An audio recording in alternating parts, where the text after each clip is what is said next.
Biggest day of racing in America today. Santa Anita, it's the only game in town. We're going to be covering the Breeders' Cup. Breeders' Cup races today live. Welcome to All Horse Racing All the Time. I'm your host, Al. Some of you might be saying, Al, what are you, crazy? Kentucky Derby's the biggest day of the year. Well, I guess it'll probably get the most viewership, the Kentucky Derby. But that's, the big day for the 3-year-old races, and it kicks off the Triple Crown. But the Breeders' Cup is really the championship day here in North America, where the best horses meet in fantastic purse races accumulated by the Breeders' Cup Classic $6 million race. Horses come in from around the world for this race, and it usually determines some of the winners in the Eclipse Awards, which take place in January, the championships. So this is considered the championship day here in America. And now it runs 2 days. Yesterday, they had the big races for the juveniles, the 2-year-olds. But today, now we got the horses, the older ones competing. So this should just be a great, great card. And today, we're going to be covering every single race, analysis, picks, and plays with open chat for all the races. And I got a surprise for you. I'm going to be joined by a guest host today. Many of you know and love him. You've seen him here before. Brooklyn guy, Vinnie Bracco. Vinnie, how you doing today? Thanks for joining us. Thank you for having me. Happy race day. To me, this is great. I used to go to Vegas to meet friends that I hadn't been living near for a while. I haven't gone in about 6 years. We used to go there, and because of the time difference, you had to get up very early. And if you were up till the middle of the night, it's just unbelievable. The energy is unbelievable today, whether you're at the racetrack and even on here, and you bring it. So thanks for having me. Oh, you're welcome. Thanks for the kind words, Vin. And some of you don't know, he's not just coming in here as some hack, a friend, though he is a personal friend who I see here, and he has a great channel. But we get together off the field as well, sometimes to the track to eat or Starbucks for coffee. So, but what some of you might not know about Vinnie is he's a very skilled handicapper. He's given out some big hits on the show, but not only that, he has a sports race in Las Vegas Insider. He has connections in Las Vegas, not only for horse racing with some tremendous strong hits, but also for sports betting as well. So this guy brings information. Besides being a very strong handicapper and a winning player, he also has Las Vegas information. And they tell us a little bit about that info that you get, Vin. The short of it was in the 90s, I moved for the MIT guys, which means pretty much I moved a lot of money, games and money, betting for them. Billy Walters, if you've heard of him, the big gambler, there's been stories on him. And I moved games, and it was an algorithm that the MIT guys, really bright guys, mathematically set up. And these guys are geniuses, yeah. Yeah, and we really did very well for a very long time. We disbanded in the early 2000s. A lot of people got busted in New York, bookmakers. They ran to Costa Rica. I didn't go to Costa Rica, but I still had connections that are still in Vegas. Some of them are in Vegas. And I hooked up with them. And being that sports gambling is legal now, we're not doing anything wrong. And I have a sports service, and we do very well. And we just have a really good opinion, and we have people working with us that have been professional gamblers for years. Like I said, some of them are MIT guys that mathematically they're the best in the country, and we do pretty well. I'm not going to say we win every week because I'd be lying to you, but over the long haul, if someone is going to, it's much like you go to Saratoga for a meet, Al. If you went up there for day one and then you left after the last day, what you want to do is you want to stay alive for the whole meet. You don't want to get blown out the first week. And you hope to have a profit at the end of the meet. And pretty much these guys at the end of the meet will have a profit. You're not going to retire and buy a home with it, but you're certainly not going to be going to your bank account again and withdrawing multiple times because you're not handicapping properly. It is a system where it's a star system where you try to win units. So say you're a $50 player. Say one unit is $50 for you. So if we were to give you 3 games for the day, one's a 4 unit play, one's a 2 unit, one's a 1 unit, you'd be betting 200 on the 4 unit, 100 on the 2 unit, and 50 on the 1 unit. So basically, you can go 1 and 2 for that day, win only one of the 3 games, and show a profit if it was the game that they were really serious on. Pretty much, it's a unit system where we try to make units. So we could go hypothetically 52 and 60 for the year, and you had a good profit because the highest rated games were the ones that you were playing. But we, tell people, live to fight another day. If you don't plan on going anywhere and you're going to bet tomorrow, and if you're down on Sunday, I have people that were down $2,000 on a Sunday and they bet $200. They didn't have to get even. They knew it wasn't their last week of betting, and they said, "Okay, I'll take 200 off my bill and pay the bookmaker 1,800 tomorrow." Then you have guys that are betting 3,000 on Sunday to get even, and those are the guys that get in a hole. You have to live to fight another day, like you always say. Money management, ROI, return on investment. You're wonderful at that, Al. Where you'll take a minimal amount of money and turn it into a very good profit. You're not a guy that's going to bet $400 to place on a 1 to 5 and risk 400 to win $30. You'll risk $30 to win 300. Right. And bridge jumpers, that's why that slogan came out. It's not worth it. And that's why I love your show, because you were never there. Oh, bet 100 to win on this horse.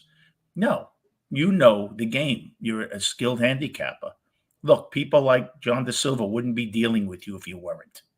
And you are there as almost a business. It's fun, but to me, it's a pastime. But when you're spending your money, why rip it up? Why do you have to rip it up if you're having fun? And it's at least give yourself a shot to win. And I think that's what you do with the horses. You really spread it out where people have an insight from you of what you're doing, why you're doing it. But I've never seen you say, "Oh, you can get even on this race, load up on this horse to win." You never do that. And a lot of guys do that. And that's why I respect you a lot. And we do pretty much the same thing, but you're a brilliant horse handicapper. You really are. Well, thanks, Vin. I put my work into that, and you know what? I already have a goal that I set aside for myself for next year, and it'll Okay. begin next year for the new year. I really can't start it now because points only begin accumulating next year. I'm looking to take the racing to the next level and play in tournaments in 2024 and look to qualify, get a seat in the championship of handicapping in Oh, Vegas, wow. which takes place early 2025. So I'm looking to play tournaments, earn a seat for that handicapping championship in Las Vegas. That's the one Michael Bachak won, and Do you remember John Conti, a Of handicapper? course, yeah, I've John, seen him at the track before. He hit that. He won that one year. he won it one year. He passed away a few years back. He used to in Nassau County in Glen Cove. Was it Glen Cove off Northern where Fortune Off was out there? Sure, That yeah. OTB. He did a seminar before the Breeders' Cup a day before. And he told me how he won that. He picked a 50 to 1 horse that he didn't even like because he knew we had to win a big horse to win that horse. He just picked any horse that was a long shot in the last one. But he was a nice guy, black, slick back hair. I remember he reminded me of Silvio. And he had the magnifying glass. Yeah. And I think you would be amazing in that. Yeah, and it's different than regular, like you said. Conti, John, he used a 50 to 1 that he didn't like. That's what makes these tournaments a lot different. Sometimes you got to play horses, look for that long one because you got to make up dollars there. And so now, you just a little bit. Al, if you needed a long shot, say, "Hey, Verdine, how are you? I hope you're doing well. Good to see you."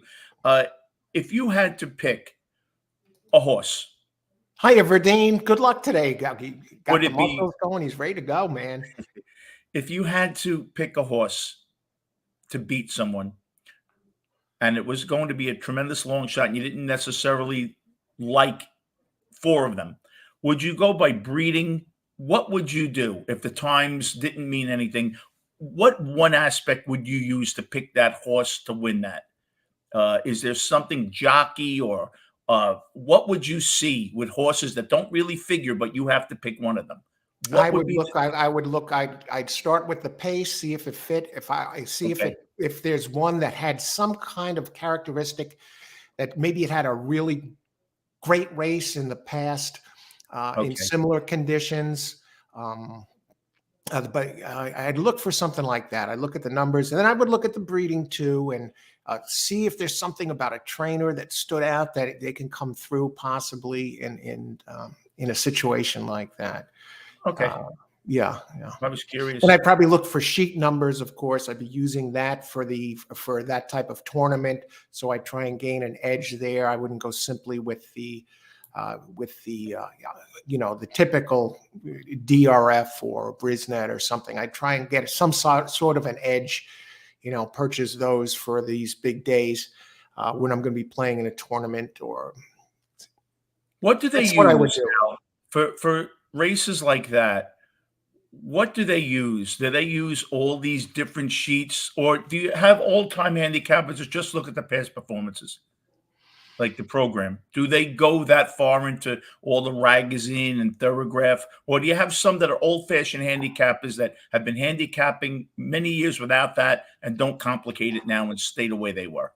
Well, a lot of people don't like the sheets, ragas, and what have you. They're comfortable with the their trip handicapping, and they follow the horses, and they DRF is their Bible, and that's fine. You can get all the information that you need that are on these sheets. Right. Yeah, it'll be a little bit more time consuming, but with the typical PPs. So Okay. some people don't like it. They don't believe in the sheets. So Why? it's a matter of choice, but others swear by it. Well, I would think it would make sense, Al, if you and I are running around the block and we're comparatively the same time of running the distance, and I'm making you run 300 feet more than me, I would think that I have a little better shot. And even Oh if you're God, it would be over. faster, Exactly. And the same right, goes for the horses. right. So As why long as they wouldn't straighten it out. Sometimes you got to watch out because some of these horses that get low sheet numbers, they it's because they ran wide and they covered more ground. But some of these horses, you got to watch out for that. Some of these horses have a nasty habit of running wide all the time. So no matter how good their sheet number is, who cares? They get bad trips. So yeah, you got to yeah. watch out for that. You don't want to see one that's problematic, always running 4 wide. I mean, or And a why is jockey that that though? If the jockey is instructed, Al, get this horse inside, why can't they get the horse inside? Why are they always wide? Is the horse that hard to handle where the jockey can't rein them in? excellent question. I'm not sure. Let me see. Verdine, you're asking coffee of the day. Today I am drinking I see. green. I had coffee earlier. Bigelow green tea. That's it's flavored with mint, and that's a Joe Torre's tea Yeah, there. Bigelow. But yeah, and it's also supposed to be good for you. So that's the coffee tea of the day. Hey, Seal. Hey, Let's Joe. catch up, Good and then luck. we're going to start looking at this first race. The first race doesn't take too much to break down. There's only a few entries, and one of them is Appleby has an entry in here. And last I saw it was going off at 3-5 in a short field. This And is there the is a first scratch. race in Anita, right? Verdine, hello, Vinnie. Good luck today. Good luck Hey, to you, good luck, guys. Verdine. Great to see you as usual. Let's get them, gang. Hey, Seal, how's it going? Good luck today. Joe Esso, long time. Good luck today. May the horse be with you. Yes, thank you, and may the horse be with you too. Absolutely. All right, let's start looking at this first race here. Okay. And right away, they kick us off with let me get my video going here so I can see. A 3-5, Siskany. 3-5, yeah, Charles Appleby, one of the great Euro trainers. Let me bring this PP up. Now this one, what number is that, Charles? Siskany. This one is running 3 horse. over. They're bringing this one in, folks. It's been running in the Yorkshire Cup. The brings the jockey in from across the pond. Godolphin owned and bred almost enough said. Can anyone?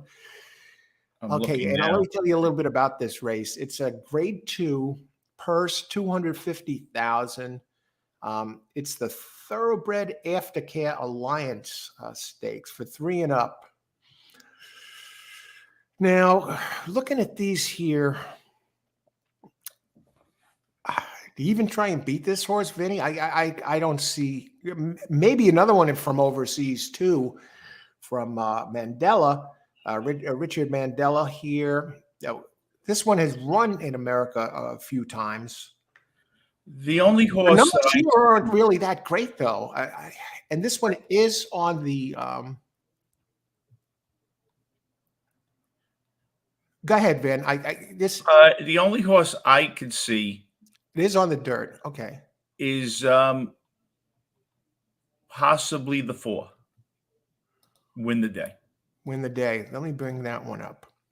The 5 looks okay, but Win the Day. The 2's a closer, but I just don't think the 2 will be around quick enough. I think the 4 could close here. Okay, yeah, I see that running style. Win the Day. 3's going to go out. Opens at, and it's a bit of a price too. Yeah. It's 3 races here, a first and a second out of those. At the distance, it's 1 for 7, but it did put up a decent number. And the trainer is 38 out of 82 races, 38 in the money. That's almost 50%. I think he has a shot.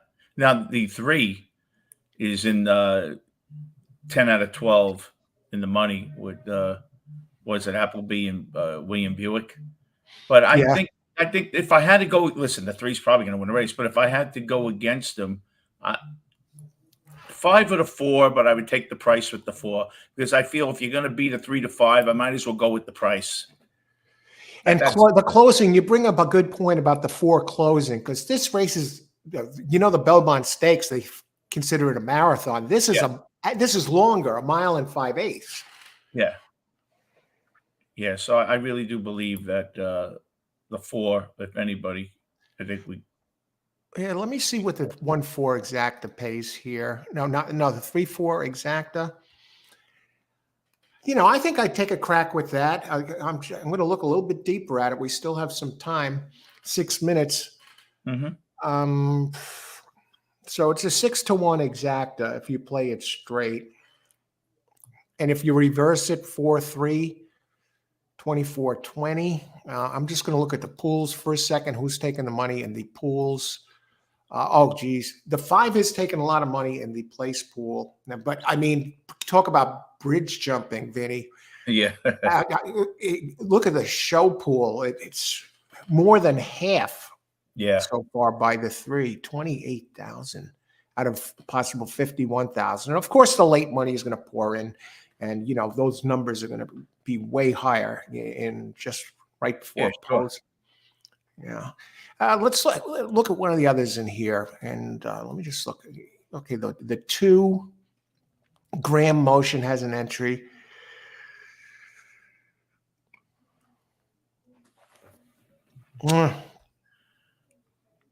Four-year-old Florent Garreau up. Graham Motion doesn't race here much, but he is 1 for 2 with a 3rd. Is with a 3. Buick's been riding this one all the time. It's running in G1 races. Is it a lock? Well, here's the thing. Now, this one is going to be going to the dirt now. This one usually runs on turf. Why would they enter this one in this race? But the 4, I'm just looking at the distance. It has raced at the distance and actually did okay. Mm-hmm. Put up an 88 buyer figure. I'm looking at the DRF right now. Those of you who are on, okay.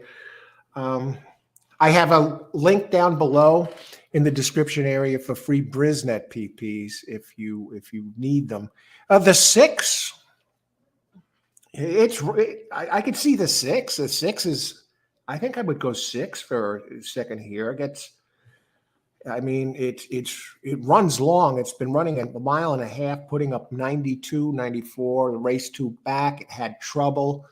So we're going to toss that one out, but I think this should be able to get the distance. So. Hey, 1/4 6, 3/4 6 exacta, maybe. Yeah, I'm going to go 3 over. 4's taking a lot of money now, Vin. 72 now. I think the 4 has a good shot. Let me just make sure this pays. Probables 3/4 6. It'll make my money. Make a little something there. Yeah, I'm going to go exacta 3/4 6 here over in this race. Exacta race 1.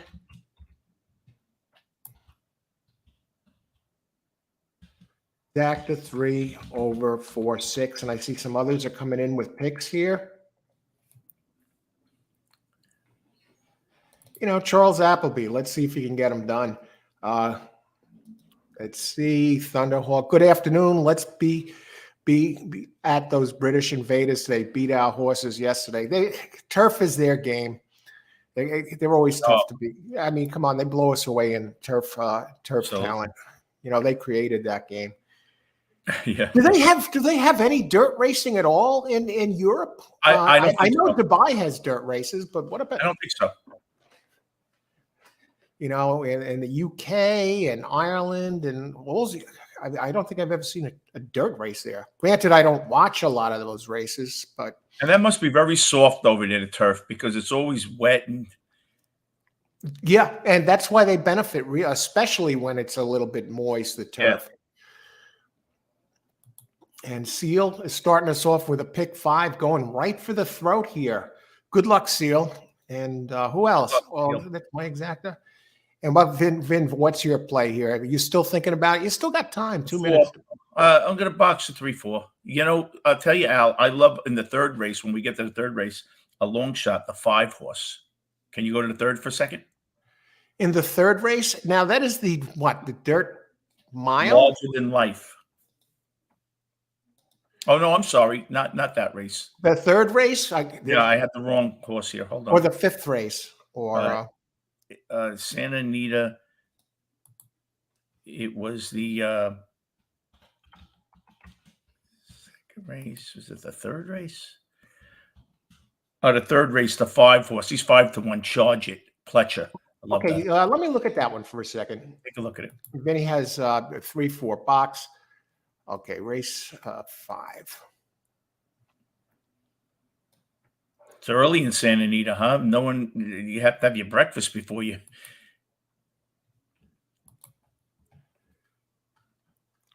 Did you say race 5, Vinnie? The third race, is it the third race? The 5 horse. Okay, let me just.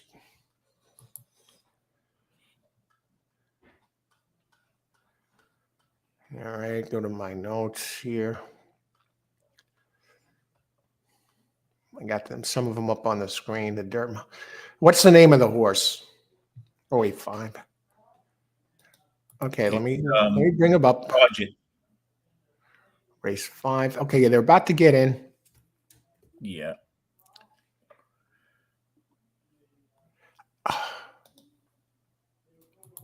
Number 5, John Velasquez and Pletcher. Okay, hang on.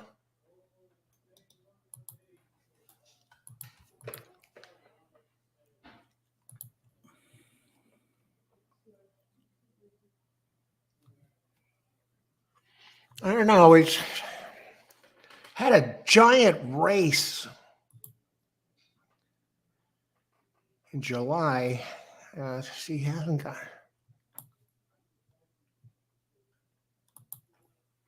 And I kind of think this one's moving the wrong way. What do you like about this one? Race 5. I'll never be one to talk somebody off a horse they love. I handicapped him last night. I'll take a look again. Hang on a sec. No, I'm looking at it. You got the connections there. 5. It did run that big race here in July, and it hasn't really gotten back to that level. It ran big in June and July. Johnny V stays up. He's really taken a step back the last two. Did win a G2. I think Cody's Wish is going to be real tough to beat, but Cody's Wish, the big fat 3, 9-5, he's kind of going in the wrong way. I don't have the 5 as one of my contenders, but we're going to look closer. I'm just a little concerned about the last two, but hey, Pletcher is coming east here, going west. They're off, Vin. Okay, good luck, everybody. Enjoy the race. 5 has the lead. He had it out of the gate. The 3 sitting second. And on the outside's the 4. And we'll see what happens now. The 5 still lead. Oh, the 6 isn't on the outside. This is a long Verdine, exacta box 236. Good luck, Verdine. You'll get paid if you can get that 3 out of the top spot, especially with the 2. Yeah. All right, and let's see. The 3 is sitting back. Long way to go. They go past the clubhouse. 5's been on the lead. He just went out, and he's been sitting pretty easily. That's another Euro in here. So now they're taking us on in dirt with their. But this one, the 5 has run in the States. Flavian Pratt. All right, let's get a win out of the box. 4 is sitting nice. You know, that the others are playing his game right now. Yeah.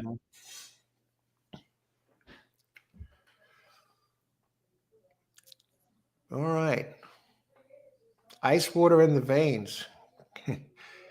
Win, lose, pass on the race. You want to be emotionally balanced. Here comes the 4. He's starting to make. Yeah, 3's off the board. Oh, wow. This 5 looks good, huh? It looks almost like a mini secretariat there. He hasn't even budged on him. Into the turn. Wow. It looks like your 4 is coming, Vin. Yeah. The question is, does he have enough time? I got the 5. I think he does. What? I got the 5-4. You do? Box. Yeah. Oh, you're going to get a good payout here, Vin. Yeah. Yeah, the 5 was that good. Wow. A little surprised, actually. It was that good. Won easy. You really did. 5-4. What happened to that 3? Just didn't like the dirt at all. Yeah. 5-4. That's a 14, almost 15 to 1 exacta there. Great job, Vin. That's the way to start the day, folks.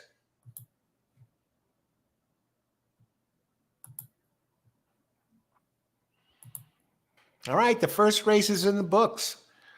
Let me bring up some PPs here, some of the Brisnets. We got Bob Baffert in the next 2 races, Vinny. Oh, God.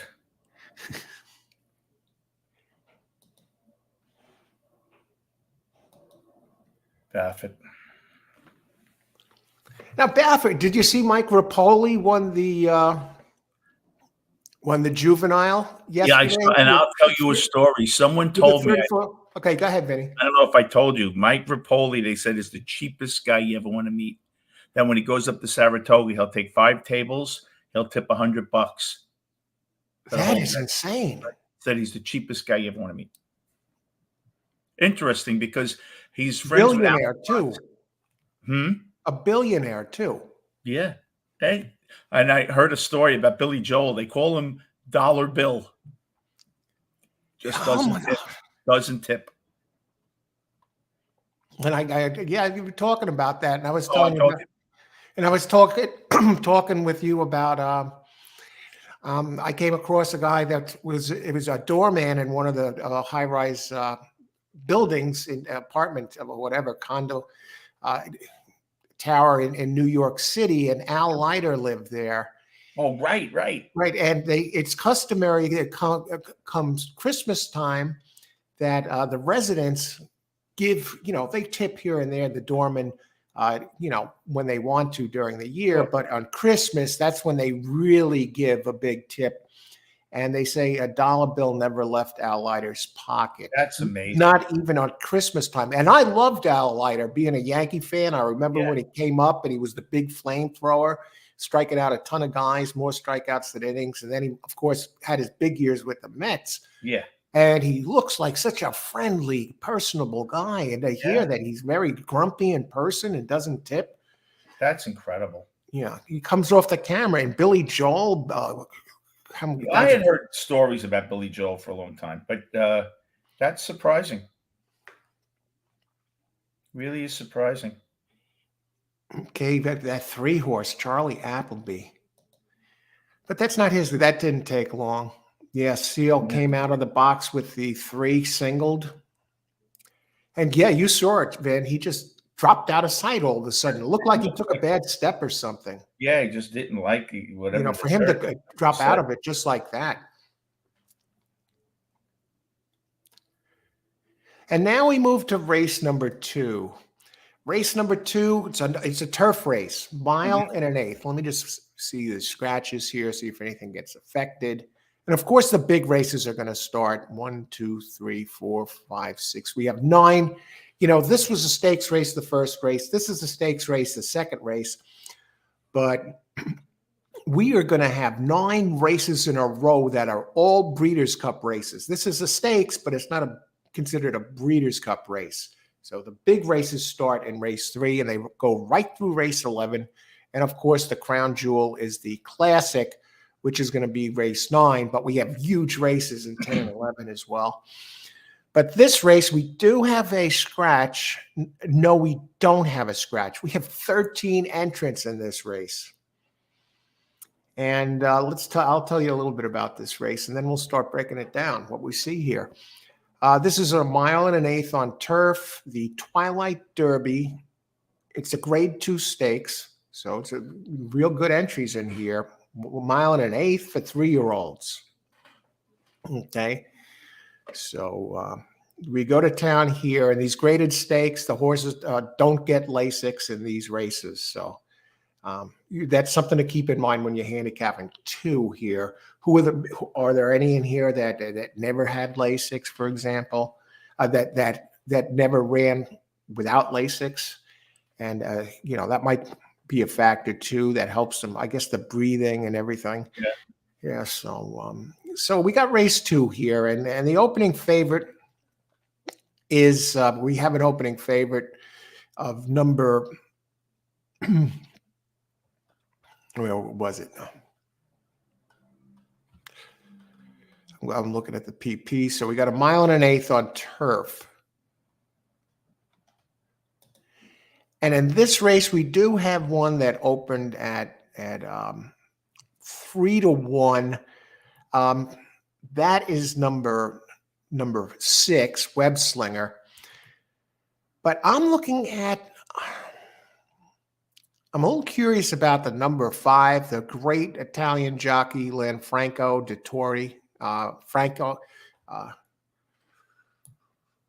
Frankie Dettori, when he was going to plan to retire this year, but he turned around and he changed his mind. He goes, you know what? I'm looking to win the Kentucky Derby next year. I'm going to put the retirement talk on hold. Really? So he's going to be back next year.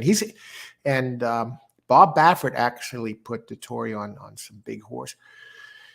He's going to be on the card. One of the great jockeys of all time. So I'm looking at the 6 a little bit. The 5, John Sadler. It's a 3-year-old. It has a couple of races. It had been running overseas for a while in Ireland. Now it's making its third. It has 2 races in graded stakes, a G3 and a G2, a 4th and a 2nd, but he's right there, 1.5 lengths back, finishing 4th, finished 2nd by a length, and getting Dettori aboard here. I ran a 93 Brisnet. I think this one is one to keep an eye on. Number 5, Panic Alarm. Let me just write that down. This is my upset special. Upset special. Who do you go ahead, Vin? I love the 10. Maltese Falcon. Yep. Okay, you know it can handle the distance. Closing style. Great improvement. Now going off Lasix. The jockey combo has been amazing. The jockey trainer. Maltese Falcon. And yeah, the jockey has been tremendous at the Santa Anita. 28% out of 80 races in the money, 47 times out of 44 times out of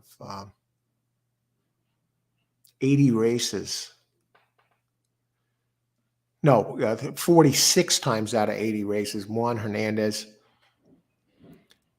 Let me just go to that jockey trainer stuff. I'm bouncing between Brisnet and DRF here. Now the favorite in the doubles is the 612 Silver Knot. I'll talk about that one. That one. I'll take a look at Silver Knot right now. I've got Maltese Falcon. Trainers 16% in turf starts. Routes 16%. Turf though 1.91 ROI. Graded stakes wins 17%. Leonard Powell. Maltese Falcon. Now, what number did you say? What's the name of the horse in the next race you say is taking money with it? I'm going to go drift down to the 6 for a second. You know what they see about the 6? Castellano knows this horse, runs all the time with it. He's been out on it every time. Comes out of just missed by a head in a G1 race last race. So this is actually moving down in class to the G2 level. Oh, yeah. 1 for 1 at the distance. Hasn't run this distance in a while. It's another closer. You got to use the 6. And I'm looking at the 5 with... I think I'm going to box 6, 10, 11. 6, 10, 11? Yeah. Well, I'm using the 6. What I'm going to do in the 6 with the 6 here is probably box it with another, do it a key at first, second.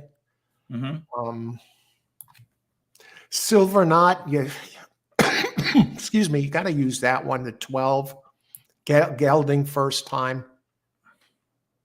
Charles Appleby, again, I know he's probably, feeling it, and he, got the same team. William Buck and Appleby, and they laid an egg at 3 to 5. Like, it's gelding, first time gelding.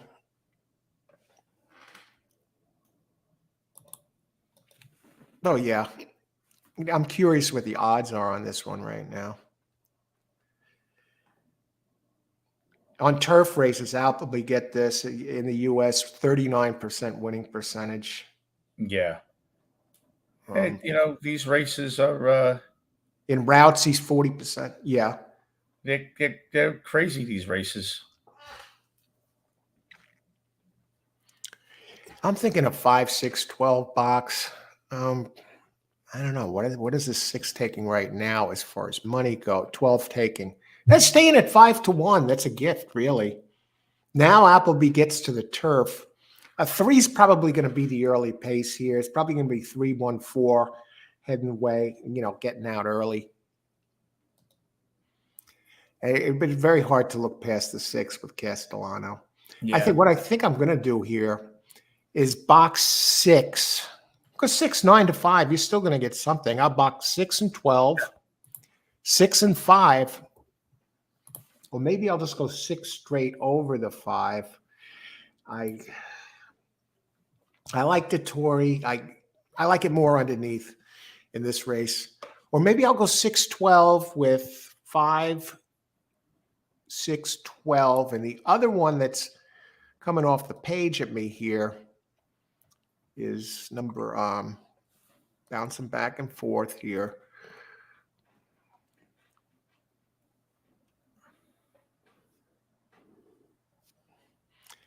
I think the three has.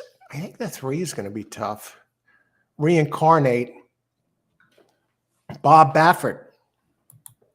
This one has some nice numbers. The thing is, it's going to the turf. It only has 2 turf races. Hasn't run on turf in a while, but it's been putting up big numbers now. The numbers are getting better. It's still a 3-year-old. And you got Louis Saez up. Yeah. He's running G1 company, G1. So he's really dropping in class a little bit. And it has good turf breeding. Has Curlin on the sire side there, but Scat Daddy on the dam side, going 2 back. The grandmother and grandfather. Yeah, I'm thinking 612 over 35612 here for an exact. And I want to look at the one you're talking about. Let me just see. I want to catch up. There's probably some chat in here. Verdine, Santa Anita.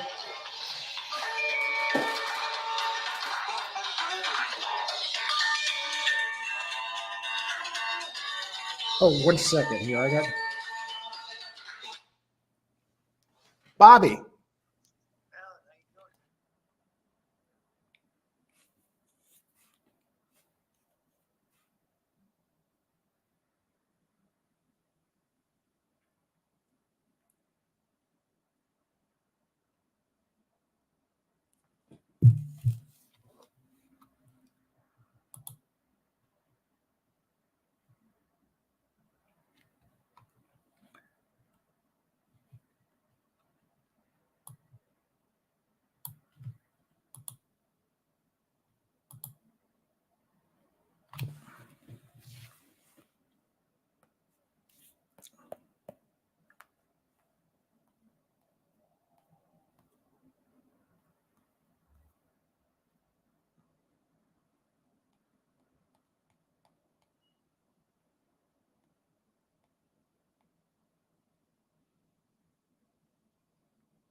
These are rough races, people.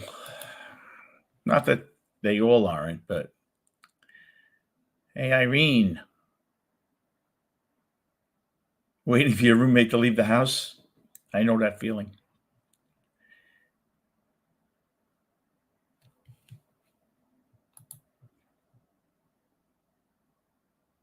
Problem with me is I go to different races. I get this TVG on the other screen and 2 minutes to post here, and I'm looking at it real fast. They give you too many races. You could be broke by the time the 3rd race is here.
Yeah, Irene. Yeah, I try to stay away from them.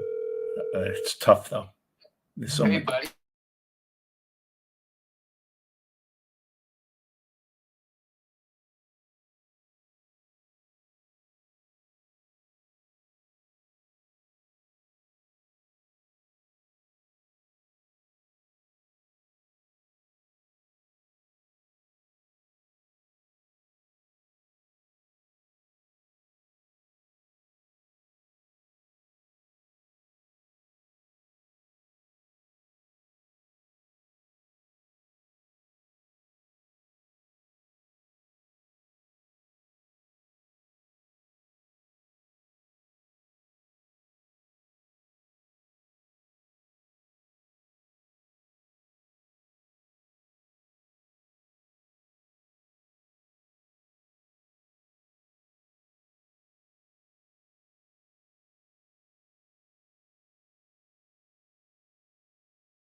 Two guys with a show on the phone. Nice, huh? All right, we're back. And hi, Irene. Guys, missed the first race. Vinnie hit the first race, and we have a surprise guest who will be joining us right now. Sopranos actor Robert Fararo for seasons 3 to 6. Bobby, how you doing today? Vinnie, Alan, how you doing, brother? How are you, man? How you doing? As they say in the old country, I took the pipe yesterday. I got hit in the head with a pipe. Oh boy. Yeah. Yeah, it was a rough day for me too yesterday. Well, you outthink yourself. I was telling Alan, Vincent, that after the Arc de Triomphe a couple of years ago with Aidan O'Brien, I said anytime he has his runners, I'm going to box his horses. And in the 7th race, he had his son, so I boxed him and his son and all his horses. Right. And then I overlooked the 9th race, Mountain Bear with the 8 horse, who I like too, but he was going off really short. But I said, I didn't say to myself, let me box it for $20. It was an $80 exactor, and I could just kick, you just do it all the time. You got to listen. You got to go, even if you lose, you did it, as opposed to being not heartbroken, but, disappointed that you didn't do it. You know what I mean? An $80 exacta, hey, that's not bad for $2,800, so. Oh my God. And after that, I said, what? No. I'm live today with August Rodin in the 1.5-mile race with that horse his horse that won yesterday. And I I'll break the fall. But what's happening with you, Vince? Nothing much. I got to ask you, who's that real good-looking guy in the poster behind you? Oh, that guy? Not me. Not me. No, it's you. So, have you been? Everything good? Everything's good. I had some fun yesterday. It was some fun. I even told Alan that Jose Ortiz horse, he always does it on the undercard. He had that horse. I forgot the trainer, Valdin Sarez of Valdemere or something like that. Huh? And he won a 6 furlong race on the turf. And I was telling Alan, I was watching some of the replays on that, and the horse had trouble. He had to pull out. And I said, Ortiz is on this horse, and Barrios gets off. It's another kick in the ass for myself that I didn't go with my gut there. It was like a $23 horse, One of my memories of the track since I don't know, long time, is that I could never hit Mike Smith on anything, but he always seems to win a big race, Mike Smith. You ever notice that? Any race card, I could never hit Mike Smith, but he always hits a big race. Yeah, he lost on Tamara yesterday. That horse was pretty good. That was a disgrace. Yeah. Now, what do you think? Rapoli wins the Rapoli. Well, Pletcher and Johnny V together win the juvenile classic, right? Yesterday, and it was 6-1 horse opened, and it ended up paying $34 or something. I don't know. Yeah, something like that. And now today you got the same team, Rapoli and Johnny V and Pletcher on Bright Future in today's race opens 10-1. And well, I told you the other day. You kind of that horse you kind of heard about the other day, but I like both. I even said to myself, boy, I should box 10, 11, but I thought that Oh my God. Bright Yeah. Future didn't have a bad was okay. He's a contender, but what do I know? I mean, I told you that, Yeah, I was yeah. going to You go like with both, I said especially. Pletcher. I want to go with Pletcher, But And we're talking about the classic for a minute here on the show we did the other night. I actually Yeah. put a replay of that out there today as the whole show, the replay. I uploaded it again in just video format. This way people have a chance to see it, that it's out there today. Not the same thumbnail. You got the three of us, Right. yourself, John, and me on the thumbnail. So maybe some people, I think they'll get some good picks there. And it's an interesting video again. And John, especially, he knows all the players in horse racing. He knows the owners, the trainers, the jockeys on a personal level, friendship level, and he has these stories he tells about each of the horses and the trainers. But I'm adding one. I'm throwing out one that I was going to use that I gave on the show, that Arabian Night. And instead, I got to use the inside speed. That's 6. What is that? What is the name of the 6? I kept forgetting the name the other day. No, maybe Alan knows it. No, number 6. I'll give you the name. Yeah, I'm going to use the 6. I'm tossing Arabian Night. I'm going to use Swordy Crown. I'm going to use that 6. Opens at 16-1. And I'll tell you right now, the early betting. Arabian Night is the favorite. Baffert's 12, 9-5. And the second favorite is White Barrio, 2-1. Mm-hmm.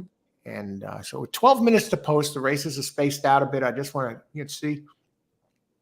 Dime Super Seal. Irene, I'm not really looking at any. Hey, Irene, good luck today. Thanks for joining us. I'm not really looking at any other tracks, except that I put in some small action bet for Superfectors at Churchill and Aqueduct. Well, good luck, Irene. I'm probably going to go with your 10. I'm probably going to go with your 10, Vinny. But Rob, I think you might be. Vinny likes 10. That's cool, man. I like 10, Rob. You like him? Did you look at it? Yeah, I said yes. I said to those guys on the show, I thought Pletcher's 2 horses were very good. I mean, I kind of went a little bit with the 30-1 shot, but I also said there's nothing wrong with the 10. You know what I mean? Yeah. Absolutely not. And you like him, have Vince? Yeah, I do. Yeah. Umang Shah, Woodbine result, please. I don't have the Woodbine result, but good luck today. What do you need? And Jennifer has something for Bobby here. Hiya, Jennifer. Good to see you. Bobby, it was Wet My Beak, race 3, Ortiz riding for Seren, 24-1. Yes. It sounds like she hit this win place show. Thank you. Okay. Yeah, I didn't give it out, but I mean, I watched his last race at Santa Anita, and I said this horse had trouble on the inside rail, and he pulled out, and he really closed well. Now, usually you would say, okay, your trip handicapping, it's an unknown horse, hasn't really won a lot of money, but you say Jose Ortiz is getting on him on the undercard. That's a strategy of mine. Ortiz on a big day, any of the Ortiz brothers on a big day, sometimes it doesn't come through, but it came through yesterday at 23-1. So there you go. $20 gets you 400. That is amazing. That's a nice ROI. Thanks for that info, Jennifer. And Jennifer has an inside tip here. Rumor has it Zandon is having foot trouble. Interesting. Wow. That's interesting. Rumor has it. Where'd that come from? Wow. All right, Jennifer. Okay, good luck. And as far as my play go, I'm just going to do a simple exacta here, race 2. I like the Aiden O'Brien, the Appleby from the outside, post 12. And I like 6 and 12, and you got Baffert's 3 there, and Frankie Dettori is on the 5. So I'm going to go 6-12 over 3, 5, 6, 12.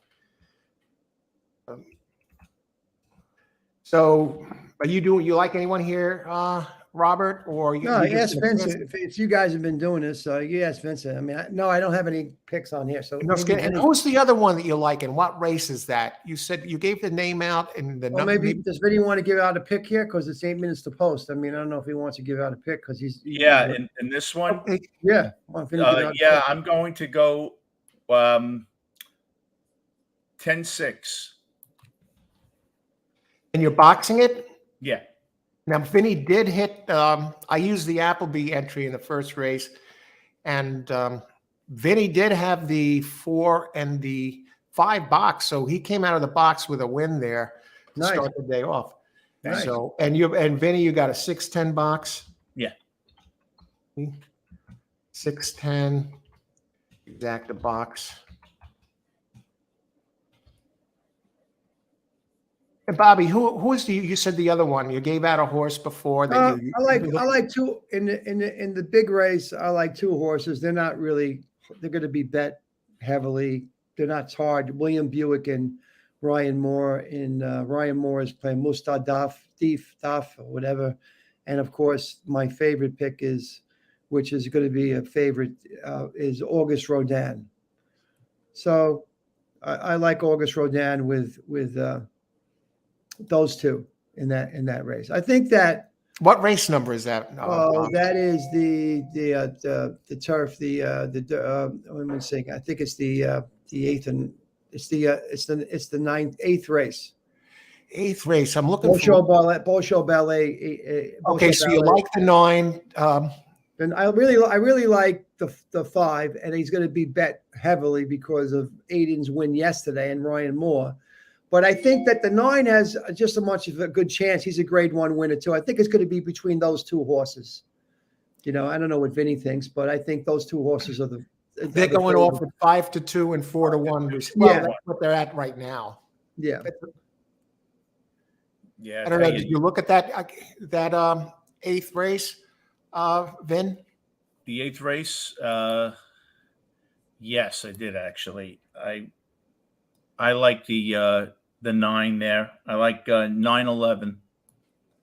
So you like the 9 too. And King of Steel. Well, you're going to get a good price on King of Steel, so that's good. That's good. Yeah, and if I had to go Wooten Bassett won yesterday, so he's a good sire, And I think Auguste Rodin,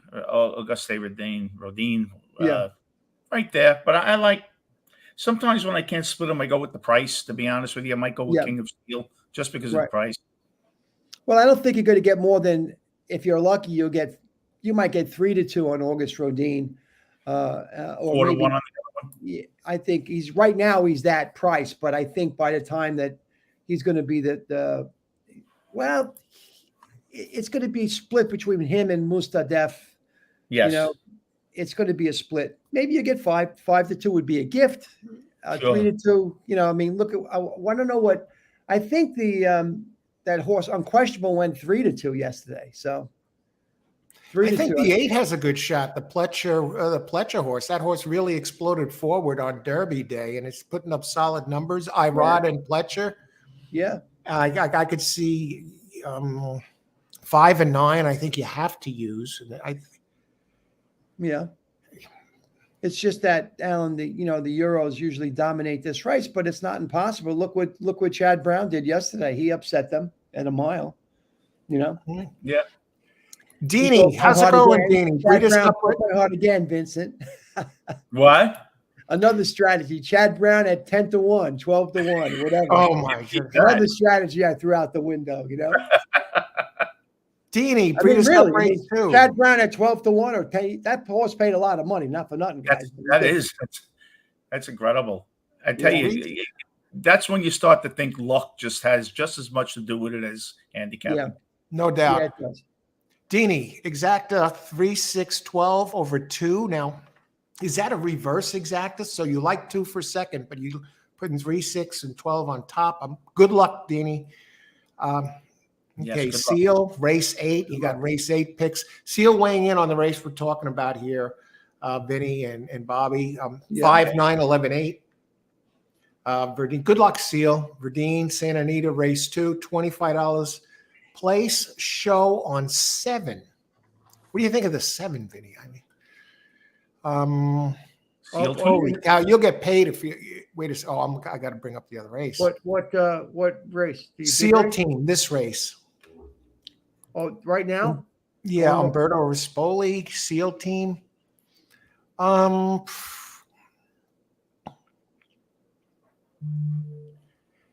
This horse has done nothing wrong. 1 for 1 here on this track, 2 for 2 at the distance. Jockey's been hot here. Rispoli, 22, 23%. And the jockey, Richard Mandela, 29% at the meet. That one's going to be, that's Good definitely closer, right. too. He's a closer. You know, the 3's going to go out. Moving up in class, big jump, but yeah. Go ahead, Vin. I think the 3, the 4, and the 12 go out. I think the 3 will make the lead. And he's going to be sitting 4th or 5th. Coming out. He's a good closer.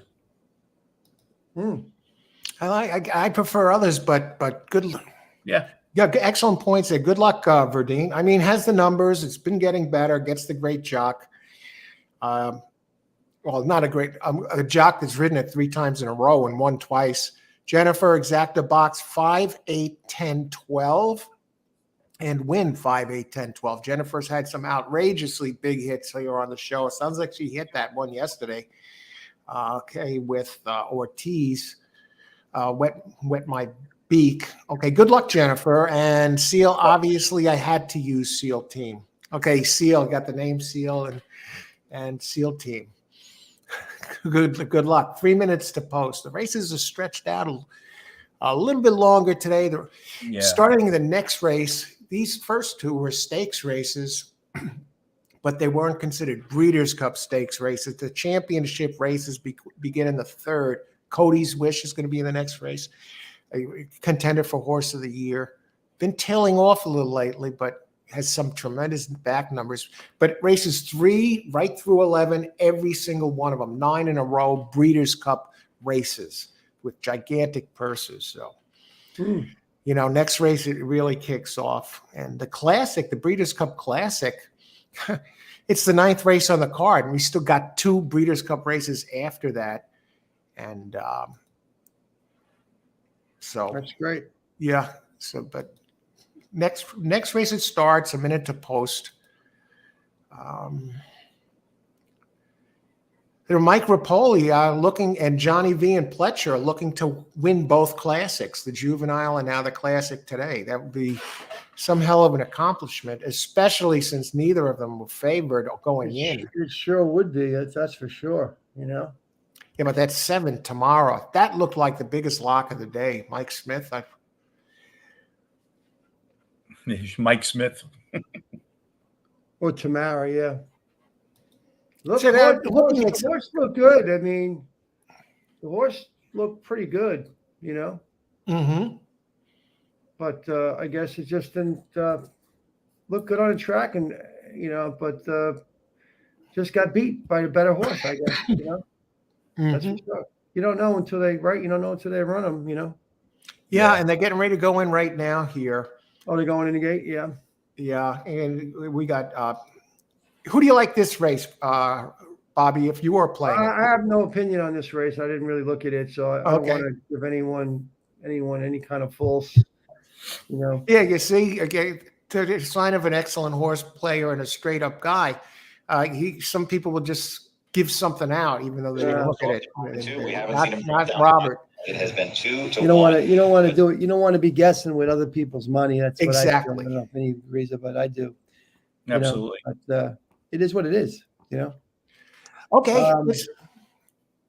It's a good race, mile and eighth. Yeah, turf race. It'd be interesting to see how the track playing. You know. Yes. Hello. Yeah. Do you hear me? I hear you. I lost you on the mute. I hear you, Bobby. We hear you. Because. All right, they're in the gate. And be interesting. You're 10, Vinnie. You'll get paid with this one, 18 to 1. You guys there? Yeah. You got 610. 610. I like 612, the Appleby 12 over 3 with Baffert, 5, 6, 12. And 5 will get paid with that, with the Tory up. Well, Appleby and William Buick, that's always a good choice. You know what I mean? They're a good team. They usually Buick came really close to closing in on one of those races yesterday, you know. I think it was the 5 furlong race with with Big Evs. You know, Yeah, that was one where he I closed got. really well. He really closed well. That was a blistering race. Wow, it was. And look at Buick now. He's just nice rating nicely right there. He had the 12 post. He's got his horse in the right spot. You know what I mean? For a run that they usually wait till they hit the last minute, right, Vinny? I mean, you know. And I'll tell you what, that 12 after the gate opened, suddenly it dropped from 9 to 2 to 3 to 1. Yeah, it did, right? Yeah. Yeah. There's a tremendous respect in Europe for these guys. I think a lot of American players too respect them. I know John Silver respects them too, and I know you do and Vinny do. You know, now look at your Buick. Now he's setting them right in position, man. Here you go. Don't know if he has enough, but he's right there. You know, he's Here right comes there. the 6 like a train. Yeah, the 12, 6 is coming on like a train. 7, Maybe the seal. 7. He's up there. He's up there. It looks like he might have got third. 6 and the 12 are right there. The 3 and 5, they didn't show up at all. Oh, well, that's Vinny's horse, right? Oh, did Vinny pick Seal Team? You picked Well, Seal Team. Silver Knot, and yeah, I like the 6, the 12, the 11. Who liked Seal Team? Somebody liked that, right? And Somebody on it was obviously Seal 7987 said obviously I had to use Seal Team. There you go. There you go. That person was right on the money on a 7-1 shot. Wow. Who was second? And the name is Seal here too. Huh? Yeah. Was the 6 second? I don't think so. Oh yeah, I think the 6 was second. It's a photo. I think the 12 got second, but there you go. Umberto Rispoli, you said it. He's hot at the track here with Mandela. He's a very good rider here, Rispoli. I think he's very good, you know. Yeah. And this is the third time in 4 tries Umberto's won on Seal Team in the recent races. And you're getting a price here, 7 to 1. Great job, Verdine. Boom. Okay, sounds like you got a Verdine. Great job. Jennifer noting that 12 took a lot of late money. Yeah, we were talking about that. Who else? Who else had Seal Team? All right. Seal would have been alive in the pick 3 if Appleby got it done in the first race. He did have Seal Team, but yeah, he ran a dirt race. You see, I'm looking at the replay and trying to look and see if Buick got second. Let's see. That's close. It's extremely close. Wow, I don't know. He might have got second. Photo for place. That's a tough photo. Yeah. So those of you just joining us, we're covering all the races here today. Brooklyn guy, Vinnie Bracco joining us. He's heads of Las Vegas connections insider as far as horse racing and sports goes, and he's also a skilled handicapper. Hit his the first race he exacted in the first, and surprise guest who decided to pop in for a few minutes and say hello. Actor Robert Fararo. Many of you know him as Eugene Pontecorvo from seasons 3 to 6 on The Sopranos, also in movies, American Gangster, The Irishman, and a bunch of television shows recurring on Law and Order. Thank you, Alan. Ray Donovan. Thanks for joining us in the surprise. Welcome. We're on strike. Hoping the strike is over, man, so we can strike some winners. And great call, Verdine. And Verdine, great job, Seal, on that last race. Always great job, Seal. That was a great job, Seal. If you're out there, I'm that's good pick. Very Spoli's nice. a good rider. I got to give you a lot of respect, man. Yeah. Right on. So now, dead heat for second, maybe. yeah, they're still looking at it. Might be. It might be a dead heat. Yeah, you're right, Vince. It was close. At first glance, I thought it was an inside horse, but Buick looks like he didn't. He might have edged, or it was a dead heat. Yeah. You know. Who was who was it between 6 and 12 for the I'm heat? not sure. I think it was Because 4 of them were there, 3 of them were there, and the 4 is a great horse. Final odds. Now the 12 wound up Oh. 3-1. The 6 wound up 5-2.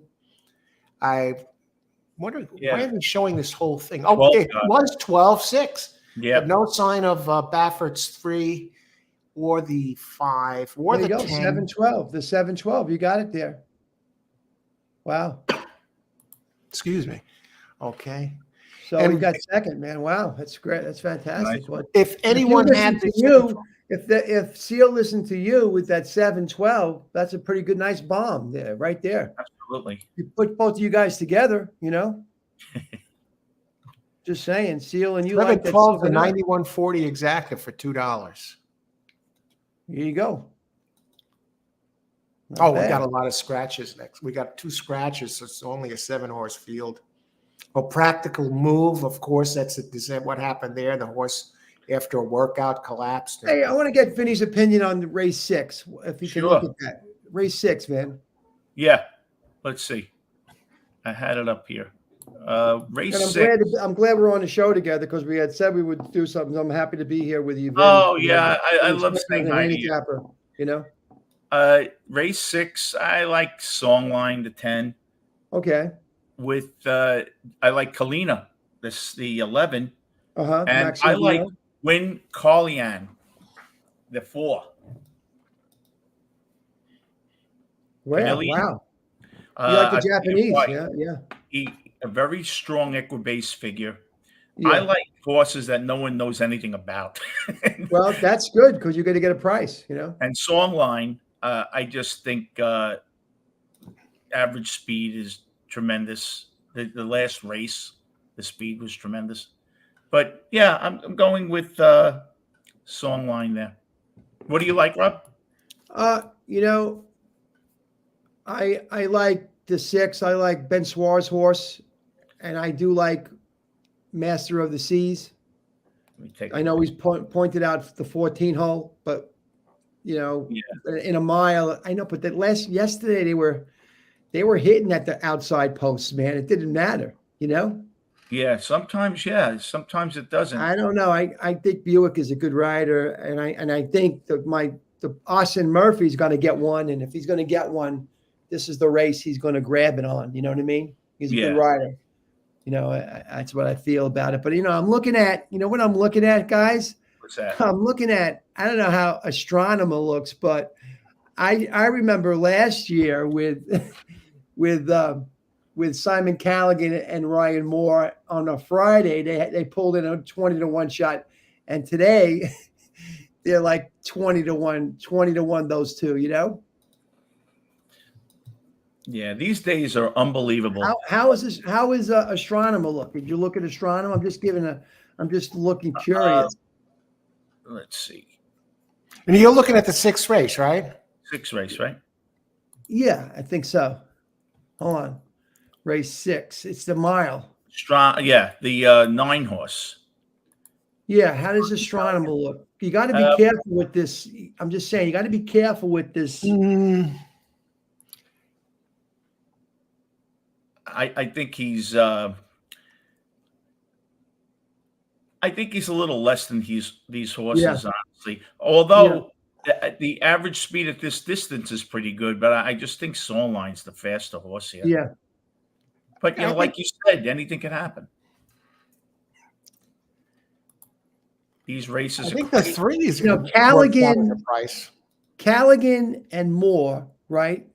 And then you got Magna Tabor has got a piece of this horse. He did it to me last year. This is another thing. I mean, I think you're right. I mean, I personally like, the 6. That's the horse I think that they have to beat. Yeah. They got to beat the 6. This horse I watched some of his races. He's tremendous. Godolphin. Yeah. Yeah, he's a tremendous horse, this horse. And he gets a great post. I mean, and it's a mile. And he's got Austin Murphy on him. Murphy ran the course yesterday. He knows what he's got to do, Yeah, that's a big thing too. Do you think that means a lot when a jockey has to get over the course? You think that means a lot? Sure I do. Yeah, I think it means a lot. I think it's you got to get over the course. I mean, Tottori, if anybody knows this course the best, and I think Ryan Moore apologized a little bit to Tottori yesterday because he got on his mount. You know, Mhm. Dettori might have won that race yesterday, even with that River Tiber that got scratched, who was one of my favorite picks. But he might have won the race. You know, it may have been O'Brien 1, 2, 3 again. You know, I'm looking at this. When's the last time you saw Irad Ortiz 30-1 on a horse? there you go. There's another angle. Which your horse? Oh, the Cassie horse. Yeah, Why not? Yeah, there you go, man. right. And Lucky Rosario on a score. 15-1 horse. You know, you're getting a top jockey, and I think Yes. a lot of times that's a 30-1 with Irad Ortiz. This horse would probably be 50-1 if he wasn't on him. And you know he's Anything well can enough. happen.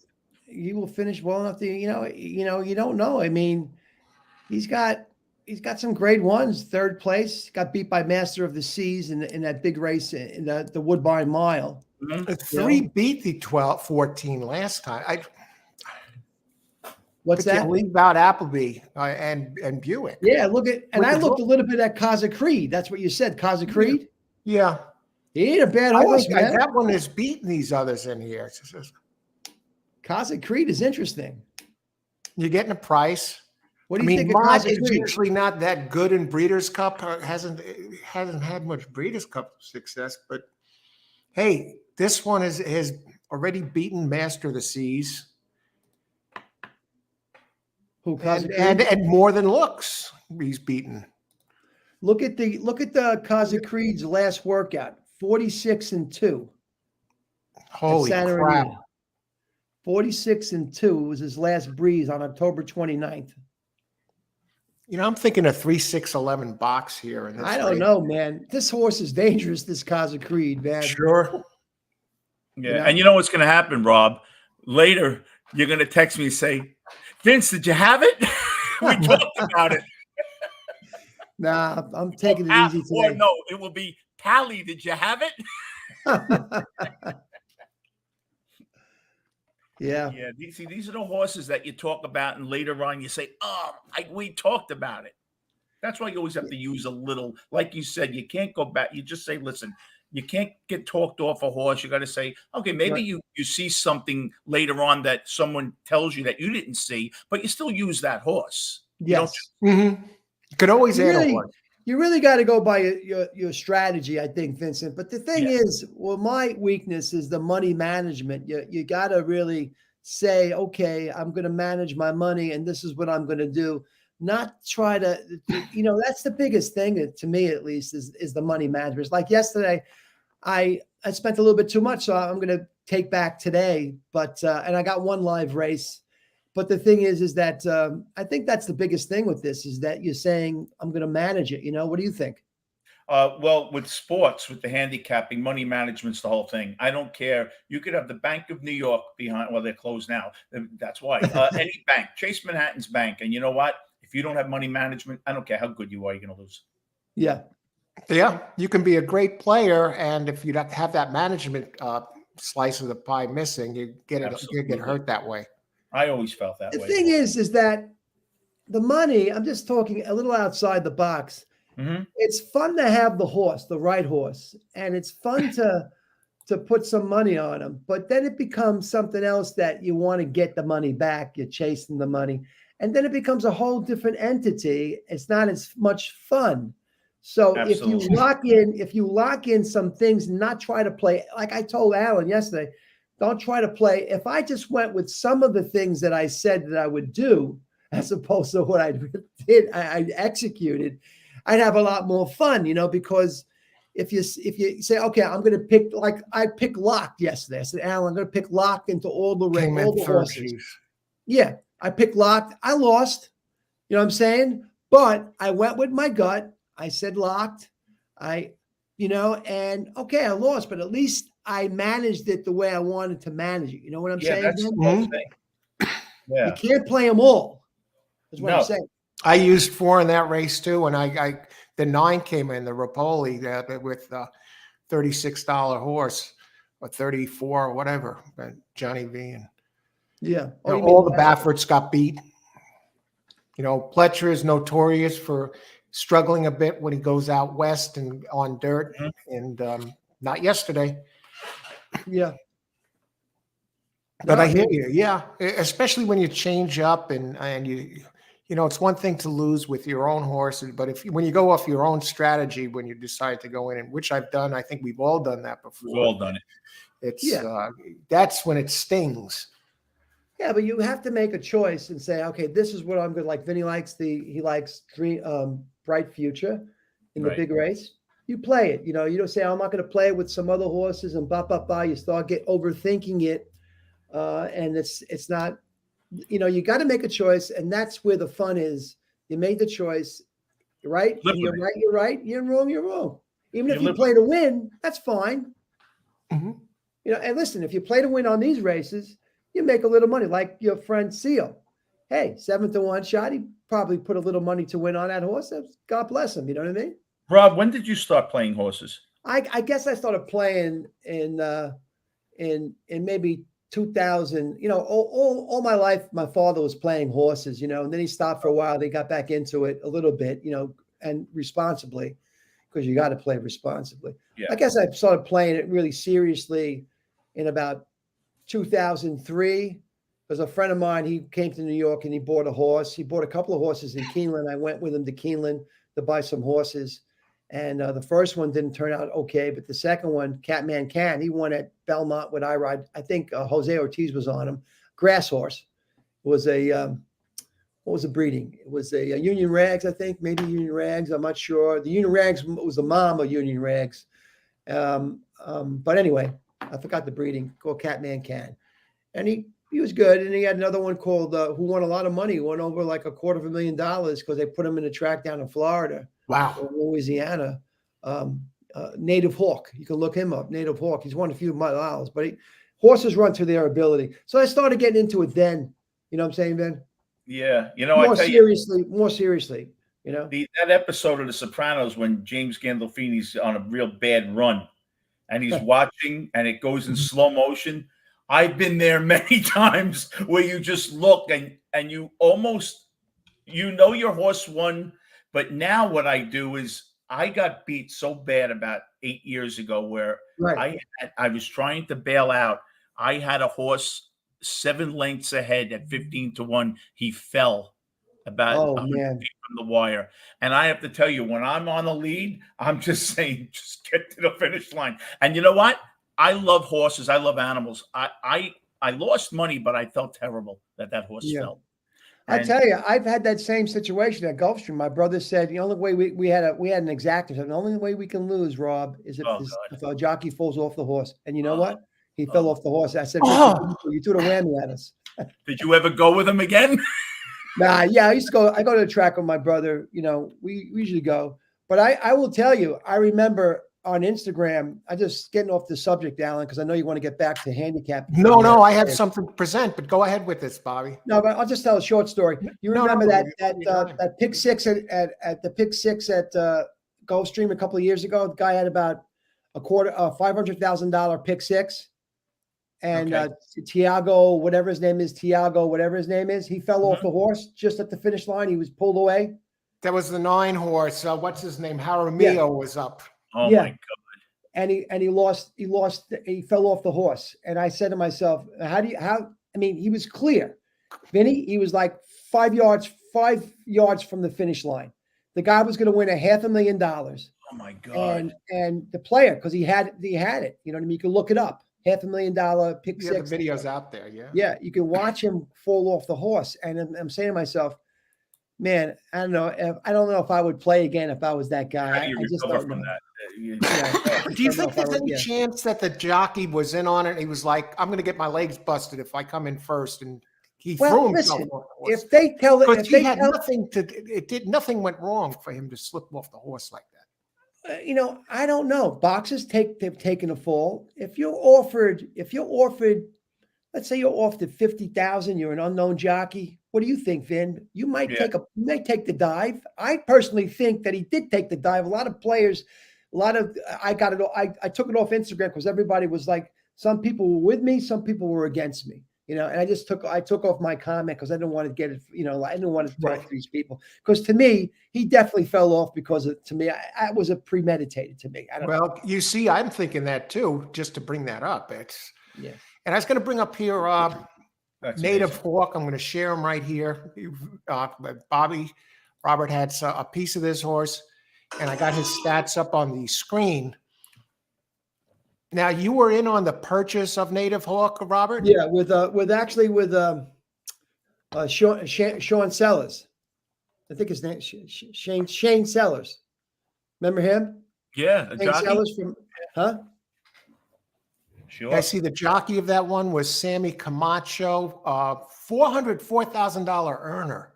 Yeah, he bought him for like, And it had its 15. big, yeah, very I don't know what consistent. he was Ran for a bought long for, time. That horse actually was running, started in 2015 and was still running as in 2023. yeah. Yeah. Now, did he actually go up for a claim and change hands, or? Well, what happened was my partner Bill Barnett. He kind of got hurt. He did these buck and bulls. He's from Texas, and he got really hurt bad in the bull ring. You know, he wasn't a matador or anything, but you know, he ran those. You know, the buck and bulls. You know, whatever they call it, the rodeo stuff. Yeah. And he got in with a bull, and the bull he just tore into him with his horns. And he said to me, Bobby, we got to sell the horses. So I said, okay. We had somebody, David Duggan, was training them. And David had somebody that was one of the owners was interested. And Bill got his money back from the horses, but he had to unload the horses because he couldn't really do it. You know, he was sick. So that's what happened. But then the horse got claimed, like you said, Alan, and they took the horse to Florida. And he did great in Florida. He was a very good looking horse. But as the horses run to their ability. You know, they run to their ability, and you know, not all the horses can be in the Breeders' Cup, but there are good horses. Like Vinnie says, you take care of them. You know, I think that there are a lot of good horses, but you know, they just got to run to their level. You know, and sometimes they're outclassed, and then they retire them, and if they run at another level, you know, they can be champions there. You know. Let me see if I can bring this other one up. The Catman Can. Is that all one word or no? It was all one word. Catman Can. Yeah. I see it. I see it. Okay, let's bring this one up. 59 races. Okay, should be on the screen. 6 firsts, 11 seconds, and 7. That's another 225K earn. Yeah, he won one race Robert. Won that race with with Jose on him. That was cool, you know. All right. Now, did it win as a was it a 2-year in its first year running? Let me bring up. Yes. His results. He won as a 3-year-old. Yes. He ended his career racing out in Mountaineer. Okay. Yeah. Looks like he broke its maiden at Belmont. Yeah, he was saying that on July 17th, 2015. Bring up the, let me just bring up the PPs there. Not the PPs, the chart. Okay, I don't know if we can see the chart. Catman Can, yeah, won by 4.5 that day at odds of 3-2. Yeah, they played him. All right. Yeah, the gamblers in New York, they know their stuff, man. They know it. They know they're pretty sharp, you know. Yeah. Actually, yeah, that's wild. Yeah, look at that career, long career. It was raced good. at Aqueduct. It had a race at Parks. It went to Belmont and broke its maiden. Raced at Saratoga once. Back to Parks, Belmont, Parks, Aqueduct, Parks. Delaware a race, came in second in a claimer, 2017. Ran at Penn National, ran at Laurel, been around, and finished up career at Mountaineer. All right. Let's take a look at this race for a second. I want to say hi. This is Cody's Wish, right? Cody's Wish, right? Yeah, this is going to be a big one. Seal. I remember that race. I guess you're talking about the one where Jaramillo fell off. Hey, Mike Fardella. Hi, guys. Let's hit them today. Good luck today, Mike. Jennifer. The races are spaced out today, so we have plenty of opportunity to shoot the breeze as well as cover the races. Jennifer, Bobby, 2018 cryogenic 8-1. Okay. fell off. Of course, the guy's 570K. Yeah, I remember that. amazing. You would just, Jennifer on the spot with the info. There you go, Jen. Everybody Now, knows. Jennifer shared earlier that there's a rumor going around that Zandon, the 2 in the Classic today, having some foot problems. Now, I guess it's somebody there that sees how it's walking in the stall. Sometimes the Yeah. foot problems could be spotted if they're picking up their hoofs kind of quick. They're not walking with a smooth stride, that maybe the foot's bothering them. It's one of these body language things to look for. You don't want it walking in a choppy style or seem to be favoring anything. As far as this race goes, we've got a big race. It's up. This is the Breeders' Cup, our first Breeders' Cup race of the day. There's going to be 9 of them. So we're going to have 9 in a row from third on. It's a $1 million G1 race. Wow, the name of this race is the Big Ass Fans Breeders' Cup Dirt Mile. And it's a mile, and it's for 3-year-olds and older. The older ones are going to be carrying an extra 3 pounds. So, and the big name in here, I guess there's a couple of scratches here. And I think the one to beat has to be Cody's Wish. Again, Mott struggles at the Breeders' Cup. Is the horse good enough to get it done here? If he wins, probably going to win Horse of the Year. So there's a lot on the table as far as this one goes. What do you think? Cody's Wish? I mean, he's my top choice. My thought is to try and put somebody underneath it to complete the exacta. Vinnie, what do you think about this one? I like Cody's Wish. What number is Cody's Wish here? Cody's Wish is number 3. And of course, the tragedy of Practical Moves, unexpected passing after a workout. Yeah. Number 2 is out. And Algiers, an Irish one, number 7 is out. Practical Move would have been 3-1. And I don't think Practical Move would have won this race anyway. But yeah, I would think if I'm going,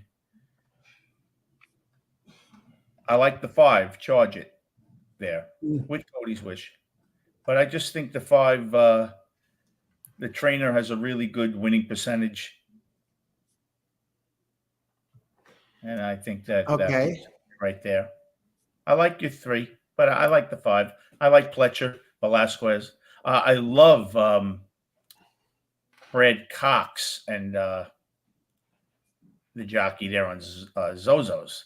But I'm going to go with Charge It because that was my original pick. And after seeing Bobby and realizing you can't do that because you'll kill yourself, I'm going to stick with what I like. Yeah, stick with what you like. I'm not crazy about the. Go ahead, Robert. I was looking at someone to play as a hunch. Like I would say, Cody's Wish into the Buick horse, into the double. The next horse, you never know. The Buick horse is not bad.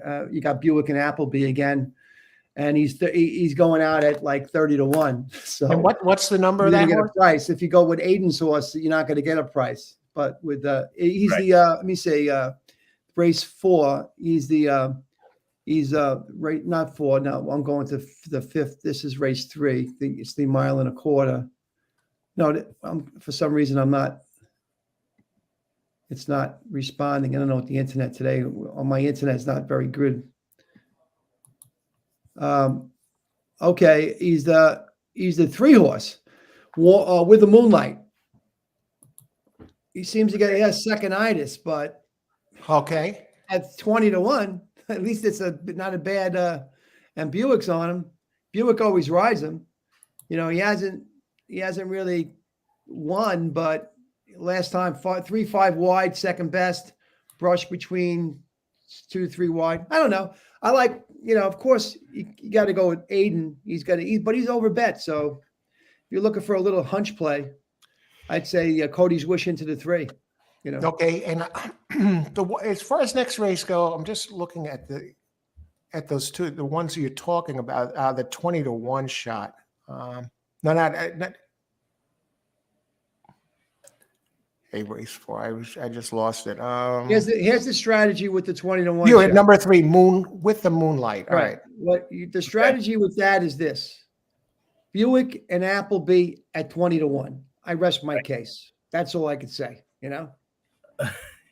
That's it. Well, I mean, I don't know what else to say. It's just like like Jose yesterday and like Aiden. I am going to go. I'm going to start following your strategy, to tell you the truth. Okay. Better than anything else that I'm doing.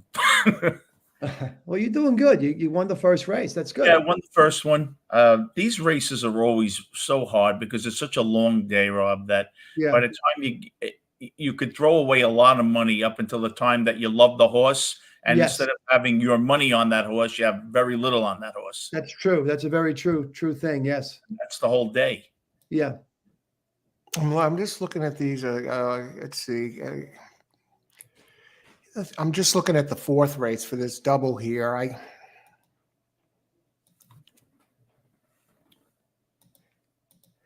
I like the With the Moonlight. I like that one underneath. Yeah. I mean, I think what's it can wrong with definitely. that? Yeah. I think it could definitely win. Okay. In Italian and in Spiral are going to be tough to beat. I mean, 1 and 4. Well, 1 and 6 is probably where it comes from. I would have to think the winner next race, and I'd use both of them underneath again in the exacta. I'm thinking of or either double, and I think Mora might have a shot underneath at a bit of a price with Pratt and Attard.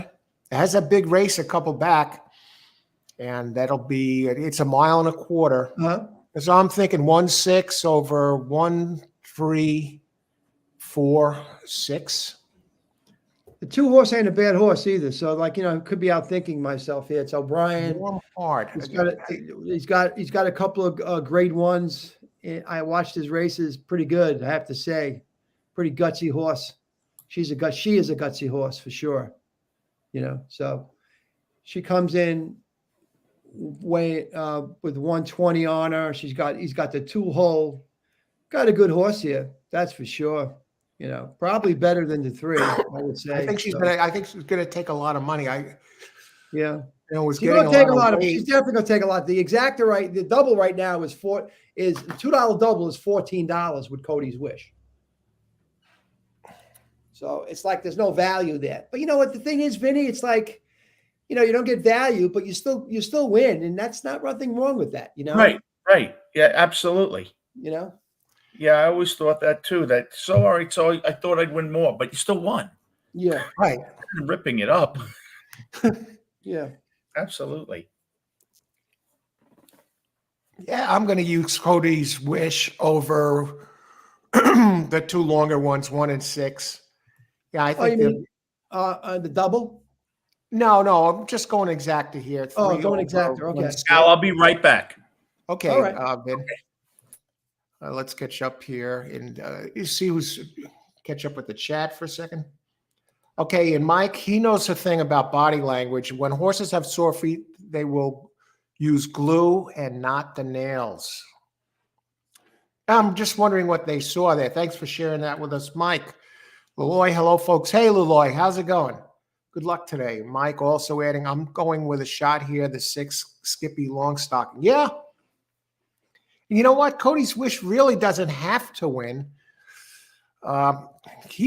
Cody's Wish, after putting up some really big numbers, especially big sheet numbers, Theragraph numbers, has tailed off in the last couple. And maybe this one's not enough. I don't know. You think Cody's Wish is a lock, Robert? I personally, I don't see Cody's Wish getting beat, man. I got that kid that loves that horse. That horse loves that kid. Mm-hmm. I don't see that. I see that to me, it's a spiritual journey to me there. You know what I mean? So I don't see Cody's Wish getting beat. I just don't see him getting beat today. But listen, that's horse racing, The only thing that I think could stop it, Mott's been terrible at this, but I think this one is just too much horse. Outrun the trainer, who really struggles in these types of races, as good as he is. Yeah, I'm going to go 3 over 1 9. Well, let me just make sure. Or was it 1 4? Yeah. 3 over 1 6. Yeah. Now, And what does that pay? I don't know. Let me get it out there. Mott had a win yesterday. Yeah, maybe things are turning around there, Jennifer. And Pletcher shipped west and won the big dirt race yesterday. He struggles with these West Coast shippers on dirt. So maybe this is the day for, the year for some of these curses to change. Seal, that's a Frankel horse. And Jennifer, big win. Okay, now exacta, race 3. Exacta. 3 over 1/6. I don't know. Cody's Wish is probably going to. We'll see what Cody's Wish, what happens after the gate opens there.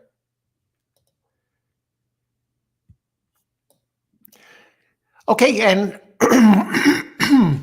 excuse me, Robert joined us with Parks official, racing official, John De Silva for a Breeders' Cup Classic show the other day. And so do you want to give us your horses here while you're here, Robert? Who do you like in the Classic? I think a lot of people are wondering about. Well, I think, now that Vinnie has said that 10 horse has a shot, I would go with the 10, be realistic. I like Dreamlike too, but Bright Future, it could be a good thing. Why not? He's got a good price, Bright Future. So I would play into him. Do you know what I mean? Mm-hmm. Getting a price.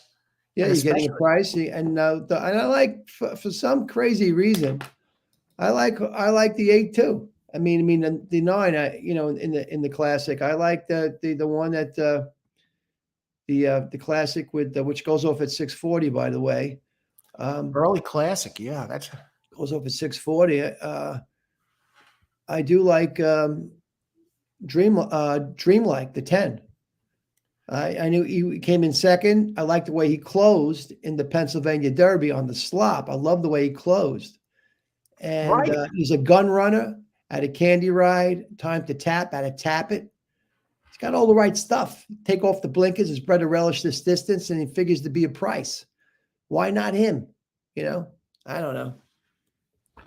Dreamlike. Okay, hang on. I just lost some of my video here. Dreamlike, 30 to 1. Yeah, Todd Pletcher, right. You're getting a price. You got the 2 Pletcher entries, and they're both Mike Rapoli owned too. So he's loading up. Wow, could you imagine he wins on the 30 to 1? And he got the jock to do it, Jose Ortiz. You're talking, yesterday he comes up with that bomb. There's a lot of pace. Both of these two have. And that's what I was talking about. Bright Future is going to go out. Velasquez going to take him out for position. You know what I'm saying? Whereas my horse, the 10 horse, has got to get a trip. If it's blistering, I know I'm going to close. Unknown caller. So I'm going to give me a second. I got to take this call. Okay, Bobby. All right. Okay. Good luck, everybody. They're getting in.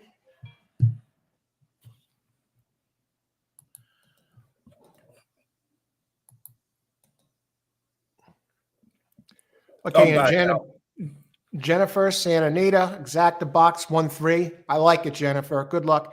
Exacta box 4-9 and 1-4-9. Good luck, Jennifer. Verdine, Santa Anita race 3, super box 1-3-4-9. Right. Good luck, Verdine. And I'm on the 3 over 1/6. Who do you like, Vinny, as they're getting in? I'm on the 5. Charge it. Okay, you're on the 5. Okay. And of course, Cody's Wish. Cody's Wish wins this race. He, most likely will wind up horse of the year. And those of you panicking because Cody's Wish is last, he usually runs that way early. He comes big late. So, and he did get hurt. He lost one of his previous races where he was a big favorite, where the speed held and he wasn't able to get there. So good luck, everybody. May the best horse win here. Cody's Wish now on the board at 4 to 5. And 5 charge of Vin. You're getting a price here. Yeah. And Robert does think this is a storybook tale here with the horse and the kid. Cody's Wish. Let's see what happens. And it's only a mile, and he still has some work to do. So I played the 5-4. 5-4? And Yeah, I think somebody else, played that here too. That the 5 doesn't. Well, the 3's moving. And the 9 is moving, folks. Cody's Wish is moving very strong here. Oh, geez. This looks like too much Cody's Wish. Yep. These other two aren't going to be able to run with it. No. Where's the 6? My horses. That 6 is running third Come on, right let's now, set so him he has down. some work Gonna to set do. him down now. Come on, Cody. Come on for the kid. 3-6, baby. Come on. Do it Get for the there. kid. Do it for the kid. Come on for that. Oh, don't kid. hang. Not now, Cody. Come on, Nah. Cody. Come on, Come Cody. on. No, this would be Go, totally Cody. screwed He's up. got it. You got it. Yeah. For the kid. Nice. Right All on. right, Not Cody's me, Wish. but I like the. There's the kid. There There, he he is. There's that buddy. He's a good boy. I'll tell you what, that 9 didn't want to give up. And was Baffert the 6? He looked like he was. I don't know. No, but that was Baffert the 6, Vinny? Because why they should go to Baffert? Baffert trains him? I know. Yep. Oh, Baffert. Baffert trains Cody's Wish. Yeah. Boy, Baffert was like, he was National treasure. Yeah, national treasure. No, That's the Mott previous trains. winner. Mott trains. Yeah. Well, Cody's Wish was William Mott. Mott. Yeah. Mott and Alvarado. The And 5 did national nothing. treasure, that 9 didn't give up. That's the Preakness winner there with Bob Baffert. 3-year-old going against the Godolphin, Cody's Wish. He kind of got squeezed. No, yeah, he got squeezed at the start, Cody. He got squeezed. Okay, let's see who got this. Deanie, 3/19. Great job, Deanie. Nice. Nice. And Exacta Box 1-4. Now I'm looking for who else? I'm looking for 9s in here. Jennifer went for the bomb with the 149. Pick 5 seal. It looks like you got it done with the 3. Good start to that. I had the 3/16, not to be. I thought the 6 was coming, but seemed to put on the brakes or something. Wasn't the 9 didn't give up? Didn't give up. No, he actually ran very well. All right, great job. Seal.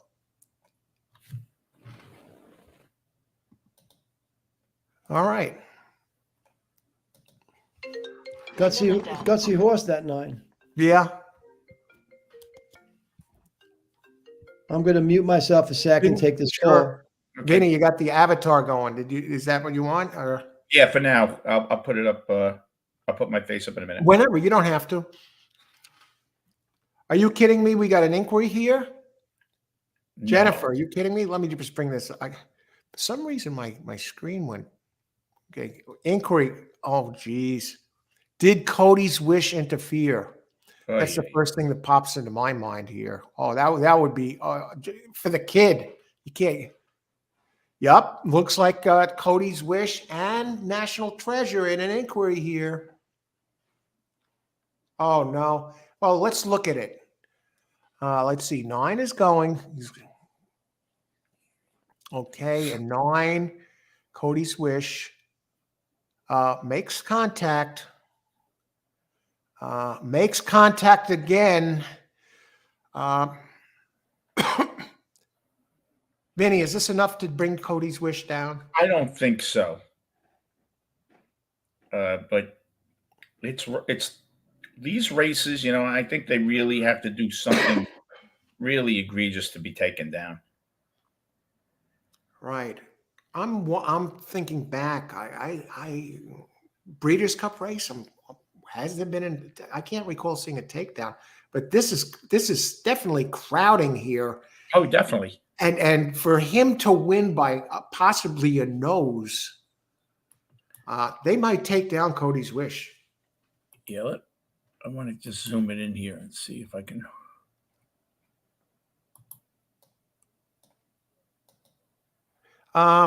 Doubt they change it. Deanie, that's national that came out. Cody's Wish is the one that did the first contact. Okay. Robert, we have an inquiry here. It was definitely contact. Cody's Wish did bump the other one a couple of times here. Why they got the inquiry sign up? Yeah. Really? I didn't think Now, Cody's Wish did anything at the start, huh? That's No, it's crazy. watch, they're showing it now. They're showing it now. Let me see. They won't change it. Jennifer, with the inquiry call, always keeps everybody up. I Posted. don't think they're going to change it. Not for the kid. They're not going to make that. Yeah, for the kid here, you got to leave that up. Not going to do it for that kid. Is not. They're not going to do that. Irene, what were the final odds on the 9? 9-2, Irene.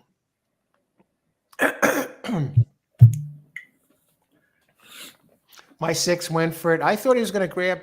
A great job by National Treasure fighting. He did back. squeeze him. Loloy, well, the other one, the 9, did make the late bump. You know what? That was such a close race. You know what? Either way, if you decided to keep him up, you could see it, and if they decided to take him down, you could see it. Was it that bad? Oh, was it that bad? Yeah, they're showing it now. Oh, I see. I mean, look.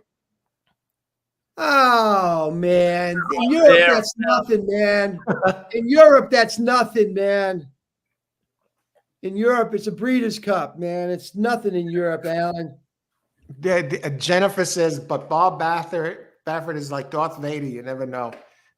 Yeah. And Steele, who just hit with that 7 last race, is in position to win this one. Seal says, leave it up for me. Leave it up for me, too. He needs Cody's wish. I like the Seal kid, guy. though, you know. It's taken a long time, which isn't a good sign for Cody's wish. Nah, I don't see them taking it. Vinnie, you think they're going to take that down? No, I don't think they should. I don't think there's enough interference there. I mean, I've seen a little bit worse interference. Mm-hmm. He bumps into him, but we're right there. Yeah, it doesn't look too much. Here. It's not too much. Now, do you think they hold it against you if you pinch a horse in, then he comes back out and hits you? Do you think they blame the first hit? I think so. Yeah. Yeah. I think so. But I don't see them taking Cody's wish down. Not in a championship. In this championship races, it takes a lot to take them down. Right. Yeah, if this was Ellis Park, maybe. The only thing that worries me about Cody's wish is that he only won by like a nose or something, right? Well, that's maybe they say the contact is detrimental to National Treasure. And Baffert, Jennifer mentions the Baffert factor. Let's see, though. I don't think he could take Cody's wish down. I agree with you guys. I think he did interfere a little bit, and I think he might have. It's official. Okay, the kid is going to be all right. All right. Yeah, the kid, they didn't even tell the kid. Yeah, right. They don't want to worry. Yeah, you want an ice cream? Yeah. For Dean, no change. Deanie, the change result stands. Great job, everybody who had Cody's wish here. All right. Now the races are all good, all big races. That was the first official Breeders' Cup race. The first 2 were stakes races, but they weren't Breeders' Cup races. And now we're going to have 9 in a row, and of all Breeders' Cup stakes races. Well, 8 more now. Drama in the big-ass dirt mile. Verdine, yeah, a lot of drama there.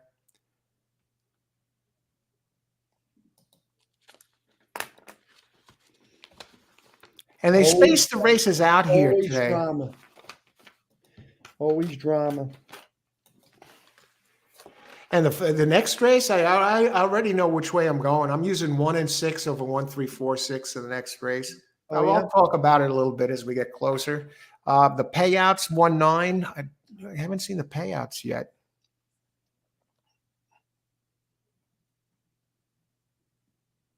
Do they even have the payouts yet?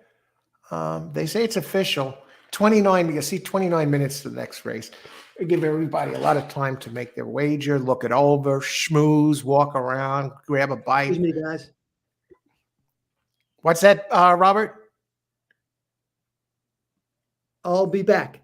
All right, Bobby. Okay, and when Robert gets back, then I'm going to step away for just a minute or so. And let me see. Let me bring up the PPs here for this race. Race 4, downhill turf for fillies and mares, $2 million.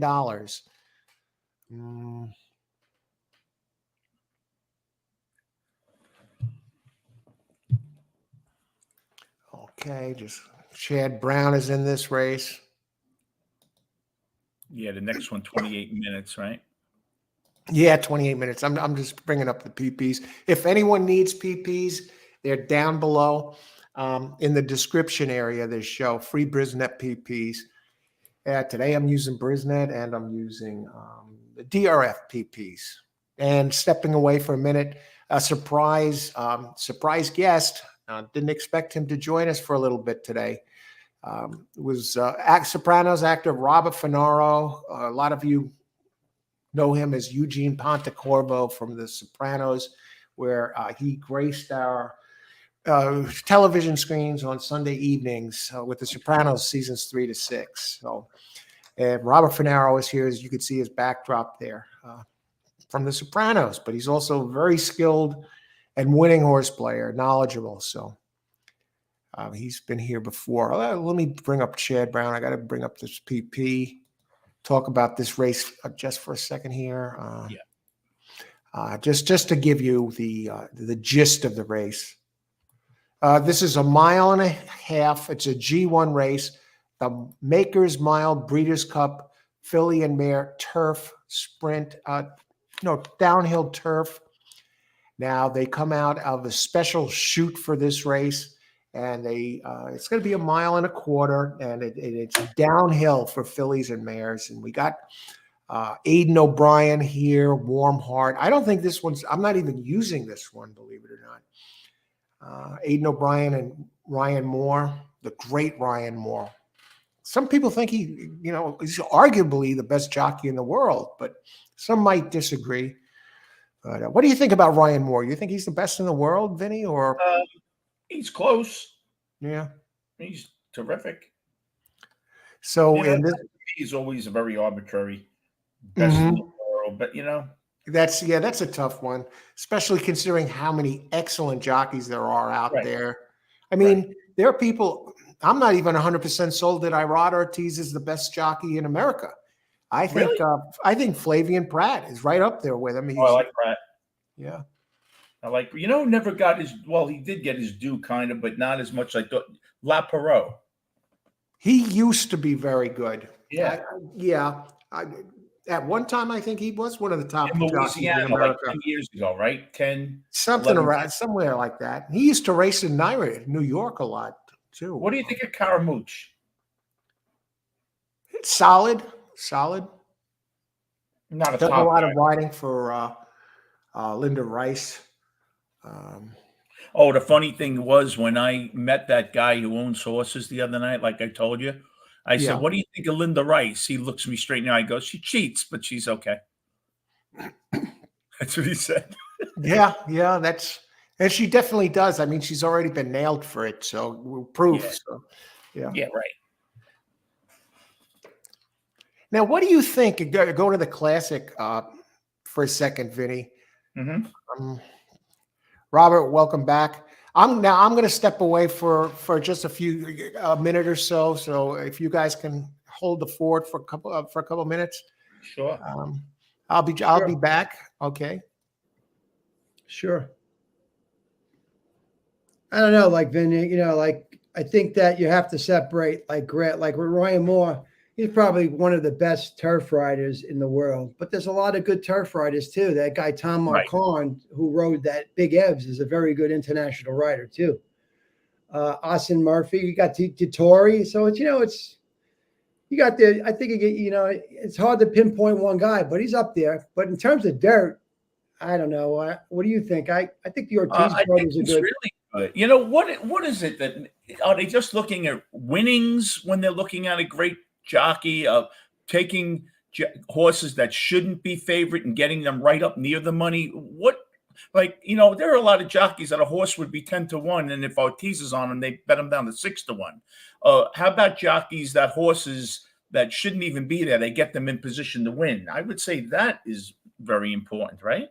Yeah, sure. That's another thing, I mean, like you could get a guy like Mike Smith. How do you say he's not one of the world-class jockeys? He's still out there. It's hard to pinpoint one like a Babe Ruth. Well, if there's a Babe Right. Ruth of jockeys, Mike Smith would come in like to the Babe Ruth. There's a lot of great baseball players, but it's hard to pinpoint who's the greatest player that ever lived. Hank Aaron was great, yet Babe Ruth, and Mickey Mantle are considered great. A-Rod and Derek Jeter. You look at You know? Ohtani now, who can do both. When you could pitch and play, obviously you're a very special talent, but is that the best player ever? Who knows? Yeah, it's hard to pinpoint, but you got to separate the grass from the dirt when it comes to. What do you think of Shoemaker? Willie Shoemaker. Yeah, Willie Shoemaker, great jock. Yeah, great jock. He's a great jock, huh? I Yeah, like him a Shoemaker lot. he was tremendous. Yeah, Eddie Arcaro, right? All those older guys. yeah. Yeah. I didn't see any of those older guys. So, and I'm not into it as much where I can handicap, but I just read whatever everyone else says about, Irod Ortiz. Now, do you think Rosario is as good as Ortiz? I think he's up there too. I think Rosario, is good. I think I like Rosario on the turf a lot. Oh, do you? Him and Clement, when they get together, even on the dirt too. He's a great rider, Rosario, Yeah, I think so. I mean, Ortiz probably, who would you put like Ortiz yesterday at 22-1 on the undercard? It's a strategy that always, not all the time, but it does work out a lot in his favor. Yeah. So, Yeah, some of these races, everyone has their favorites, yeah. Who can remember winning big on a jockey? Oh, so he's my favorite jockey. They bet them all the time. They seem to win on them. Yeah. Yeah. We'll see, Yeah. I mean, this race is, the Tories, it seems like they're betting the Tory here, this Great Britain horse. I didn't really look too much at his races, but they say he's a very good horse. If you look at this 6 horse, he's been carrying 131 pounds and he's dropping down. I mean, it's a pretty big weight, and he's won grade 1s. He's the horse to beat, I think, and Dettori, we're looking to get him another championship. It looks like this is probably one of his best chances of the day, Yeah.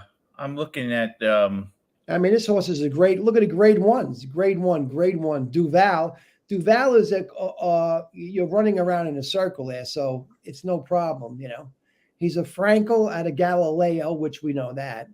right. And the 1.25 miles should not be a problem for this horse, although he's only run the mile. But it really shouldn't be, given that he's dropping 10 pounds, basically, or. Who I like a bit? Lumiere Rock, the 11 horse. Let me see.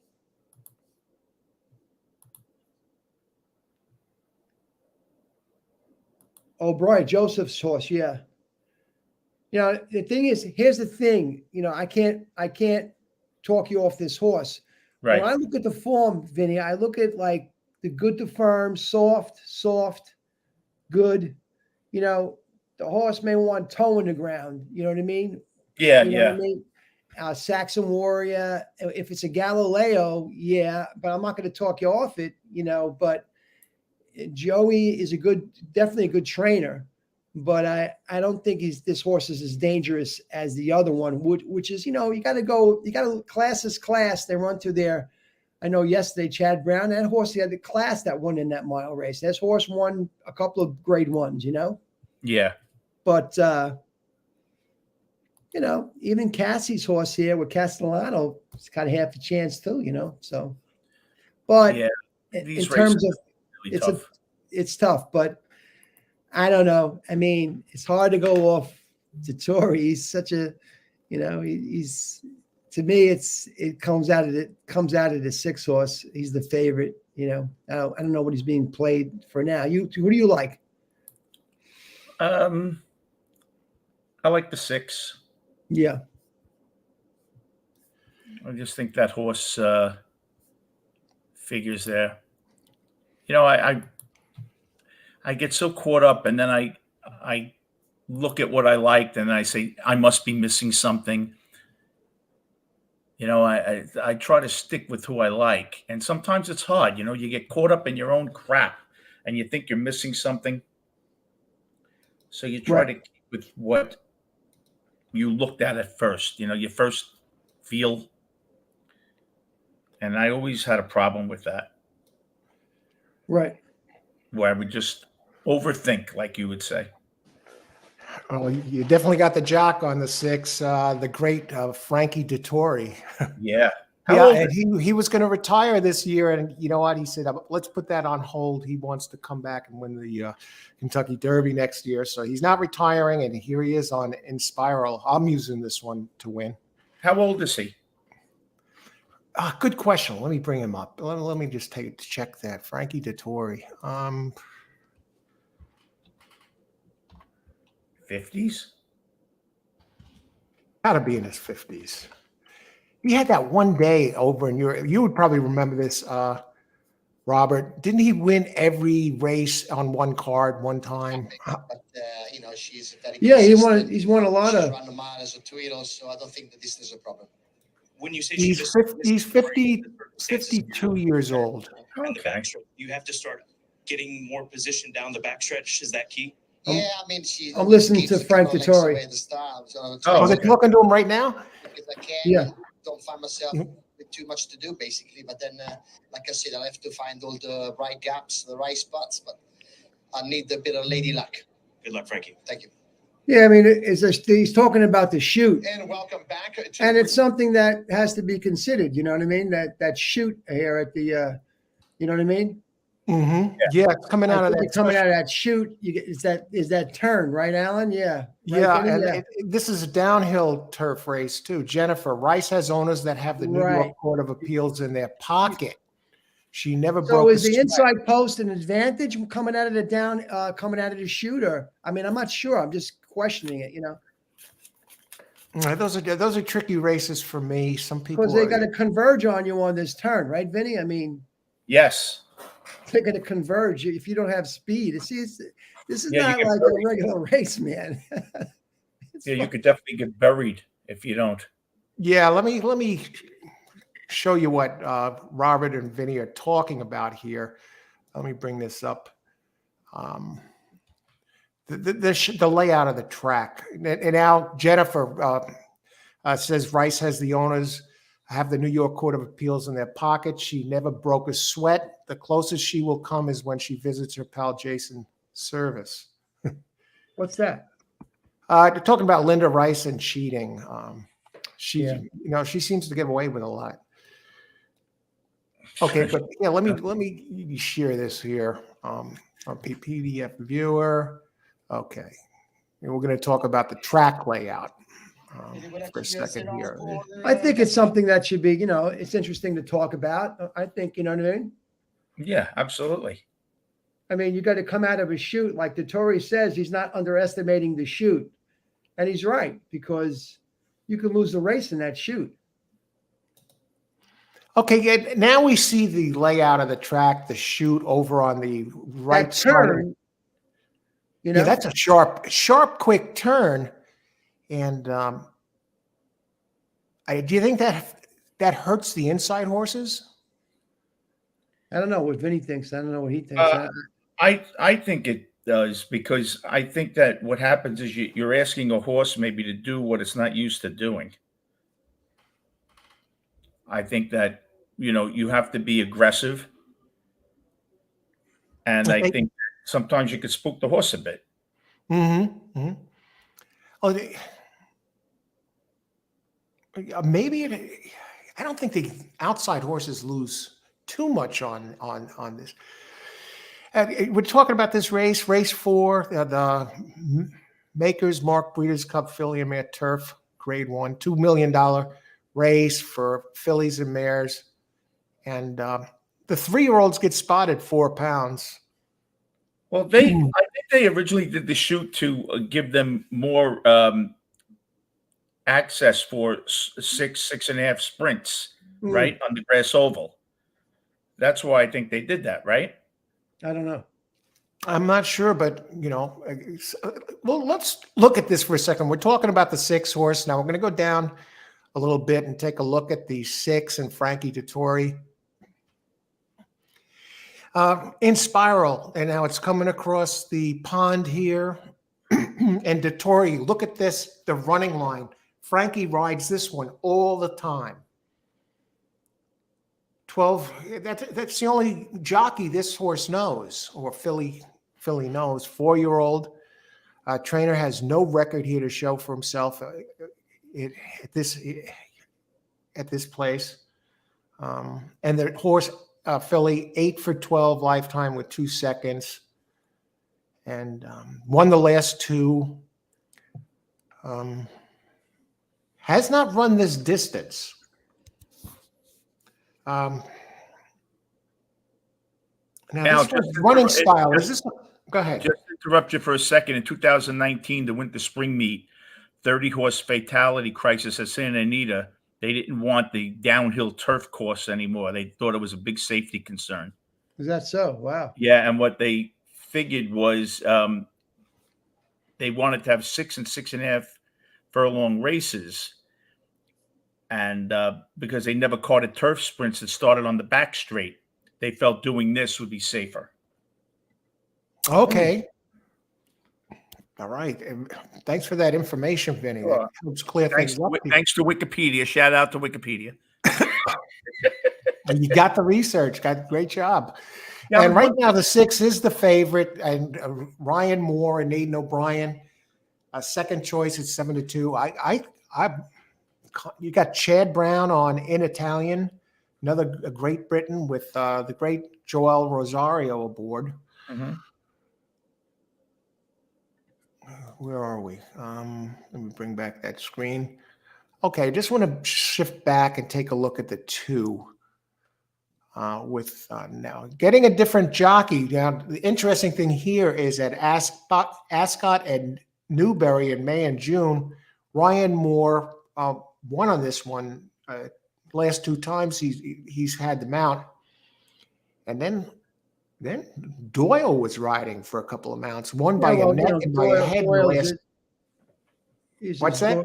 Ryan's is Ryan gets off. Doyle's not riding America, so it's obvious that Ryan's gonna take the he's gonna take the mount. Why would Doyle not ride in America? Well, I don't know. I mean, it's not a question of him riding in America. It's a question of Aiden always gives the top mounts. He's got a contract with O'Brien to get the top mounts, and he's his guy. He's like his Michael Jordan. So. How about he's this? Michael Jordan. He's a Michael Jordan on the team. Okay, got it. Now, how about, does it help that Warm Heart with Ryan Moore is 2 for 2 at the distance, whereas the 6 has not run at this distance? Well, it's 1.25 miles. I'm not sure. Let me look at this. And Warm Heart, he's good at the distance, and I don't know. I mean, to me, he's my pick. I'm starting to think a little bit differently. I know I have 1, 3, 4, 6. I'm not using the 2 at all in this exact as of right now, but now I'm starting to get a little edgy, seeing that Moore is up. And this one has won 5 out of its last 6. I mean, to lose an exacta with a horse now she's getting spotted some weight here, comes in at 120, and the 6 is at 124. I don't know. I got to get the 2 in there. I'd be crazy to get knocked out of an exacta leaving this one out. Yeah, absolutely. Now I'm going to the 1 in Italian. This one's going to look to just take it the distance. I mean, big early speed. Look at it. It has had the lead at the second call in how many races in a row? Just look at that running line. And it runs in America. It's Chad Brown. And this one should be out winging it out front. I don't see anyone in here who can run early with it.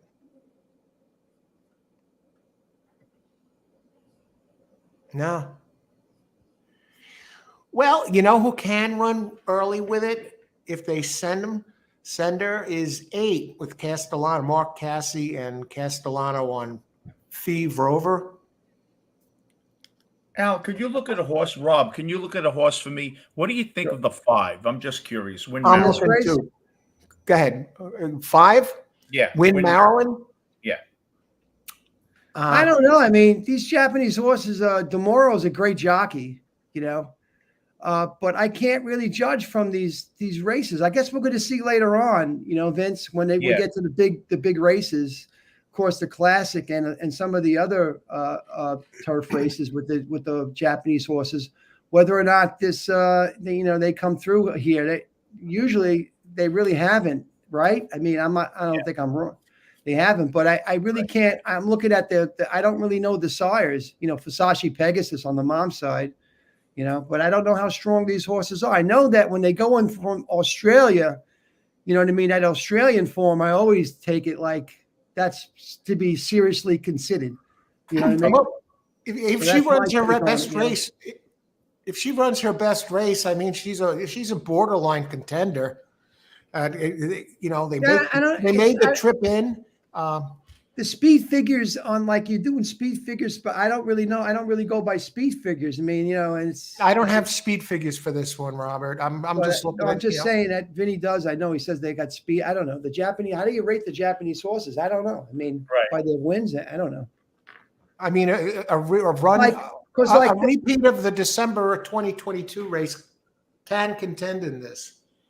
Yeah. Well, don't forget that. Remember what John Silver, right? He gave us that hunch in the next race or whatever in that. Oh, what, the 6th horse? Yeah, next race 6, Micah Yell. You know, so that's right. Okay, there's 6 minutes to post here. I'm just looking at the board on Win Maryland. We're dead on the board. But that's what I think. You know, Vinnie, I can't tell. Do you like that horse? I just when I got to him, I was a little interested, but I do like the 11, Lumiere Rock. Right. With the and with the 6 and the 2, 6, 11. That's what I'm about. Hope to get lucky here. Well, a 6-2 double, the odds on that, I mean, a 6-6 double, odds on that are 110 to 1. Wow. And it's a coin flip in the doubles, depending on, you know, the 1-2 with all of them. I mean, a 2-1 double will pay only 6 to 1, and a 6-1 double. I mean, 1 and 7 are taking all the money next race in the doubles. I just want to see Goodnight Olive. Yeah, geez. Can we beat Goodnight Olive next race? That's one's opening 6 to 5 for you double players. What do you think of Goodnight Olive next race? Or can anyone beat Goodnight Olive? I'm gonna go. Goodnight Olive. You for a second. I like Society. I mean, if Society runs a good race next race, I could see that one winning. I like I like the 7 and I like the 4. You know, I've been trying to beat Goodnight Olive for a while now, and I never seem to catch it. She always wins, but this would be the race where I play her and she loses. You know, I think I'm going to go Society next race. I'll look to beat Goodnight Olive, and I'm looking at a double here, 1-4. Let me see what these double prices are. 1-4. I don't want to try and do the exacta. That's a waste for me. The way I'm seeing how I would play it now to try and cover it. I got a double. I'll go with my 1-6.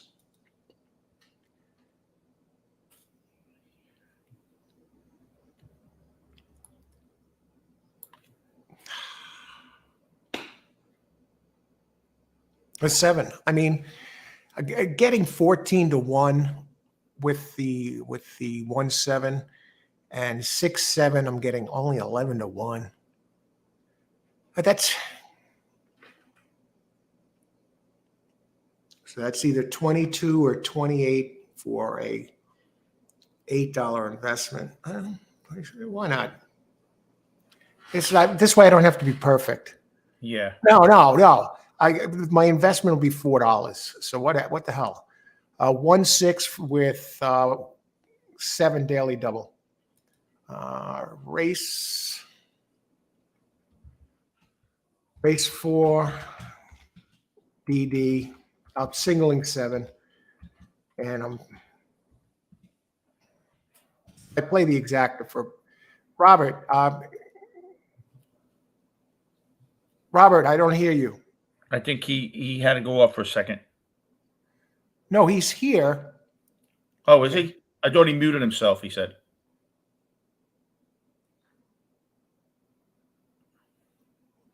Oh, maybe he did mute himself. Robert, okay, 1-6 with 7.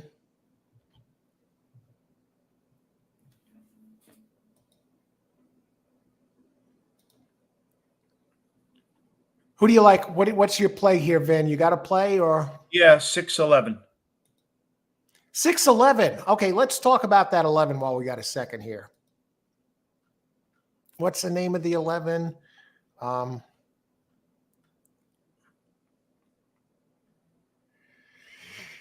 I'm tempted to go here. Here's what I'm going to do. Rock.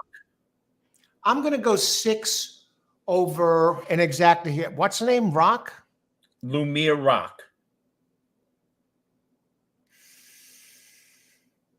That's the 11. Okay, hang on.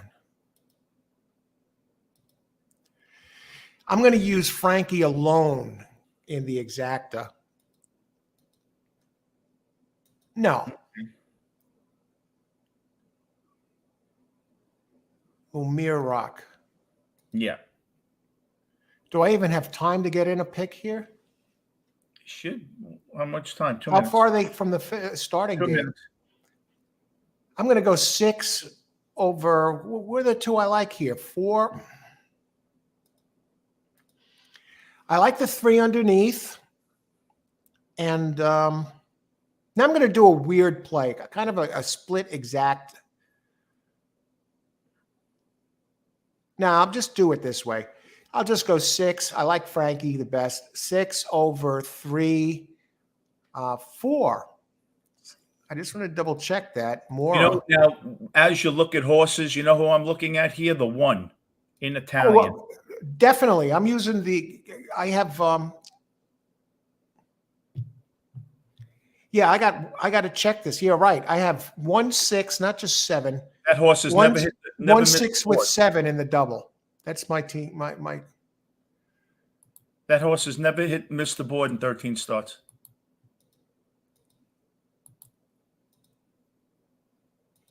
Daily double. Yeah, I got 1-6 with 7. Robert.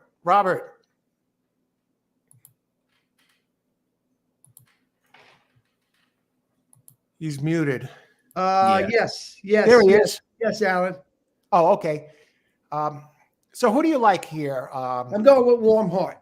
I mean, I'm going to do my Vinnie thing. I told Vinnie, this is my one play of the day. I'm going to play warm heart. Win or lose, I got to get ready for a wedding, guys. This would be so I got to be ready by 4. I'll be ready by 4. I got an hour and a half drive. It could be a long ride or it could be a short ride there. So. Well, good luck there, Robert. And thanks Rob, so much for the I'm surprise thinking. visit. I'm thinking the groom's not really a big horse better, is he? No, not at all. Not at all. I'm going to stay with you guys till the end of this race, but okay. And I'm going to single Lanfranco in this, and I'm going to add the 2 underneath, kind of like hedge play. I didn't use it in the double. Race 4, 6 over 1, 2, 3 exacta. And those of you joining us, surprise visit here from Sopranos actor Robert Fararo, Eugene Pontecorvo, season 3 to 6, but also tremendous horse player. And good luck, Robert. Robert is on number 3 to win. I'm on number 2. Number 2, Robert. Number 2 to win. Told me about this some hours ago. So he hung back. He didn't play the last few races, and he was waiting on this one. And I guess you're going to jump in the classic, right? With something, Robert. Well, yeah. I mean, I Yeah, said okay. Vinnie's horse in the classic The 10. and Dreamlike. You know, why not Dreamlike? So Okay, Well, and they're off. And Vinny, who do you like here? I looked at the one 13 for 13 in the money. This horse. Excellent most- stat. I most need 1 or consistent 6. horse.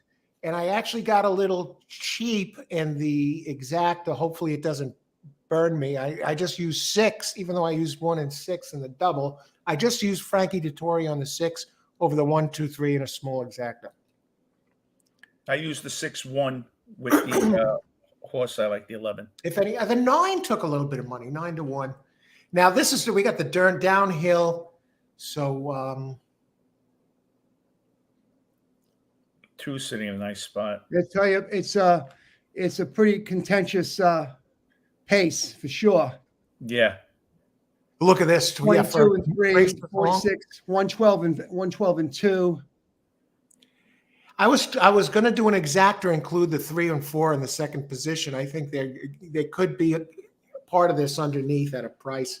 And Ryan Moore looks like he's hanging around. The 1 looking to take him all the way. Yeah, we knew the 1 was going to be running fast early. I'm surprised that 12 is still where's there. Frankie? No sign of Frankie with the 6. Yeah, they're coming now. Come on, I don't- Ryan. I don't- Split him up, Ryan. Come on, Ryan. Come on. Set it down. Ryan. No 4, no 4, no 4. No 4, no 6. Come on, Ryan. Come on. Come on. Oh, shit. There you go. 6-2, Alan. You got me, man. Jeez, I got the exacta and I'm alive There in you the go, double. man. I went against them, man. I went against the 6, and I just got clipped by one of the best jockeys in the world. Well, that's it. Holy crap. Look at And this. I was going to play 6-2 exacta, but I just said, let me just play to win. I don't want to get fancy, you know. I got clipped, boy. He ran some race, huh, Vinny? Yeah, he This really horse goes did. so well. Ryan Unreal. stayed up on the lead. He was right there, man. Ryan Really did. Dettori just got him. Wow. And that 4 did get into the try. Shit. All right, guys, I got to go. I love you, man. Have a wonderful Robert, day. love you too, brother. Thanks for joining us. Let me Enjoy get the back here. rest of Let your me day get and the back wedding. online so I Have a can say nice. goodbye to you guys. Take Good care, luck Rob. with everything. Good luck. All right. Good luck, Robert. All right, man. Ciao. Take care, man. Thanks for joining us. Ladies and gentlemen, Robert Fararo, He's a good dude. the great Robert Fararo, Eugene Pontecorvo, seasons 3 to 6 of the piano on The Sopranos, and damn, he nearly got it there with that 2. I thought he Tough had it. beat, but Lanfranco Dettori, yeah, they're going to be interviewing him again, and we're on the Yep. board finally, and alive in the double here. Yeah. So let's see. Let me get this PP down and out of here. The one went too fast. I'll be right back, Rob. Al. Okay, Vinny.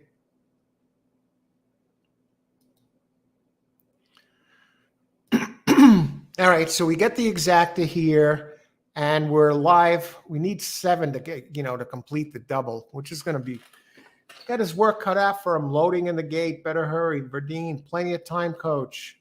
Verdine. Race 4, 19 to place on 11. Jennifer. 1, 2, no.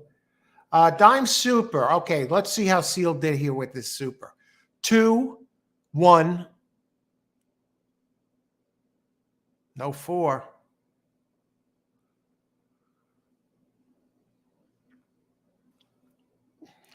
Irene, I think you see race 4th ratio. 11, Seal, no 4. Yeah, Robert. All right. And that exacta is going to return, not going to be a big one. Exacta 6-2, 13 to 1 odds. Okay. A $3 bet, right? So, hey, we're on the board. And now we need 7 to complete the double. Now I singled just the 6 in that double, even though I used 1 6. No, I used 1 6 in the double, but I singled the 6 with Dettori in the exacta. All right. Race 4 in the books. Go on to race 5. And we got Chad Brown in this race. Could close this.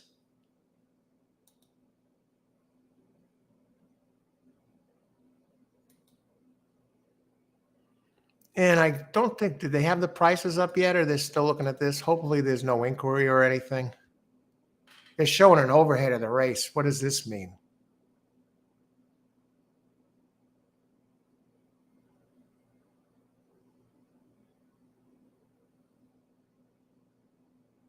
That's 6, man. What a late run.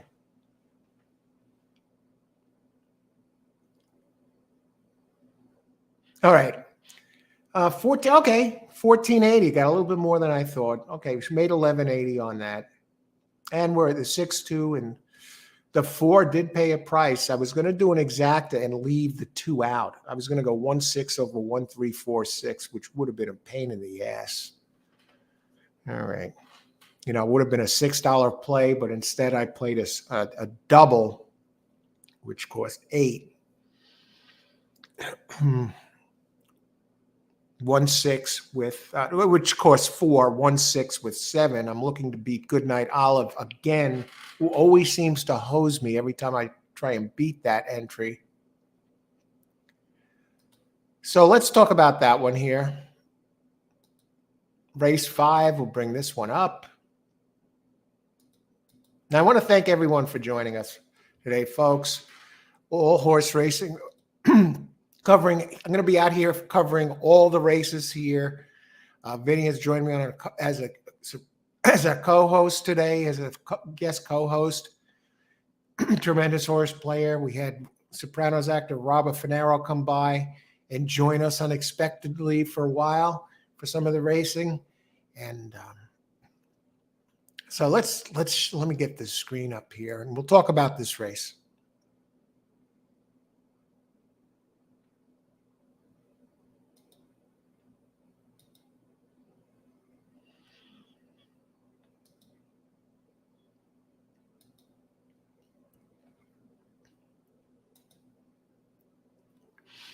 Okay. Race number 5 coming up here. Should be an interesting race. Goodnight Olive, you know, is going to take a lot of money. How many minutes to post? 31 minutes to post. We have a lot of time until the next race. And Goodnight Olive is on the board at even money right now. That's number 1. Chad Brown, Irad Ortiz, 7 furlongs on the main track. Today, no coffee for the show. We are having big cup, Bigelow green tea with mint. It's good for your health. Did you say something about this? Our smooth green tea is carefully blended with cool mint leaves for a refreshing cup. Try it hot or cold. It's delicious too. Bigelow green tea. Somewhere in here it should say that something about how good it is for you. It's very good for you. Yeah, green tea.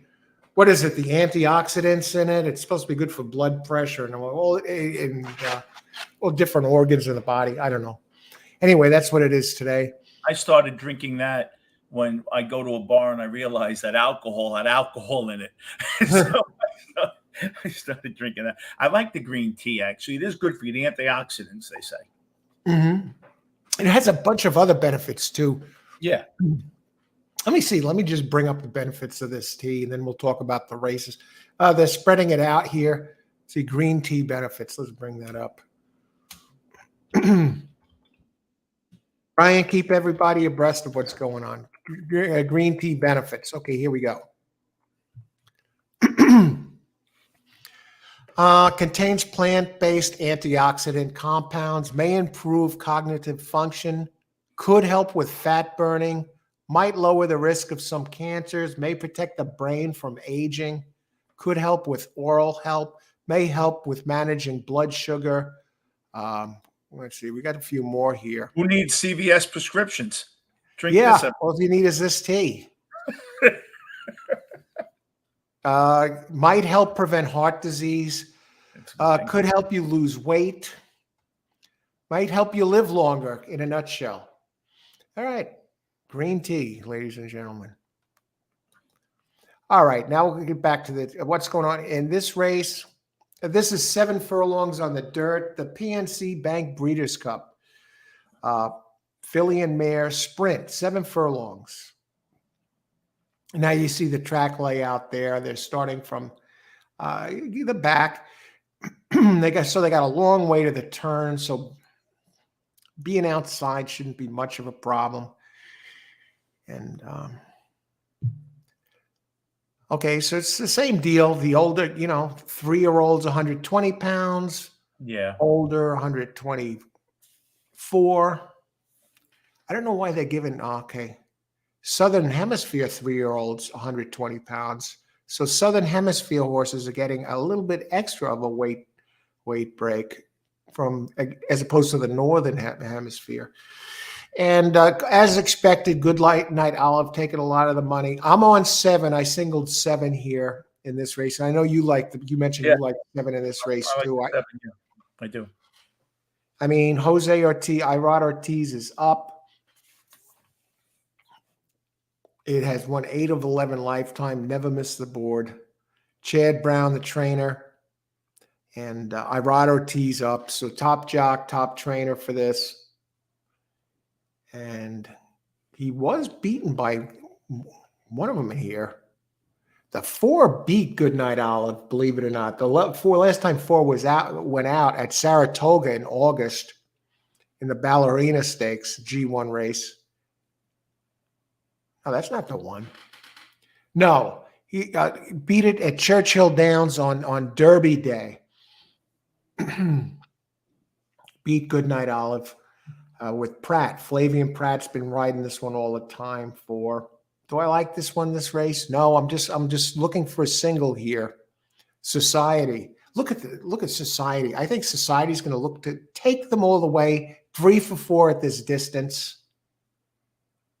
Really came into its own the last couple, but it's running at a smaller circuit. Ellis Park isn't small, but winning by open lengths, 10 lengths and 5.5 in the latest. At Charlestown, it ran in a minor stakes. But the horse doesn't know what class it's in. This one always goes to the front, and I think that at the distance, it's going to be real tough. Yes. Yeah. And Goodnight Olive, had a good race last race and lost. And what do you think of Goodnight Olive, Vinnie? It's going to be tough to beat. Oh, yeah. Really tough to beat. But beatable.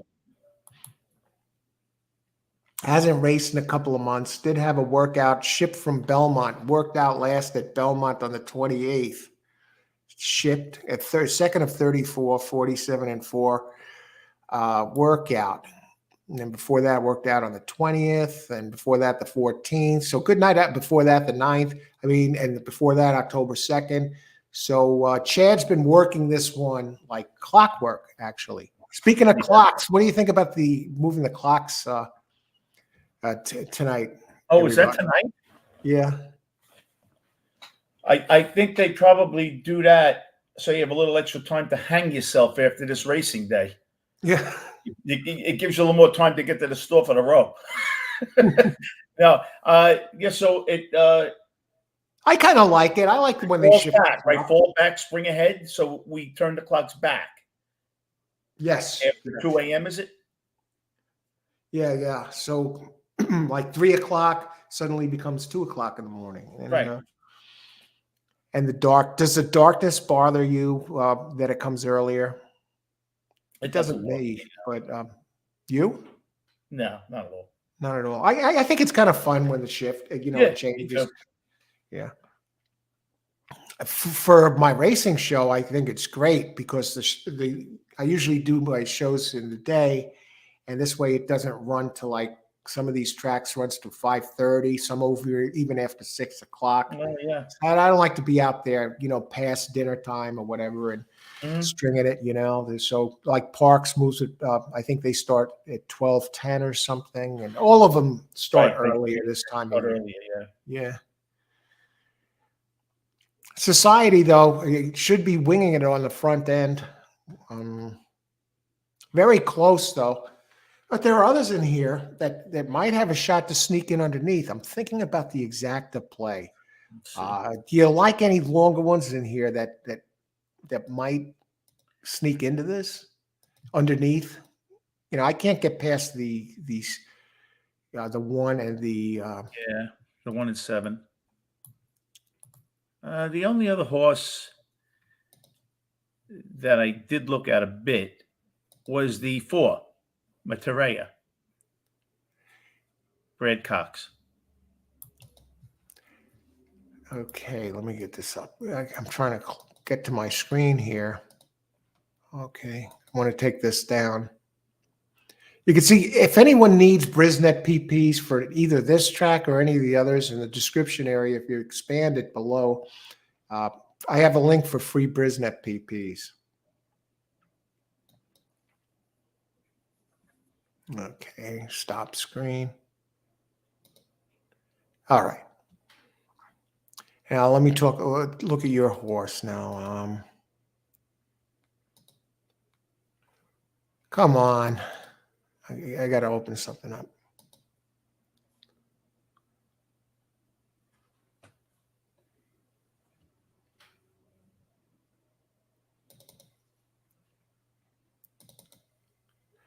Get the PPs going.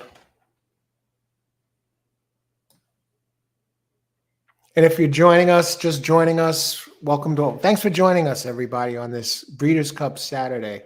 Yeah. And a lot of people think that the Kentucky Derby is the biggest day of the year in racing. I guess it is, as far as It is technically getting views. I mean, getting everybody watches the Kentucky Derby, even if they're not a horse racing fan.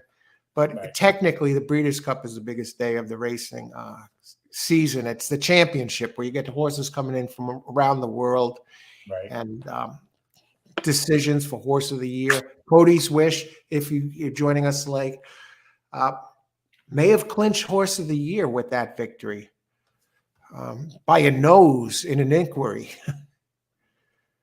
Yeah, that was something. But yeah, the Breeders' Cup has the biggest races. You know, whereas Kentucky Derby, that's one for it's for the 3-year-olds, and but this is the champion. They consider the championships. A lot of people that watch the Derby are not going to watch the Breeders' Cup. I'd be curious to compare the ratings of the two. I don't even think it would be close. But as far as I agree with you. I don't think it would be either. now, I'm looking up your horse. Okay, Cox, you're talking about, right? Yeah.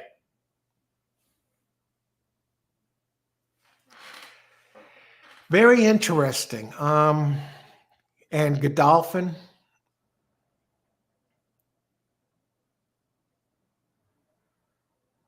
I don't think she's as fast as Goodnight Olive or the other one, but I think it's fast enough to finish second if one of those two don't fire.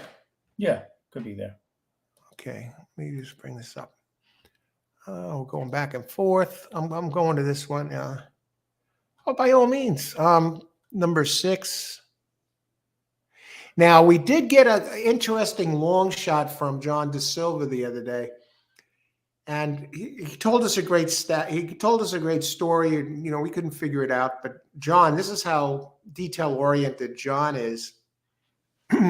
Number 6, Mikael, Japanese entry, and she's running in a G1 race today. Mm-hmm. And they say, how many times have you seen a horse running a G1 and it represents a drop in class? Now, G1 is the highest class. And this is considered a class drop for her. Opens 15 to 1. Are you going to get this, Vin? Any clue why this is G1 is considered a drop for her? I have no idea. Yeah, we had no idea either, Bobby or myself. It's a drop in class because the G1 race that she ran in, she was the only female going against males. So technically it's considered a drop in class. Oh, okay. Going from a, race girl against the boys. So Oh, okay. and she has some wins, and she's won with 7 out of 17 lifetime, 2.8 million plus in earnings. For 6, but let me get to yours. Monterey, Flavian Pratt. I mean, the numbers are light compared to the 1 and the 7, but the connections are certainly there. Yeah. Godolphin trained and Godolphin bred. Godolphin owned, I mean.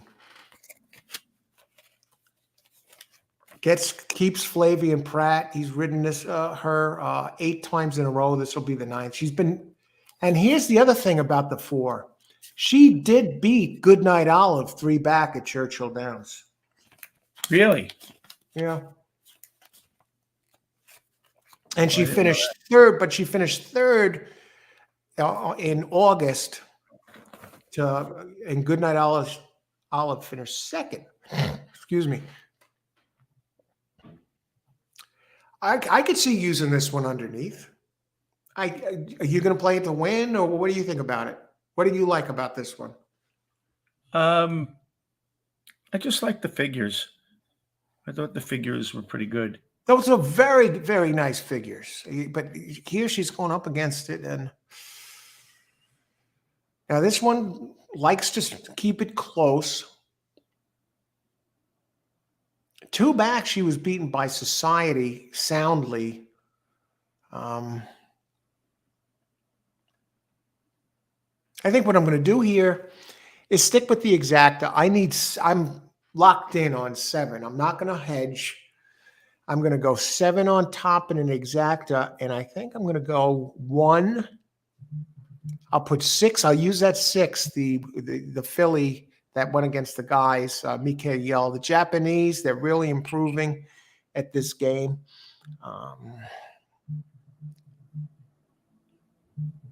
7 over 146 exacta. Let me just check the price we're getting on the 4 and 6.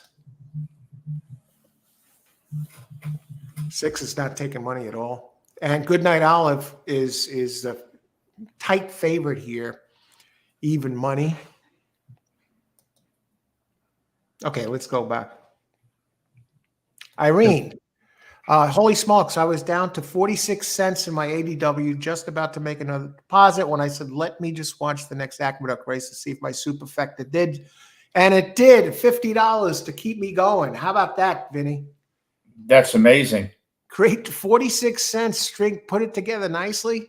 Great job.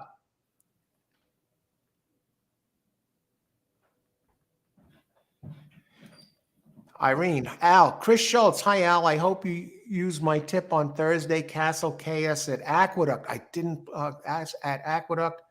Went off 11 to 1, but if you did, and 9 all daily double. Chris, I came in second at 99 to 1. Wait a second. Went off 11 to 1, but if you did a 9 all. Came in, paid $1,331 for $1. I had it 10 times biggest payday for me. Great job, Chris. No, I didn't have it that day, but tremendous. Yeah, that was amazing. That is something. It's amazing how you can have nothing. This is the only sport where you can really have nothing left and you can end up doing well. Yeah. Chris, I remember that. Yeah, outraged. Great job, Chris. Good luck today. Thanks for joining us. Chris, I remember that. I had made a note of that, but was distracted at work. Oh, and didn't make the bet and saw it too late. That was a great pick. Congratulations. Philly running with Colts now considered a drop. No. That's what she running with Colts now considered a drop in fair. Not a rise. No. It's the other way around. She was going up against the guys. This race, she's going up against the girls. All righty. Let me just see this.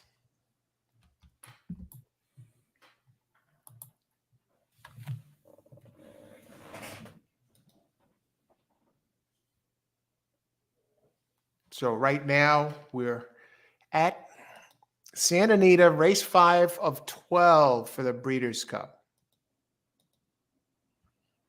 And let me look at what time these races go off. I lost one screen. Let me just try something. ERF site went down for a while, maybe overload from the Breeders' Cup. Let me see. Probably. I would think so.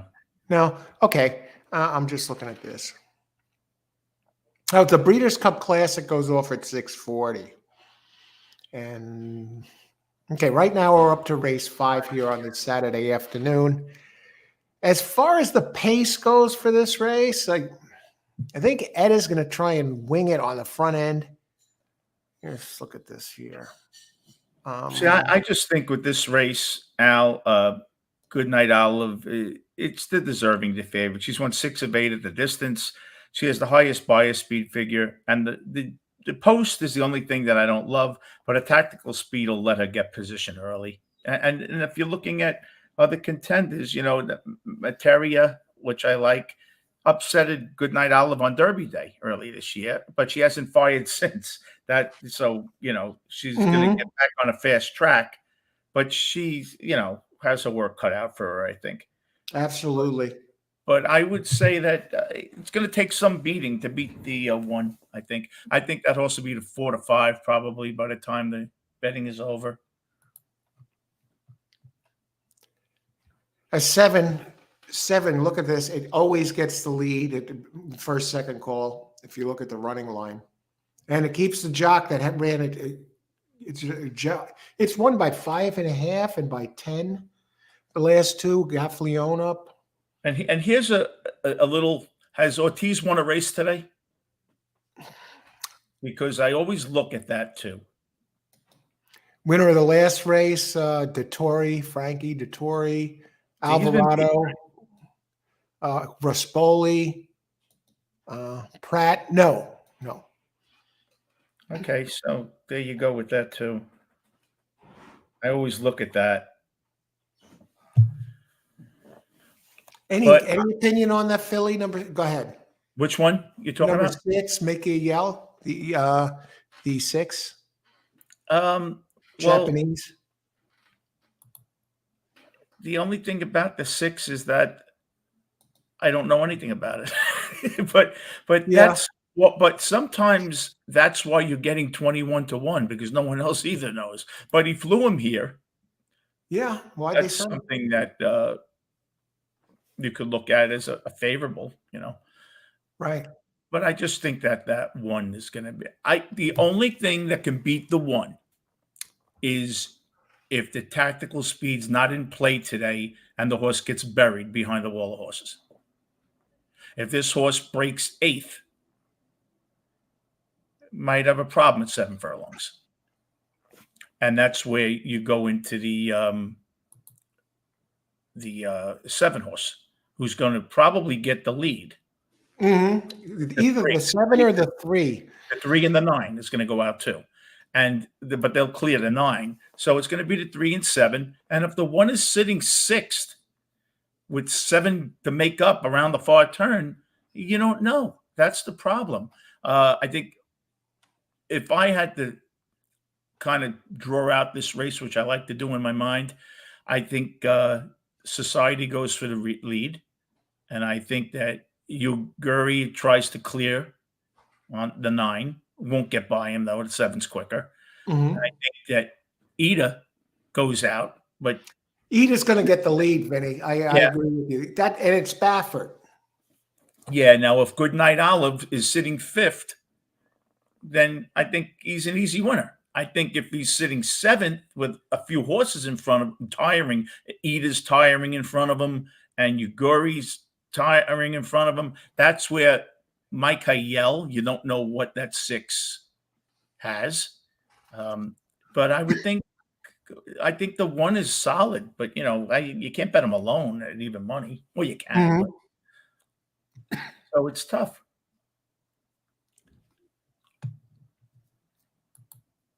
I think what I'm going to do here is I'm going to put 7 alone on top and throw it over a 50-cent try, 1346, 1346. I like the 3 with Baffert to hang around, maybe get second at a price. And 1, of course, I'm going to get one of the other positions with the 1. And then the 4, who's already beaten the 1. And then the bomb, the Japanese horse, the 6. Right. That's a $6 play. Let me just look at this. Yeah, that's what I'm going to do. Coming off a win. I need the 7 to win here. I'm not hedging or anything. Need the 7 to complete the double. I have the 7 alone. Let me just look at this here for Jack the trifecta. So I'll put my try in right now. Okay. Chris, before I do, after watching the track yesterday, it is obvious Speed is winning at Santa Anita. With that being said, I am signing race 10, number 5, Live the Dream. Race 10, Chris, Live the Dream. Thanks for sharing that with us, Chris. I'm writing it down. Number 5, Live the Dream. In on that big $1,300 double the other day and gave out his pick earlier in advance with that 11 horse in the finale. Okay, let's Live the Dream. Number 5, race 10. I'll be right back, Al. Okay, Vin. Okay, Chris, Breeders race 5, box 6 and 7, and daily double 7, 6 for 20 times, and 6, 6 for 10 times. Okay, good luck, Chris. I think that 7 looks good. I'll take a look at your 6 for a second. And let me get my pick in here. Deanie, straight, 7, 1, 2, 3, 6. Good luck, Deanie. That's probably going to be 7, 1. Okay. Race 5. Try. Vector. 7 over 1, 3, 4, 6. Over in Bob Baffert, the trainer of the 3, Etta. Big early Speed. Race 5. Okay, and we got 7 minutes to post.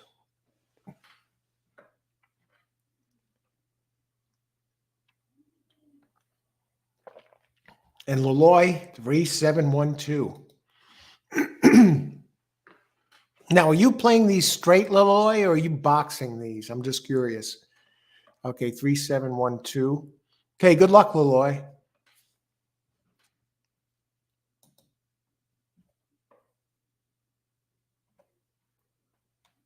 Exacta box 567. All right, good luck, Irene. So you don't like Goodnight Olive. Let's take a look at some of these others. I wanted to mention somebody here. 6. Oh, 6 and 7 and 7, 1, 2, 3. Okay, Leloy, just 10-cent, coach. All right, thread the needle. You had an excellent long shot in there on the place play with that 3 the other day, Leloy. Good luck. Okay. Let me look at these real quick here. 5, Kirschenbach. There's some nice races.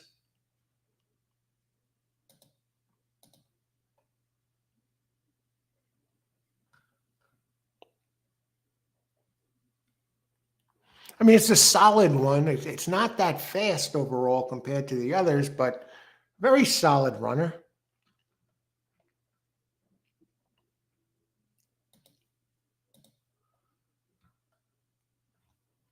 Okay. Etta's taking no money at all for Baffert. Looks like the speed of the race. I mean, Society's been running so big lately. 6 really not getting any respect. Never raced in America.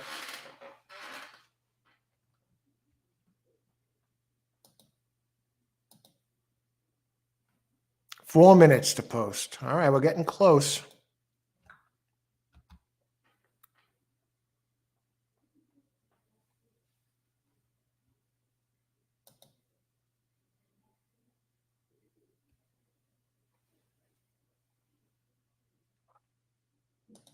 Here on Breeders' Cup Saturday. Let's look ahead. What do we got? We're looking at in race 6.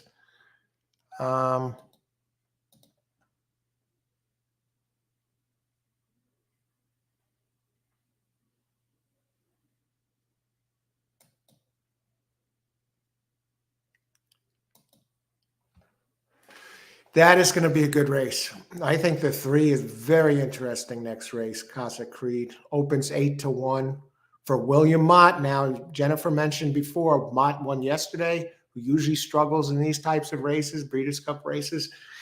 And won yesterday, won today with Goodnight Olive in a thriller. And now he has Casa Creed in the FanDuel Breeders' Cup Mile presented by PDJF.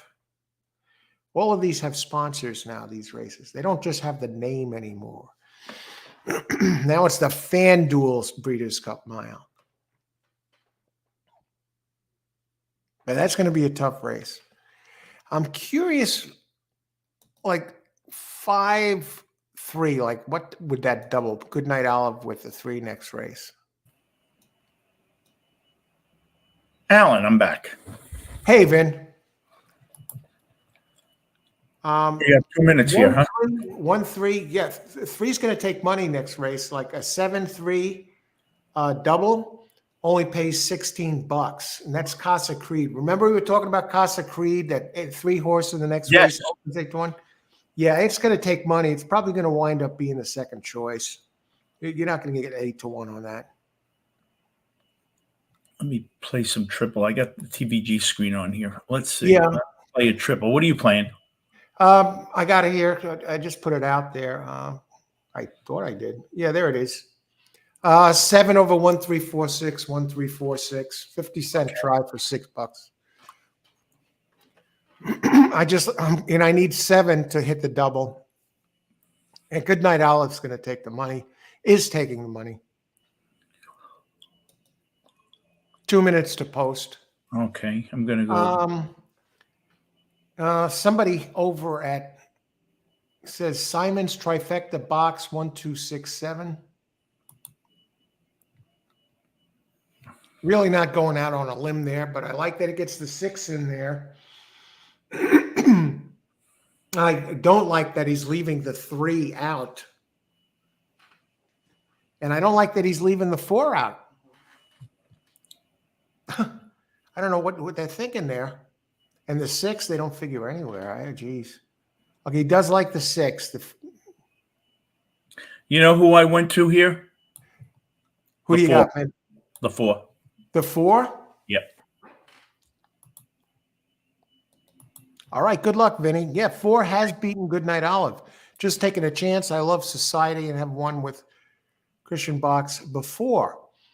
I like a show bet on this 4 horse. What are the odds of the 4 right now? He's 6-1. 6-1, okay. Dubs Anderson likes the 3, and I think he's a fantastic handicapper. Irene, that's Bob Baffert. All right, thanks for sharing that. Jennifer, Exacta, 1-4. Oh, Jennifer likes her 4 too, Vinny. Yeah. 1-3-5-6, and win with the 3, 4, 5, and 6. So you'll get paid if you connect here with one of these longer ones to win. Good luck, Jennifer. Good luck, everybody. Yes. Now, of course, you have the team of Chad Brown and Irad Ortiz on Goodnight Olive. I have tried constantly to beat Goodnight Olive and just never seem to be able to do it, when I'm betting on a race day that she's running. And so let's see, if I would have bet her today, Society would be a lock. But I'm sticking to my guns, and I'm staying with Society. And okay, anybody else? They're getting in. We're getting close. Rich Lane is here just in time. 1749. Good luck, Rich. Thanks for joining us. Rich has delivered on the show to before. May the horse be with all of you. They're playing with ice water in the veins. I expect 3 and 7 to be the speed. Ice water in the veins. Whether you win a couple of grand, whether you lose your house or whether you don't play at all. You want somebody to come up to you, snap a picture of your face with their cell phone. Should be the same exact expression on your face, no matter what happened. Emotionally grounded for the races. Ice water in the veins. And the speed duel we all anticipated is going on up front. 22-2, 22.29. I got to wonder if this hurts the 7. The 7's used to taking the lead all the time. And Goodnight Olive is a little closer to the paces than usual.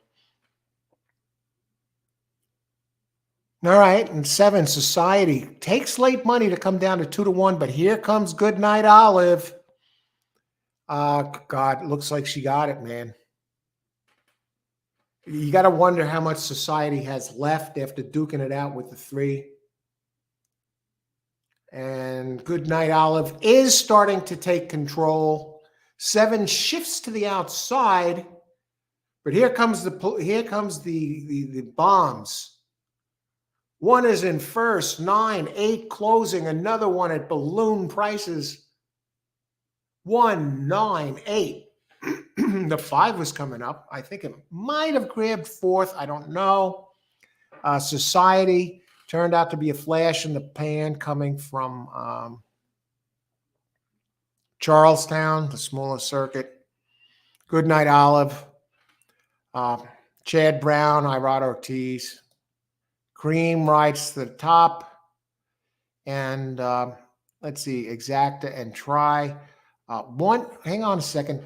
Boxing 1-9. You got it was 1-9, right? I think you got that here, Rich. Now, 1 actually was even money, so it's not that bad. And the 9, you girl, 26-1, probable 1-9. That's a 71.20 Exacta for $2. Great job, Rich. Wow. Let's see, 1, 9, yeah. Now, Society did hang on for 4th. Exacta and Try. Okay, great job on that. Hey, Al, and hey, Vinnie. Rich, always a pleasure.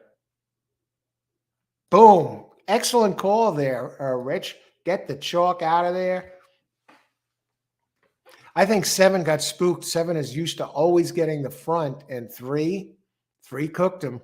The 7 didn't get it. It couldn't get the lead, and it quit like a freaking rat. But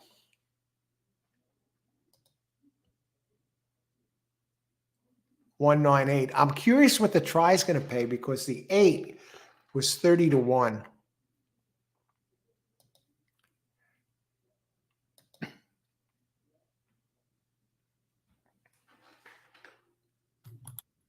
I keep on going off horses I originally liked. I'm killing myself. You like that 9 for a piece, or No, I like the 1.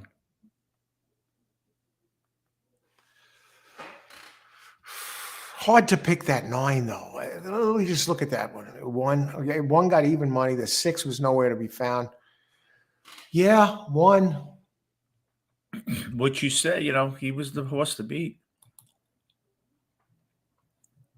I told you I tried to beat Goodnight Olive again, and again she beat me. Yeah. I've never won with her before. It's like Mike Smith with me. Right, Mike Smith. Okay, now race 6 is coming up. It's Santa Anita. It's unofficial. Chris, she is a beast. That is what back-to-back odds on a champion should look like. 4 to 5. I think, did it go 4 to 5? I thought it is even money. Even money, yeah. And that moving in, my single got through. All right. I'm just looking to seal. Let me just scroll back here.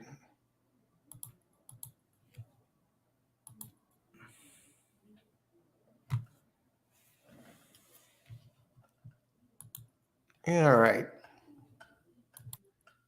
Good job on that single. 9 was 7 wins and 14 starts coming off higher speed figure.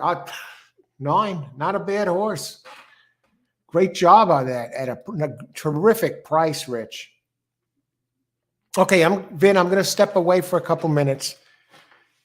You there? Oh, Vin is not there. I'll let him know when he comes back. I guess he'll see it. So I'm going to step away for a couple of minutes. Be right back. And for race 6 of 12.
All right, and we're back.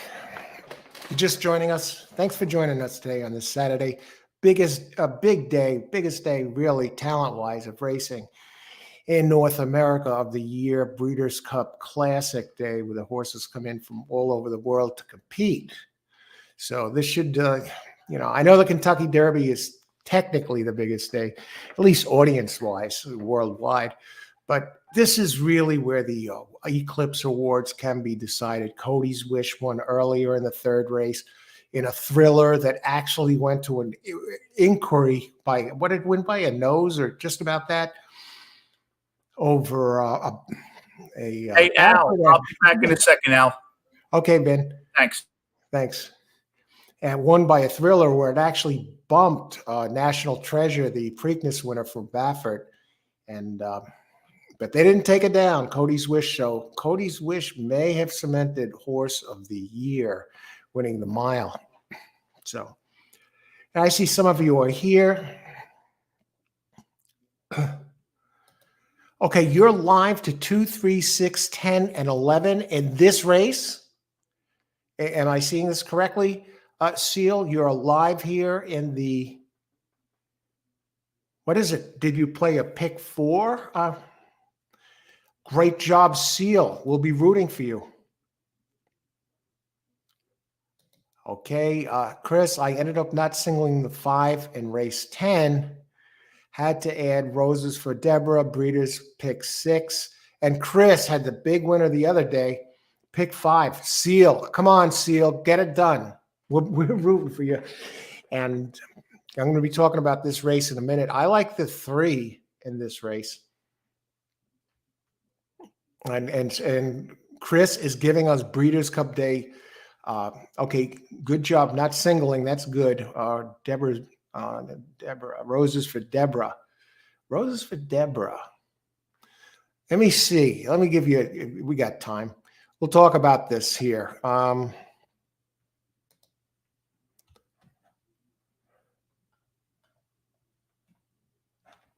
That is in Roses for Deborah in race 9. Okay.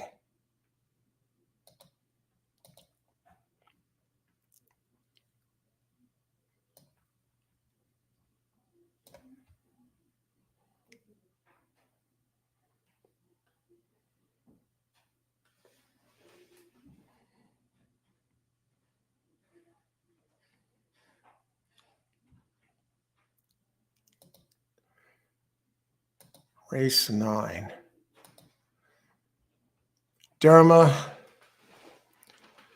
Well, you got the Japanese entry there, which will be interesting.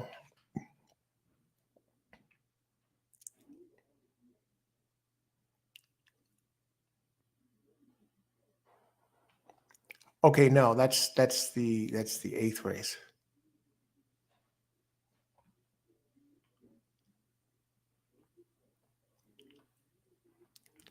Oh, the 10th that must be. Live the Dream. Roses for Deborah. I like the let's see. Roses for Deborah. I mean, definitely a contender. The top 5 horses in this race are separated by no more than a couple of lengths.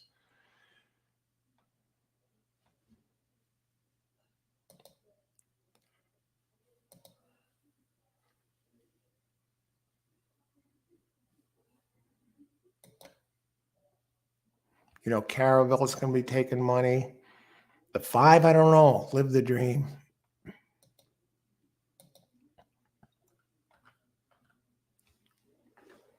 Yeah, I mean, this one really, jumped forward, from a 2-year-old.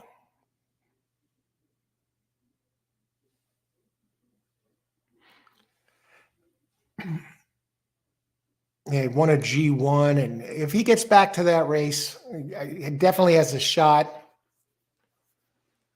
My only concern is, does he bounce? I don't know, but a repeat of a G1 race and definitely has a shot. And Roses for Deborah. Yeah, this one's really improved a lot this year. It has that big Saratoga race, a couple back.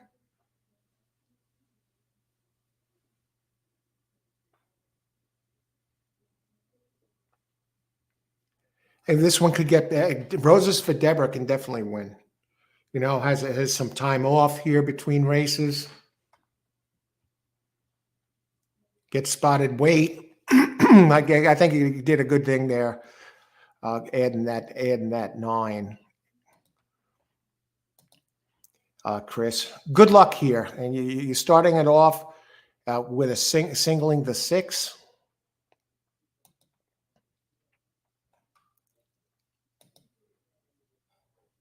Definitely a player.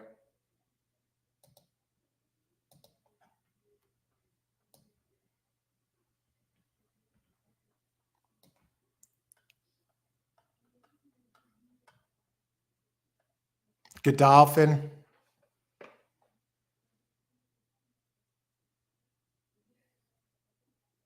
You know, it's going to have to be the speed, early speed to get out there. Okay. Good luck. Good luck with that, Chris. All right.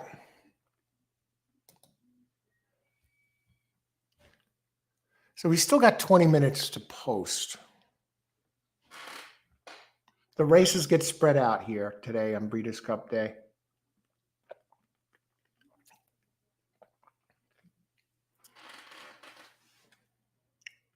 I'm just looking at Casa Creed. I'm taking let's see what the place and show prices are on these horses.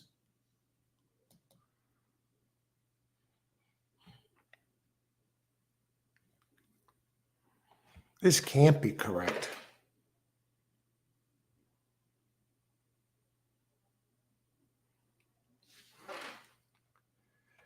Exact. Casa Creed, really?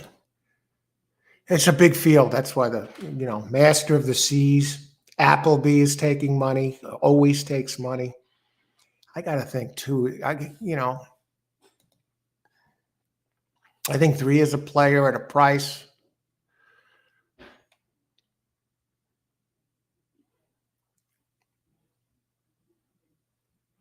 $540 to show for the 3. Are you kidding me?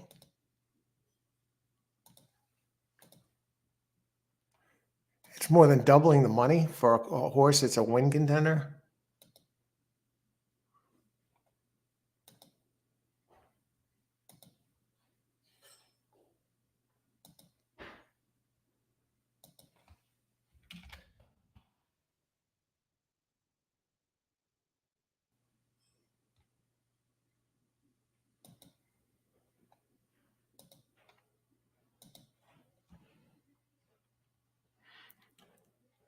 Master of the Seas, you got Charles Appleby and William Buick going here in this race.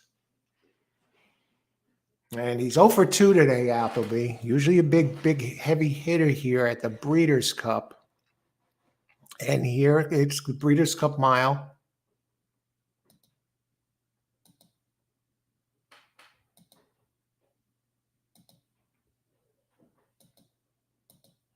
And we'll talk about this.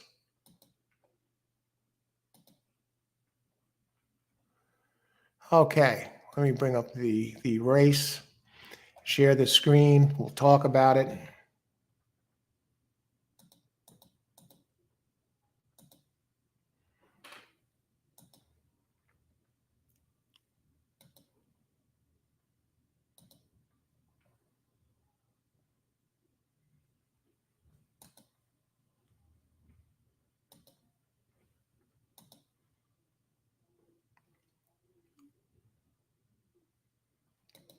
And Chris says, my 6 single is a speed play. Yes. After yesterday, it seemed like closes just couldn't get there. Yeah, you was talking about that earlier, Chris. Good luck here in this.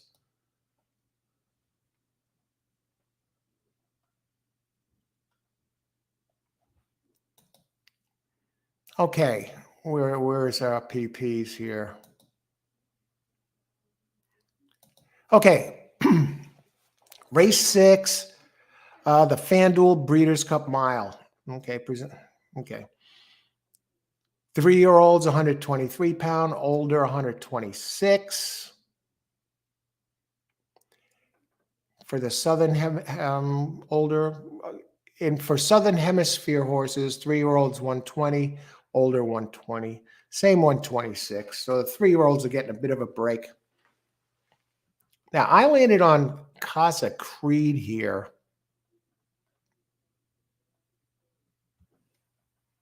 Let's bring this up.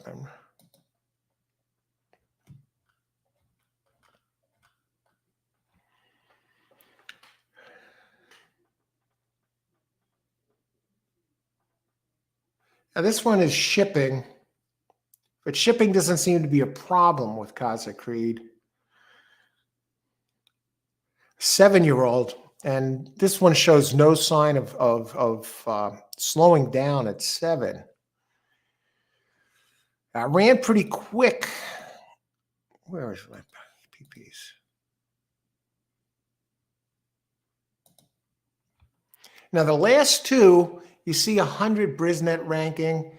Won the last two. Sayers has been riding this one all the time. 7-year-old out of Jimmy Creed, Distorted Humor. Sayers ran once at Santa Anita. Wasn't a great race. Who knows how long ago that was. Missed the board with a 93 Brisnet. But look at these last two races. Won a G1 at Saratoga at this distance.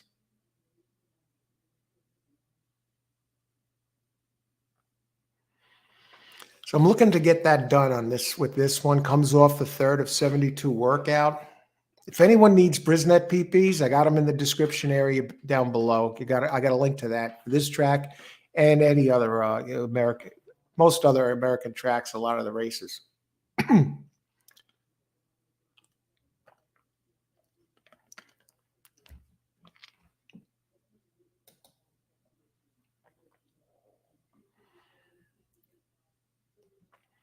Okay, let me stop this screen.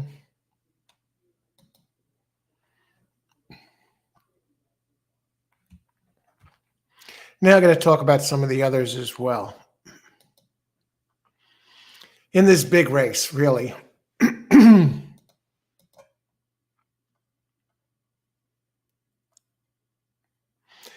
Exalted is an interesting one. And it scratched. I was going to say that one didn't run its first turf race until the age of 6. Number 11, 20-1 Exalted is scratched. Now we want to talk a little bit about Master of the Seas. Now, this one breaks all the way outside for Charles Appleby and Buick. We've seen that duo here today. They haven't connected yet. Opened at 7-2, currently 4-1.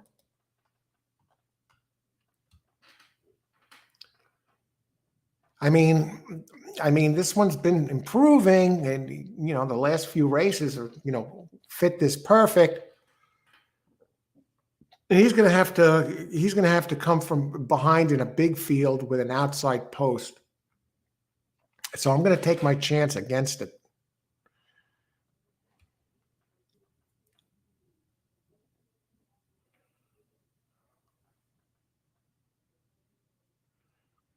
Casa Creed.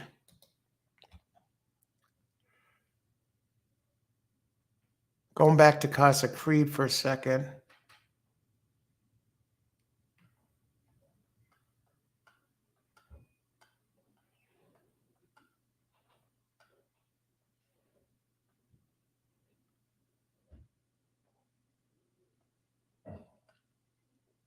Master of the Seas I'm back now. Hey, Vin, Master of the Seas, Godolphin. What's that? No, I'm sorry. I thought you were talking to me. Okay, Master of the Seas. It lost by a nose last time, and but with Buick, it did win by 3 3/4. A couple back with a good closing kick. And what jumps off the page here at me is Master of the Seas can either run very fast early Or at the last race when he lost by a nose, he was only a length and 3/4 off the lead at the second call. I don't like the post. I don't like the post. I know the trainer Applebee's 43% in stakes, graded stakes. I'm talking. I noticed Vinnie, the 3 is paying $540 to show. Oh, it's a The big Casa field. Creed. Yeah, I'll tell you what I like about Casa Creed. This rate, he's coming off the best form of his career. He's won as a 7-year-old, no less. and both at this distance. And right under him, I think is Maj. Came to the States for a prep for the spot. She won on the front end, proved that she has enough of a finishing kick to hold off her other foes that day. She's facing boys, which she's done before overseas, but never against this caliber, And then I looked at the 12 Exalted, has 4 wins from 5 turf starts. Yeah, that one's scratched, Vin. Oh, okay. Because I would have loved that horse off a underneath. and Master of The Exalted. Yeah, and Master of the Seas. That's the best closer in the race. But I love Master of the Seas. I'm just a little concerned that 14 post, and it's going to have to come from behind, and he'd need a very fit. The race would have to fall apart for him to come win this race. It would have to be. I could see a box 3-14 box, and not 3-14 over 3. And the speed, the speed of Maj. And then 9, Astronomer has some early speed. I just wonder if that's going to screw some of the others up in here. I'm just looking at them right now. Astronomer. But yeah, I'm going back to the 6. She'll try and get the lead.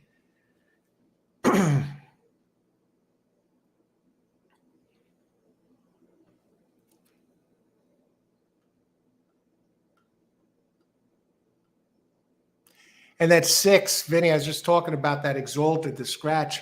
It didn't even run its first turf race until as a 6-year-old. Oh, really? Yeah. Yeah, but now March, girl against the boys. That makes it a little interesting here. Oh, yeah. I think she's going to have to improve a little bit, but the speed, speed kills sometimes. She'll probably try and run off and hide. I'm just going down to the 9 for a second and see how much speed this one actually. A 9 has huge early speed,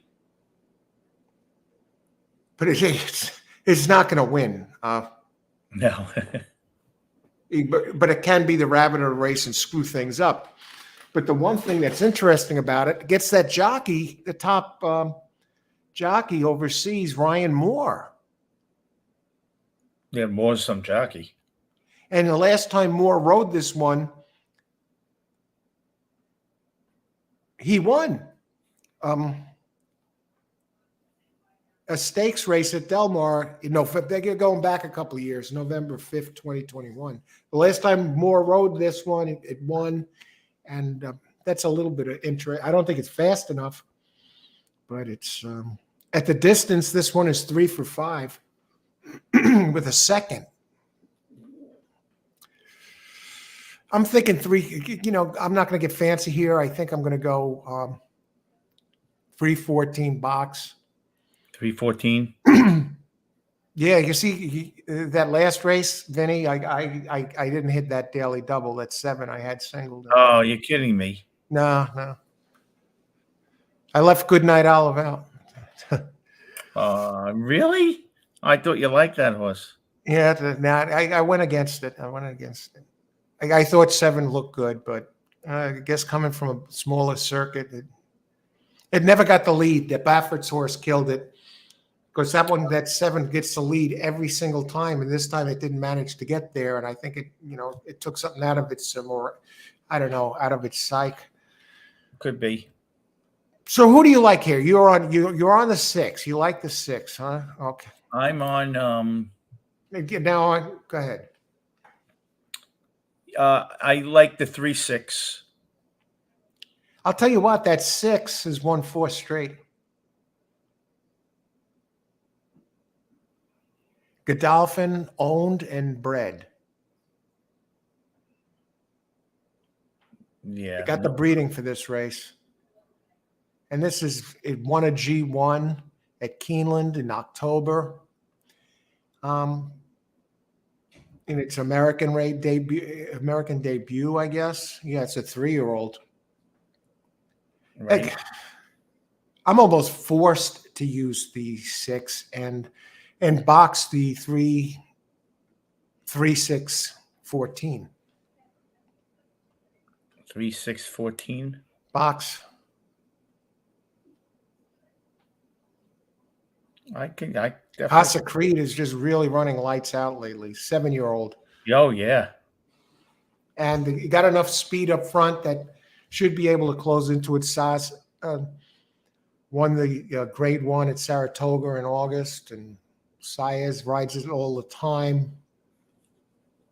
$2.4 million earner. Mott seems to be heating up this year. Usually doesn't do that well in Breeders' Cup, but had the big win yesterday and a win already today on Cody's Wish. Yeah. 46-2 workout. 46-2 workout on the 29th here 46-2 for 4 furlongs. 3-6-14 exacta box. I'm comfortable putting in my pick right now. 5 minutes to post.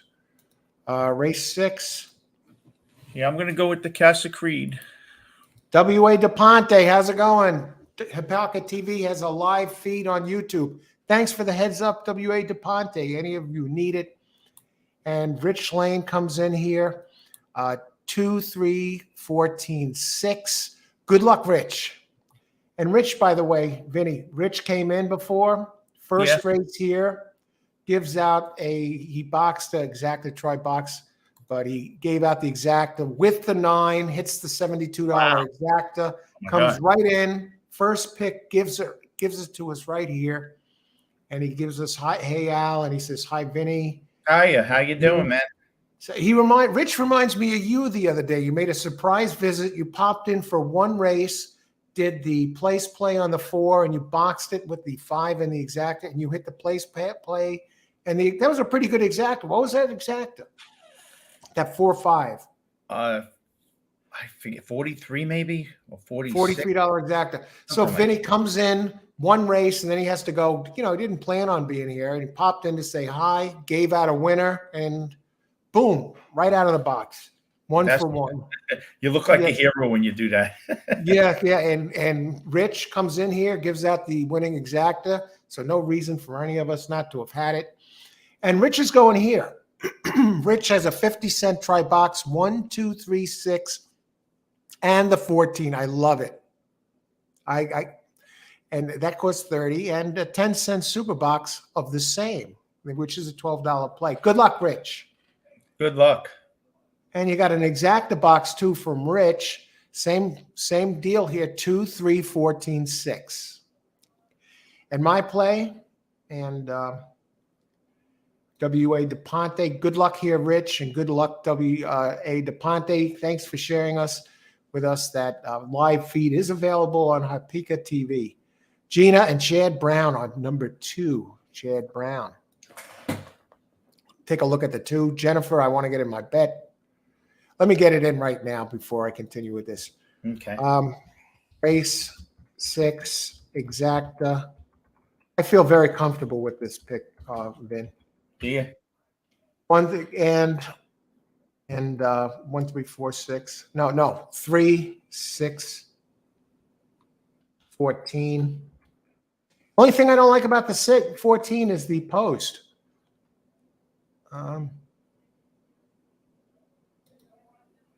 How many minutes to post? 2 minutes. All right. Gina and Chad Brown on number 2. Let me just look at that too. Last race, won a G1 at Keeneland on October 7th. Chad Brown always must, and you're getting a price there. Gina Romantica or that one, Rich. Good luck. And Jennifer here, race 6, exacta box 2, 4, 10, 14. Let's take a look at a couple of those. 4.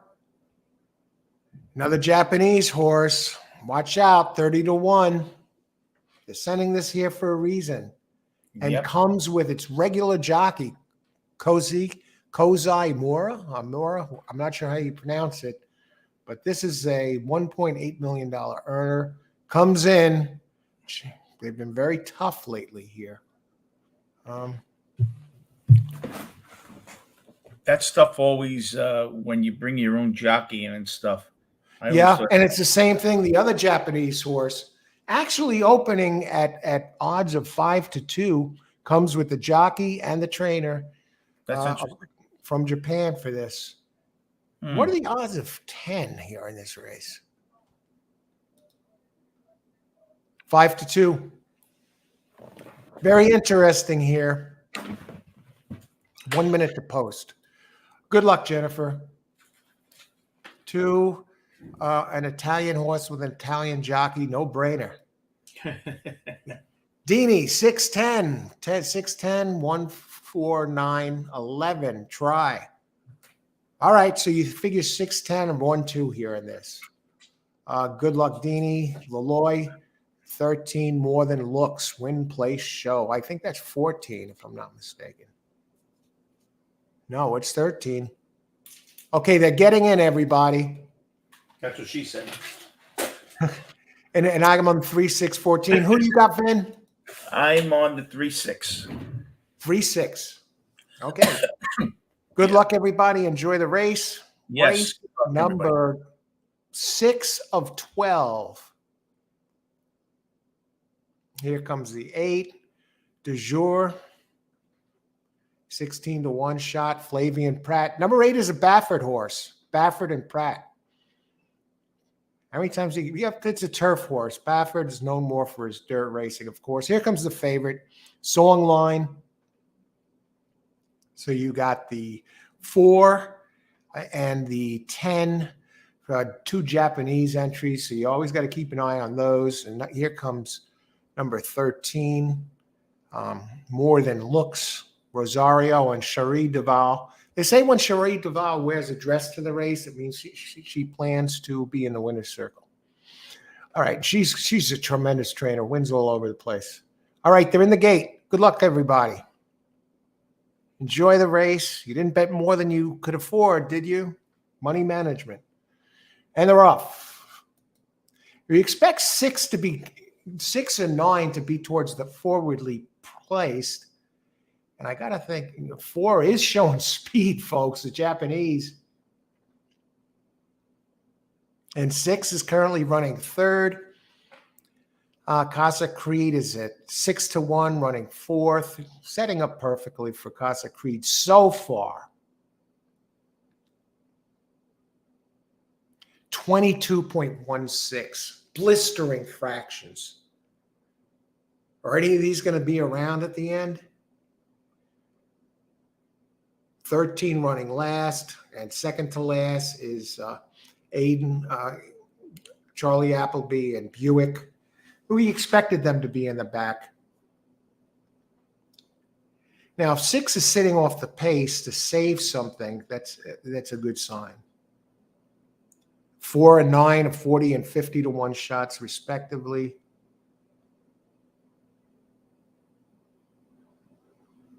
Baffert's number 8, trying to show some signs of life. 3 is starting to come. Here's the big favorite. Number 10 is starting to roll up. Casa Creed. Now 6 makes his move. Come on, 3. Here comes 14. All right, I got the exacta. I think it was 14-6. Wow, Charlie Appleby. I thought I had that 3-6-6-3. I thought I had it boxed. Oh, man, you almost did. The 3 came in 3rd. I should have boxed the try here with this. My God. Where's the Has finish not line, right, yet. Vinny? Oh, unreal. 6. Damn near got it. Did he? I don't know. Is this a head bob? There got to be a photo here.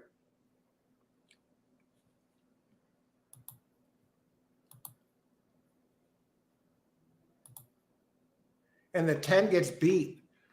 I think, yeah, it's 14. No, wait. I don't know where's it's tough to tell with this angle. I'm looking at there's 2 posts there. There's a photo, so we'll see. Yeah, oh my God, that would have been amazing. So I got the exact 14-6. I know some others have this. Some might have the try even. Because the only thing that saves the prices a bit is that the favorite did miss the third spot. And let's look at this angle. I don't even know if the 10 got in the money at all.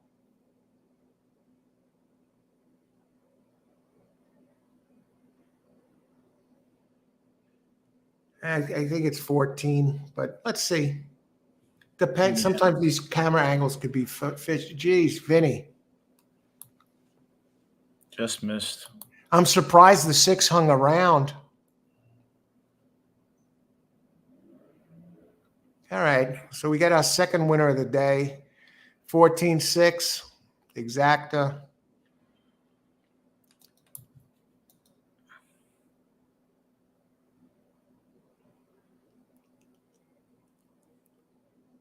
$39.80 exacta. So cut that in half. It's about $19.90 for 6. A little winner there. All right. Well, let's see. And 2 got third, fourth. And I know some of you use the 2, so maybe there's somebody here with a super in the mix. Gina Romantica got bet down to 7-1. 14-6-3-2. Let's go look at this.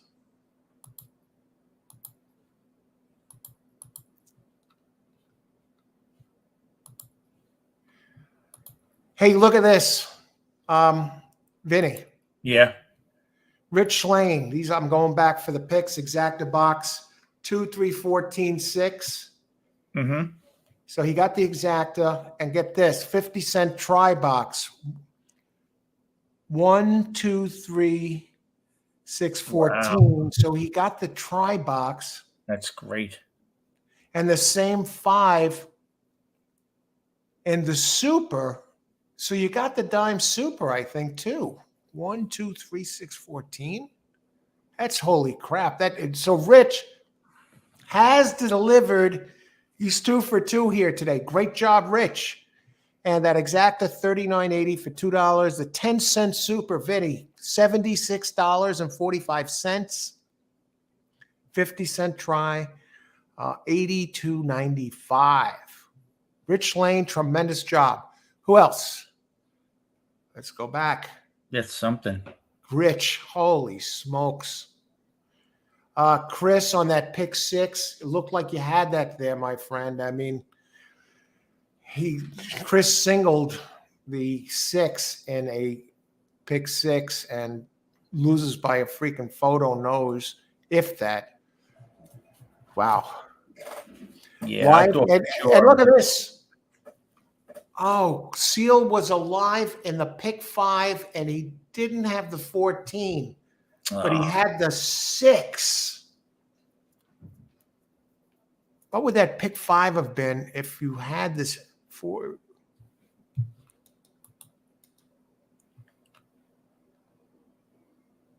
Oh, well, not pick 5. I guess in your late pick 5, they didn't have pick 5 there. Okay, who else? I'm going down. I'm catching up. Rich Lane, great job.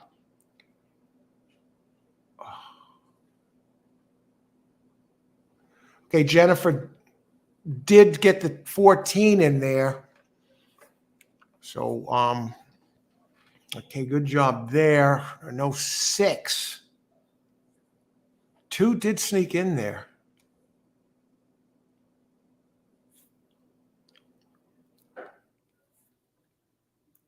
All right. I think we got it. I think we got everybody covered. Yeah, Irene, almost. He was around. Gina Romantica, W.A. DePonte. A little history here. Gina W.A. DePonte was a character in the movie After the Fox. And there's my play there. Exacta box 3614. Would have been a try box too. Jeez. Would have cost a lousy $3, right? But I'm not complaining. At least I'm on, you know. Yeah. And maybe somebody played it and boxed it. Verdine, Santa Anita, race 6, $20 to place on 11. Oh. Seal with a dime super, 6, 10, 14. Okay, 3, 6, 10, 14. And you got the dime super, Seal. Great job on the super. Got it done. Got it done. Excellent. Yeah, got the 2. And that was a $78 dime super. Jennifer, Appleby, never in doubt. Yeah, it's tough to leave him out. Great job there on Appleby and Buick. Finally, they connect. Oh, God. Wow, what a finish, right? Rich, boom, exacta, and try. Great job again. And boom on the super. Exacta, try, and super. You got them all covered there. W.A. DePonte, Chinese fire drill. Oh, jeez.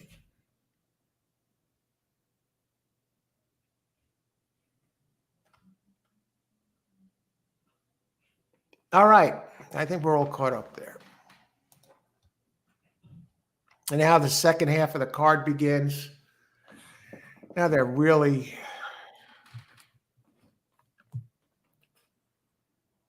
this next race is scheduled for 5:10. What are we looking at here? We got a couple scratches. Number 2, Mo Ray, and 3, Pretty Mischievous. All right, let me bring this up. We've got Baffert in here again. Very not a peep out of Bob Baffert today so far. Yeah, that's interesting. Okay, race 7. This is race 7, right? Yeah, okay.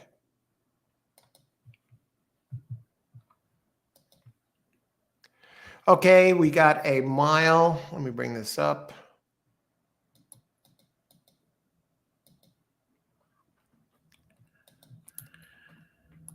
Present. Share screen.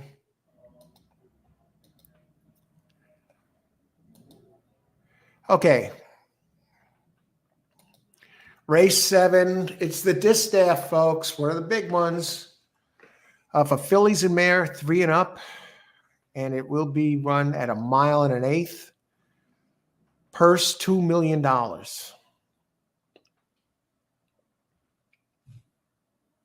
Okay, they just go once around the track. You see the track over there on the up towards the upper right.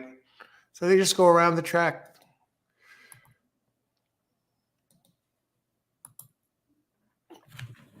Steven, who's hot? Who's hot today? Hello, Coach. Hey, Steven R. Well, I got a couple exactas. Hit the last one. Rich Lane is red hot. He came in, hits a big $70-something exacta in the first race. First race he shows up for. And now the next race, and he gave the picks out in advance, of course. Sometimes we used to have players who come in here and give out their picks after the race. Oh, I got it. And but we haven't seen many of those in a while, in a long time actually. You know, they got called out on it, so I guess they give out the winners after the race. But Rich, he hit the exactor in his first race here, and last race, his second race here, gave out the exacta, try, and super, hit all 3 of them. So Rich Lane has been red hot, and we're here to race race 7. We'll start the second half of the card, and joined here as a guest co-host with Vinnie Bracco, Las Vegas. Las Vegas Insider, tremendous handicapper. He's given out picks on this show, winners before, and also gets some inside tips. Not inside tips. He's actually works with some of these people in Vegas, giving out not only horse racing picks, but sports picks. And thanks for joining us today, Vinnie. Thank you for having me, Al. Okay.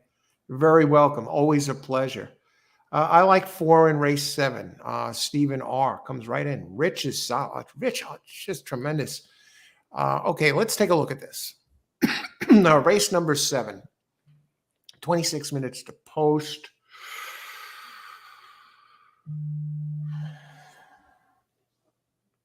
And it's a mile race. Let me just see something here. Okay, it should. I'm down. I kind of like 2 in here. I like the 5 a bit with this time Baffert, and you're getting a price. Adair Manor, or is it Adare Manor? I don't know. No offense to the connections if you're watching and I mispronounced it.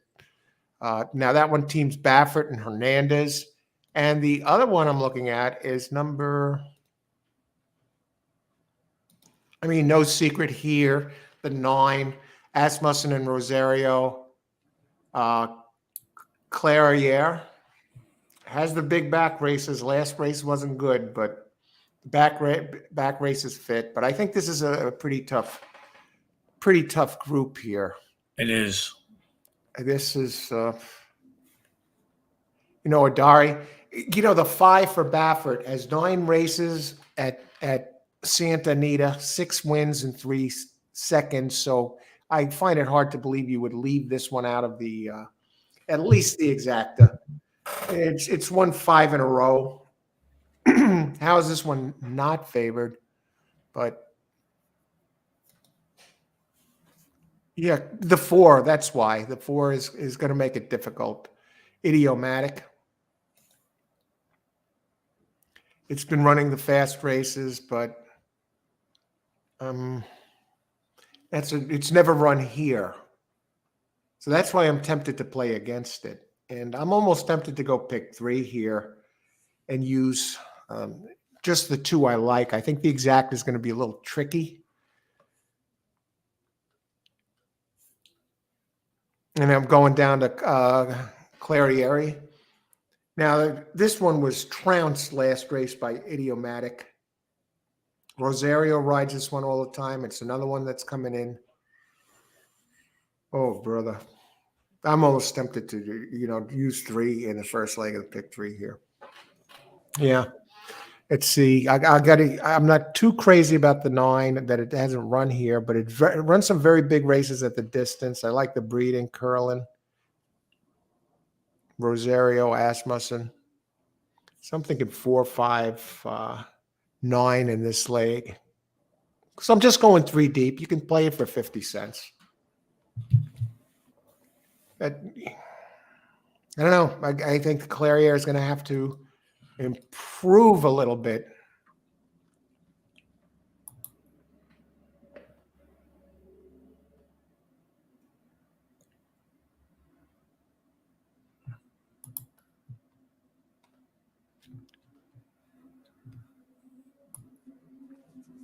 Idiomatic.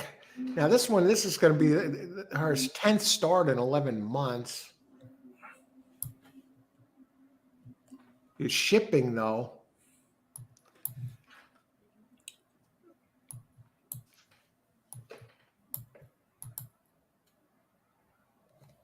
Yeah, 4, 5, 9 this race for me. What do you think, Vin? And I'm going to use it in a pick 3. I'm not going to do any exact, magic. What's this? The 7th race, right? Rich Lane, 1990. Thank you so much for this super chat, Rich. Very generous of you and much appreciated. Great job again last race. I like the 5. That's one. I'm definitely using 5. Baffert, I think this might be the first time we hear from him today. 5 over the 4-8 randomized. Idiomatic of 4. Now, randomized has Chad Brown here. I think he just had a really good figure his last time out.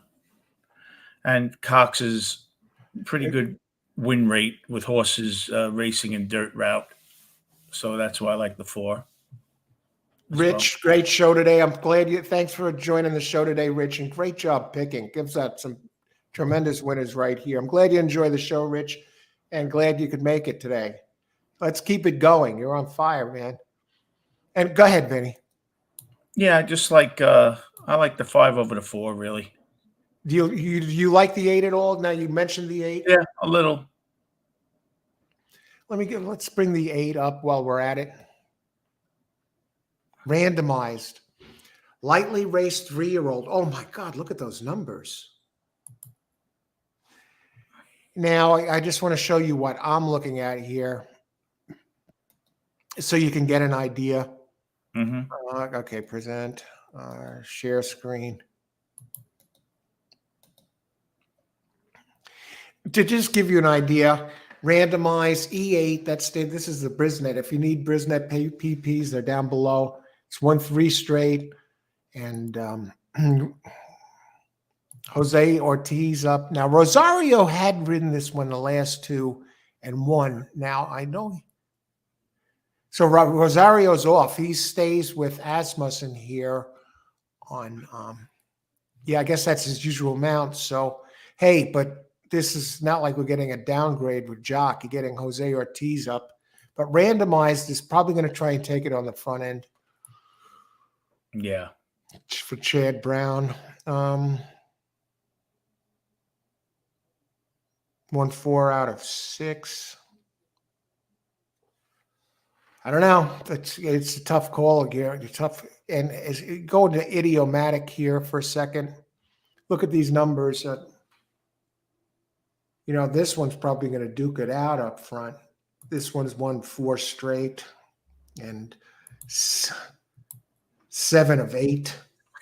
Gets the regular Jock Florent but 103, 106, 103, 101 Brisnet numbers. And Adari Manor. It's another one. Likes it on the front end. 101, 100, 102, 103. And randomized, ran 3 in the hundreds, as you see right here. The thing with Clariere, you say, why am I using this one? And why is it opens at 4-1 when its Brisnet numbers have been much lower than the others? But you see, it has some back races of at the distance, 106, 101, 105. And sometimes, Al, we miss what's right in front of us. Hakeem's razor, the old saying, generally the easiest answer or the most logical answer is the one in front of you. You look and you handicap. It's kind of like that thing I always said about Jaws. You ever see the movie Jaws? Oh, of course, yeah. Okay, well, the drunken chick goes in the water and you hear doo-doo, doo-doo, doo-doo, and she's splashing around, drunk as hell, and you're starting to see the shark, and louder the music, doo-doo, doo-doo, doo-doo, and finally the shark's coming near her, she's bouncing around, you hear doo-doo, doo-doo, doo. My question is, doesn't this bitch hear the music? Well, it's the same thing with us handicapping. I've gone off 2 winners already. I thought the one Olive was going to win. I thought that on the 6 horse, I went off the 6 horse. I would have had 2 winners and I have nothing to show for it. I got beat out of an exacted and I thought I was going to win, but you can't always go by that. Anything can happen in 50 feet, but it's rough. But this race here, I'll tell you, I'm not going off the 5. Not going off the 5. Okay, yeah, Bob Baffert. I think it's high time we see Bob Baffert in the winner's circle, with his point to the sky and the suit and the hairstyle and the sunglasses.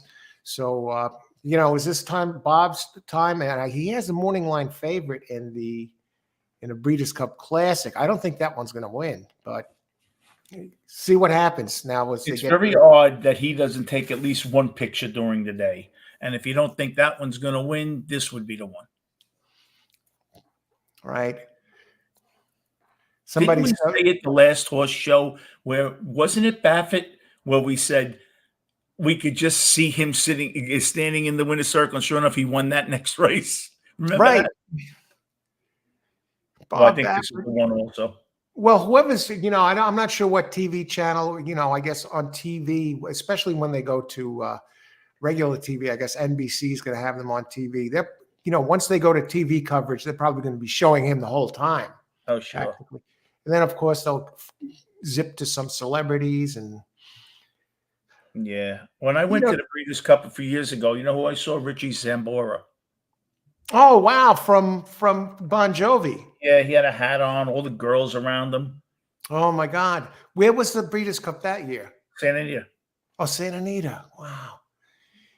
I went to the Breeders' Cup once in 2005. Believe it or not, they held the Breeders' Cup at Belmont that year. Did they?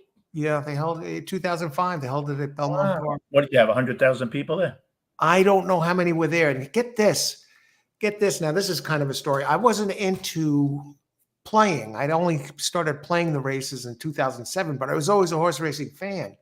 So I went there specifically to see one horse race who was undefeated at the time. And it was one of the earlier races. And it was the Breeders' Cup Sprint, and the horse's name was Lost in the Fog. And this horse had never lost. It usually jumps out to a commanding lead and wires the field every single time.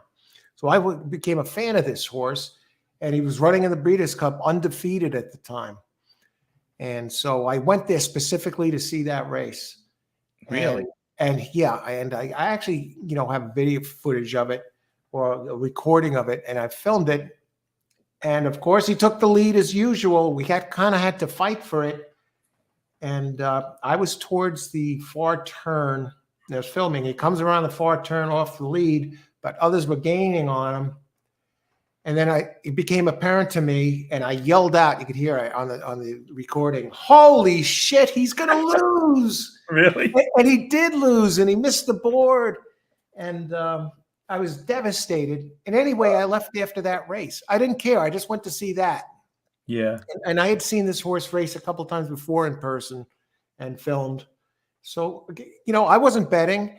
So it was like I saw the race I wanted to see. I left. I didn't stay for the big races. I didn't stay for the Breeders' Cup Classic. None of them. I just left. I saw what I wanted to see. I wasn't going to be betting, so why stick around? But yeah, now I would never leave, a Breeders' Cup, after like the fourth race or something. Right. Yeah, but I was there purely as a fan. Yeah. It's funny.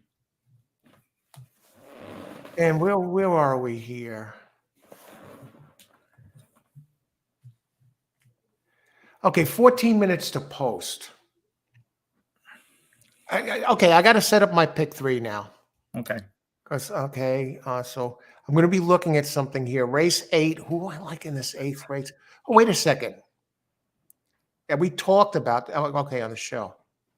The eighth race, no. Yeah, the 8th race has a couple of scratches. I just want to make sure the one I like isn't scratched. Okay, race 8. I talked about this on the show the other day.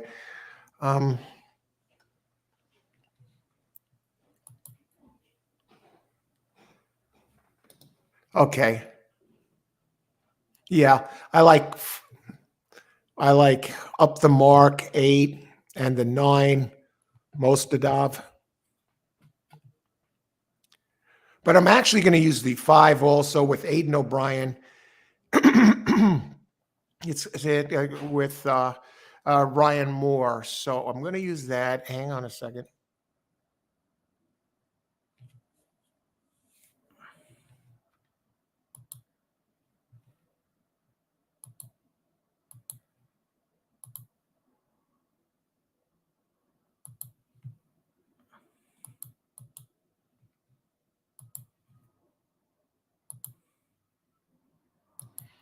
$589, $459 with $589. And let's spread it out a little bit in the Breeders' Cup. Okay, this is going to be pretty easy here. And I think we might get a price. So I'm going to actually play against Baffert in the Breeders' Cup. And I'll give you my picks here. I like White Abario as one of them, 3. The other one I like is 6. This is going to be the, money play here today. 3, 6. 3, 6, 8.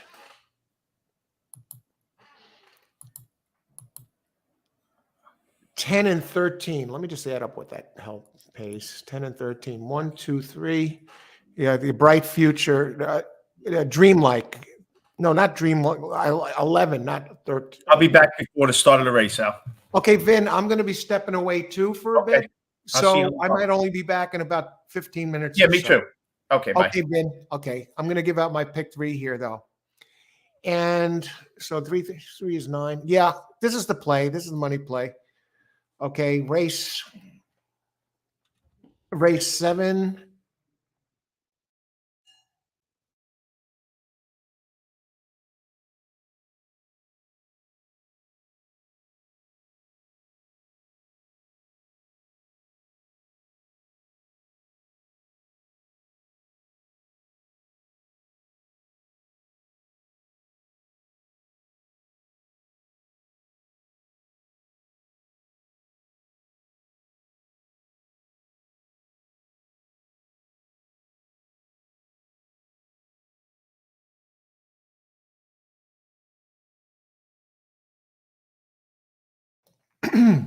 Okay, race 7. That's my pick 3, 4, 5, 9, 5, 8, 9, 3, 6, 8, 11, 13.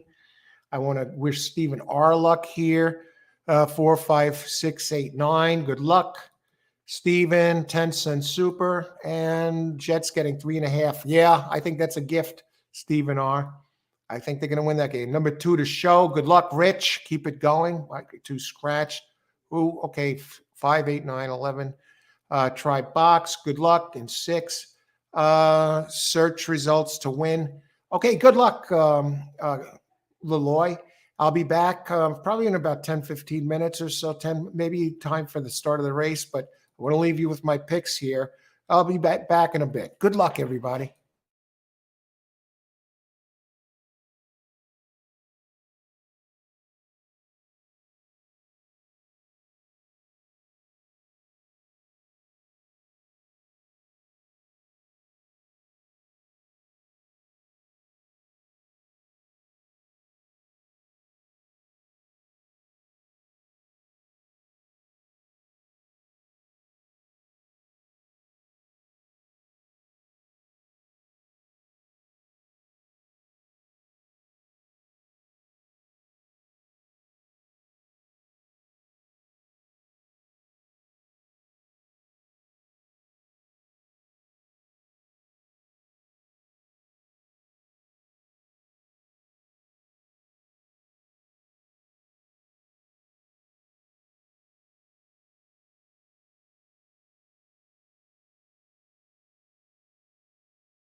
All right, we're back.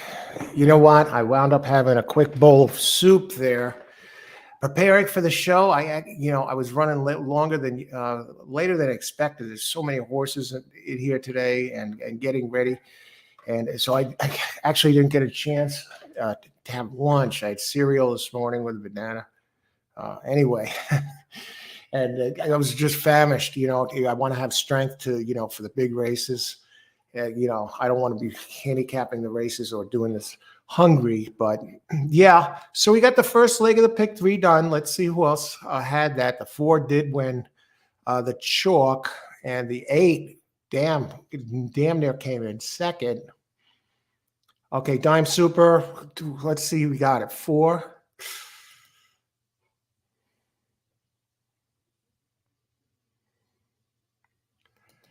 That was Adam Rogers. He's at the races. Aaron Rodgers. Was he the guy that was completely clean shaven? Hey, Al. Vinny, was that Aaron Rodgers? Well, I Steven didn't said see. that was I got Aaron screwed Rodgers. again. I'm getting screwed all day. Hey, yeah, I just grabbed a bowl of soup just to hold me over. I ran late, preparing for the show, and so I Yeah. didn't have anything since cereal early in the morning, and I was like, oh my God, I don't want to be, hungry when I'm playing these races, and where it's almost so hungry it's painful. So I had a bowl of soup, but I did connect on the first leg of the pick 3. What happened? What did you have there that race? I had the 5. 5 was there. I thought he was going to make a move. Yeah. Stephen R 4-5. There was a long one in there. I saw that 2 got in there. I'm seeing who else had this. 6 search results. Stephen R. He said he isn't that. I tell you what, that 8 almost stole that race. Jennifer Exact the box. Look at that 8. She got trapped. Okay, yeah. All right, we're caught up. And Steven, Aaron, that was Aaron Rodgers at the race, huh? Did you see the TV coverage, Vin? No, I didn't. Let me get it on. It's on CBS. Let me just put this on over here.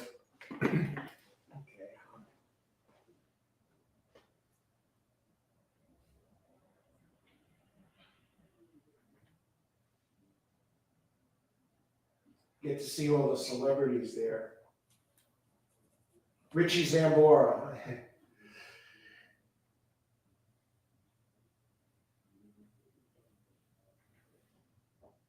Once you receive your letter from us, follow the instructions.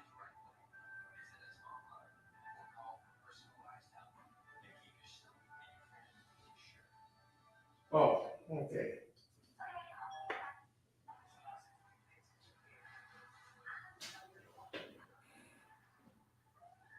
All righty. Now, from my pick 3, I landed on 5, 8, and 9 this race. So let's take a look at this here.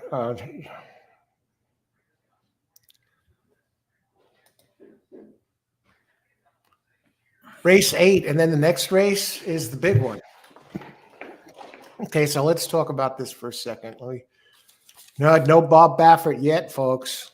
And Aiden O'Brien and Ryan Moore in this next race. Let's see, who was the jockey in this? That 4 in the last race. Florent Garreau and Brad Cox. No stranger to the 11 did finish third, made for a 74. What race is coming up now? 8. And then the Classic.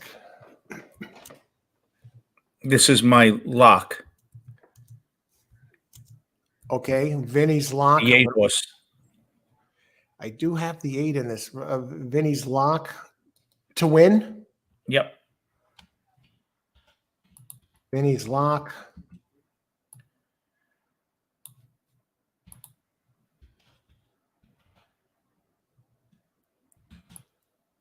Number 8. What is the name of that horse?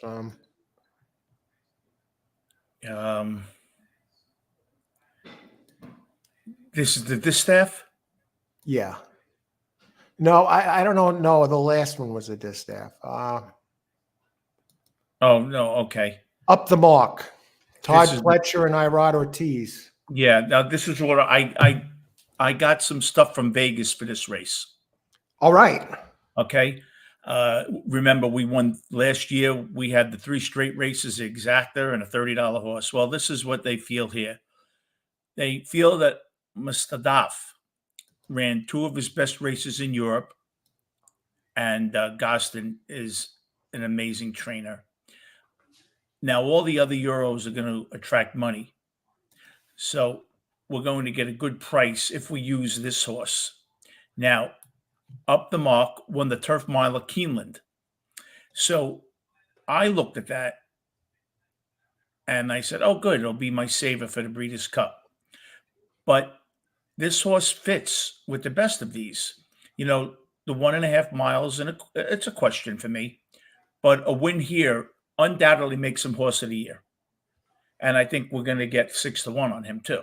So when a horse is going with that much at stake, I know the jockey wants to win anyway, but I just think that is real telling.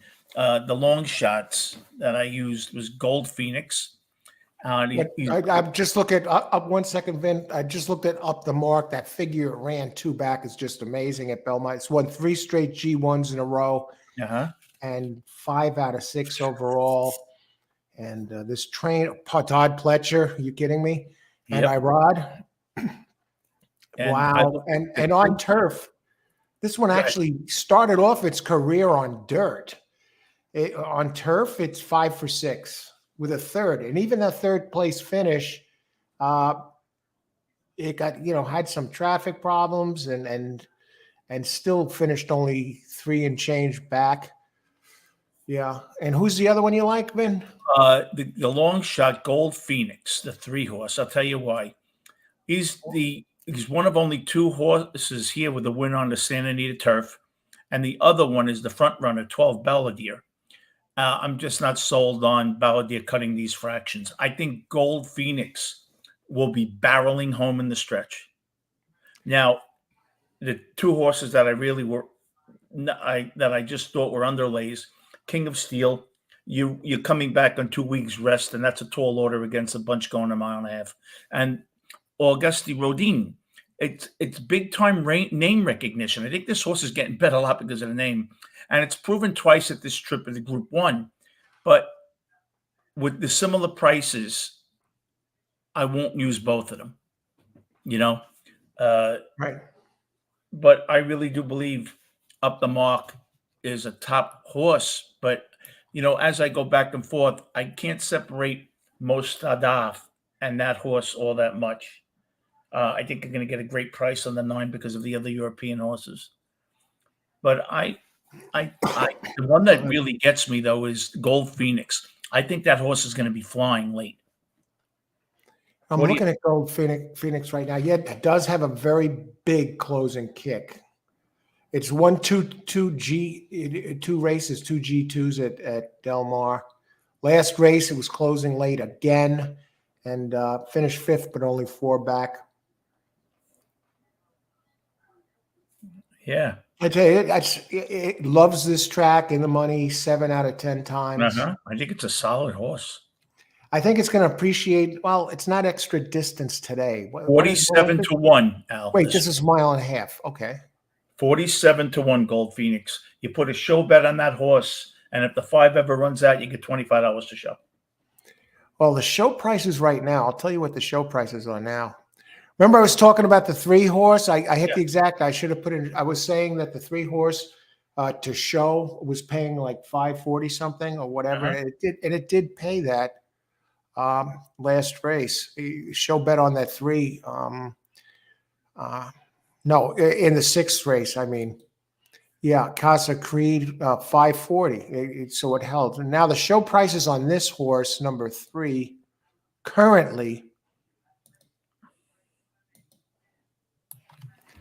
1120. But if, like you said, if one of those big ones missed the board, that could be a $25 horse to show. And I just like horses coming out of when they go into these races, you always have a horse that you didn't expect to be in there. And I just think this is the horse. King of Steel, I think, will be over bet. I think he's 9-1 now. It'll be 6-1, 7-1. Just going to get over bet. And you know what? In March, Vinny, this one, that the 3-horse won a G1 here on this track. Loves this track. And Phil D'Amato, great trainer. Great trainer. Doesn't do much of his running here, but, well, he does do a lot of his running here. Tremendous trainer in graded stakes. He's 18%. Who would you say is the classiest horse coming out of the 2-horse, Ernesto? Is that running really good races, that horse? Let me see. I'm using Brisnet here. I think that horse came Ernesto, current class, right there. Out of a good race, right? Very, Ernesto rated 3rd in the class rating, but very close, only a point behind. The one with the most class, believe it or not, by a hair, 124.6 rating. King of Steel. Second is 9, right? Mostadaf, King of Steel.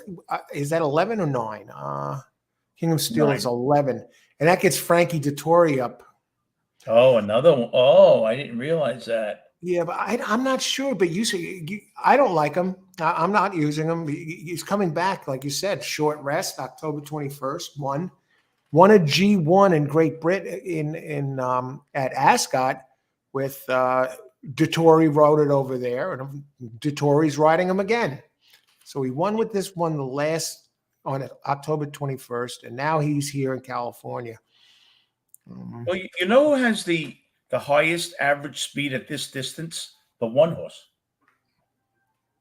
Now you can't because I of didn't Japan. realize that. Let me look. And if you want to go to the American horse, Ernesto.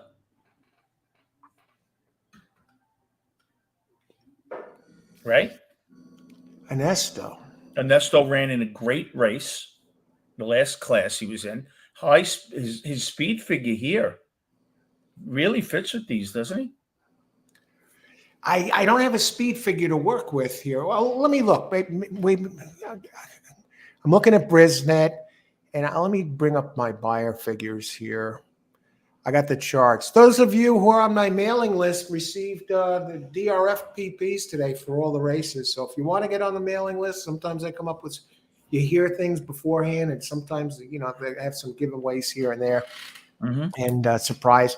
Live Racing Show at gmail.com. Email addresses in the description area. Let me bring up my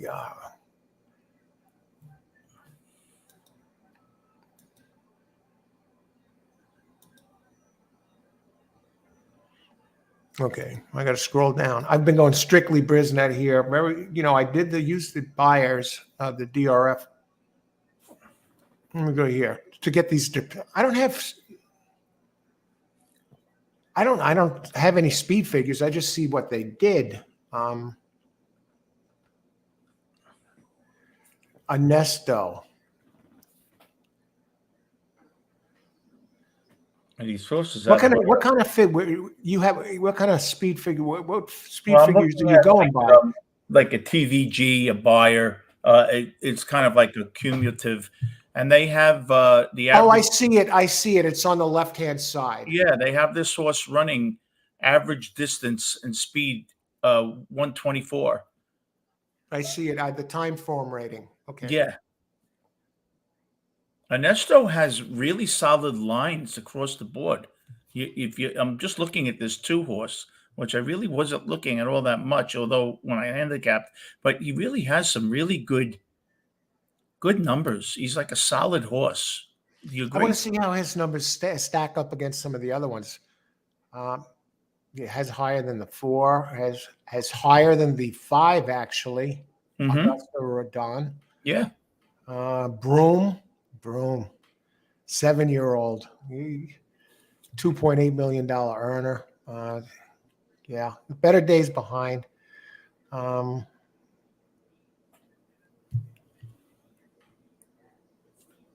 11. Yeah, you're right. And Dettori did ride the 2, I think, one of his last races, right? But now he stays on 11 now. Yeah, Dettori rode it 2 back, but didn't do much that day. But King of Steel's coming back after a 2-week layoff, right? Yeah. Yeah, I think that's just Not a even. lot. So yeah, that's a lot to come back and run a mile and an 8. I think that's a lot to ask of this horse. Which number is that? 11. Okay, now I want to just see Don't you if it think? has come back. If Coming it has back? come back that quick before, I wanted to see. Yeah, that's a tall order, don't you? Especially going against some really good horses. Yeah. He did come. Yeah, I don't see him ever coming back that quickly. Not in the running line I see here. Right. Wait a second. What race is this? I think I got the wrong. No, randomized. No, It's the 8th. Okay, hang on. 8th randomized. Okay, now we could see Okay. 11. No, he's never come back that quick. One think it's a time he lot did. fast. One time he did, Vin. Did he? October 12th, and then he came back 10 days later on October 22nd. One on the 12th, and on the 22nd, 10 days later, finished 7th, 9 back. Didn't handle the short rest last time. So yeah, I don't. Yeah. Okay, so we do have a sample, small sample to work with. Yeah, I look at that. I think that means a lot. Yeah. And this one also back in 2022. No, 2022 was laid off. And in back-to-back races, this one, King of Steel, lost to Auguste Rodin. Yeah, so the 5 has beaten this one twice. And got beat by it in a race on September 9th this year. Okay. So the 5 definitely has the 11's number. Yes. Okay, how are we doing on post time here? 16. Now, what I'm going to look at now, there's 16 minutes to post. What I'm going to do now is look at the daily double prices and see who say the 5 is. Well, I just looked at them. The 8 is 4th, and I just saw them. The 5 and 9 are practically together within like $1 of each other, and the 8 and 2 are very close. The 8th is really the 4th. The doubles are with the 5, it's $21. With the 9, it's $21.80. So pretty much 5 and 9 are the favorites there. Then you have the 8 at $35, and the 11 at $56, 2 at $84. So really, the 5 and 9 are the favorites, and then you have a pretty decent jump up to the $8, $35. You see who's getting no respect at all in the daily doubles? The morning line favorite, Arabian Night. See, now I wouldn't be surprised if that horse is off the board, Arabian Night. Now, hang on a second. Am I seeing correctly? Not Arabian Night. I think you're looking at the wrong race. Well, You have okay, the 8th. okay, yeah, I think so. Let's see, probables. Oh, I was looking at why is there's no double prices for the 6? Has 6 been scratched next race? Yes, the 6 and the 4 are both scratched.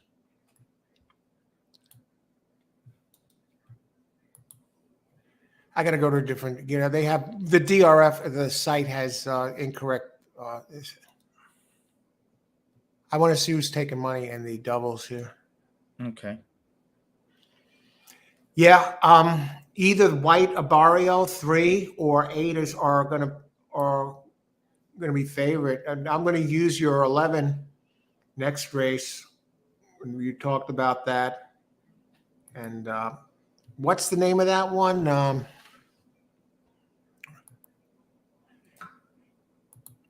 The Chinese, the Japanese horse, and the 2 I like best next race that I gave out on the show the other night are 3 Slim over number 8, and they would be the 2 that I like. But I'm going to try and beat them. Also, I added the 6 and the 8 and the 13 and the pick 3. Name of number 8, in the 9th race is that's the Japanese horse Ushba Tesoro, and the 11 Bright Future, Pletcher and Velasquez. They won the big race yesterday, and the owner is of course Mike Rapoli, and Yeah. Rapoli also has number 10 in there, Dreamlike, with Jose Ortiz up, opening 30-1. Pletcher again. And this time, Jose Ortiz, Dreamlike. That's another one that closed really big. I know Bobby on the show the other night, he says he's using them both. Okay. Who are you liking next race? Now In that the bright, what?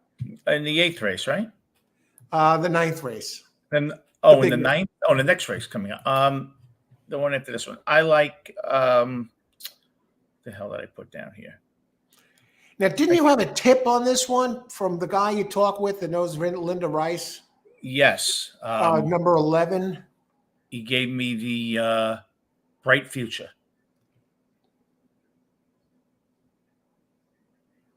The 11 horse, but he gave me a couple of different horses actually. Okay, well, I was just talking about this race, but Let me just. did you play any of them, or did you? Not yet. Not yet. Not Okay. We got two Rapolis in the big one. We have Baffert, of course. Yeah, I'm looking for here.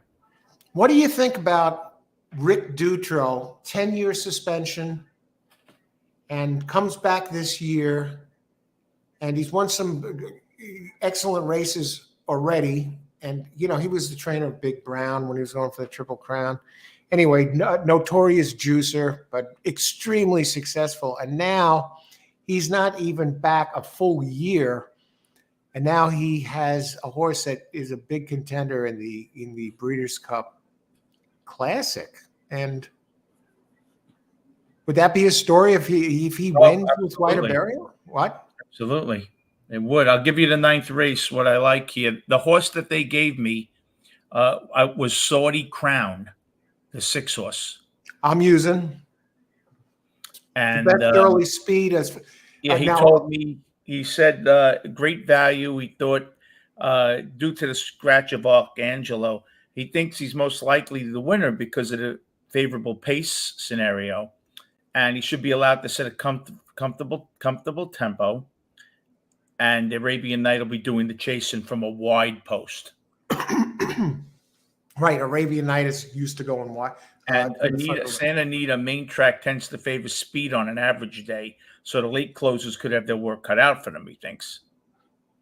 He said he's worth the bet. It'll probably be 4 or 5-1. And I think he's 4-1 right now. Saudi print, Saudi Crown is yeah. Let me look at that. Oh, he's 12-1. I'm sorry, but he thinks he'll be down like to 8-1. He thinks he's going to get bet. Actually, the one that's taking all the money is the Dutro horse, 3 White Barrio so far, 2-1, and Arabian Night is 5-2. Yeah, so that'll be a nice double. The 6 though definitely has pace, and you're getting a price. You got to use the 6. I mean.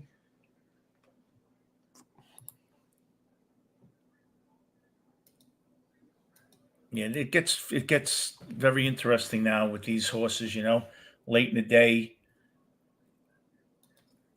Do you ever let your up or down change the way you would bet?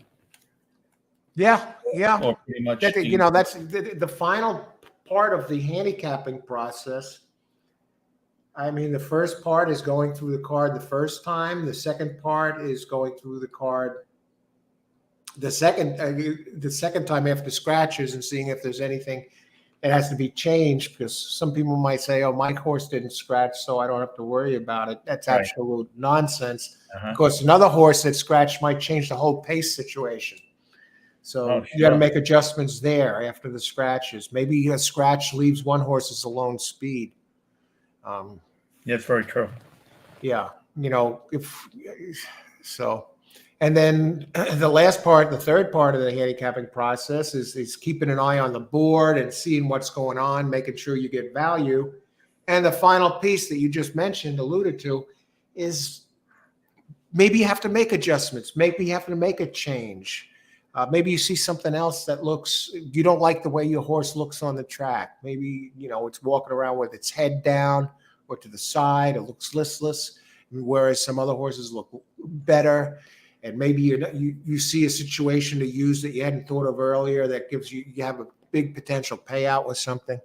So yeah, sure. That's definitely make adjustments. Sometimes I go off the horse. Sometimes it bites me in the ass, but that's what we do. Yeah. It sounds like you made one of those adjustments in the other race, and that's with that Good Night Olive. Yeah. You saw other value there that looked good, and so yeah, I do the same thing sometimes. You got to be you got to be flexible in this game. Okay, and now I just want to go down to the numbers. I mean, now White Barrio, the 3. I mean, if he runs a Dutro's horse, White Barrio, he runs a repeat of that last race. The only horse that could beat him in the country would probably be the retired Flightline.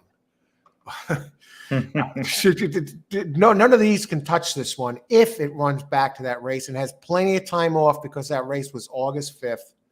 So I'm not really worried about the bounce, but I'm going to your 6. I mean, 6. I mean,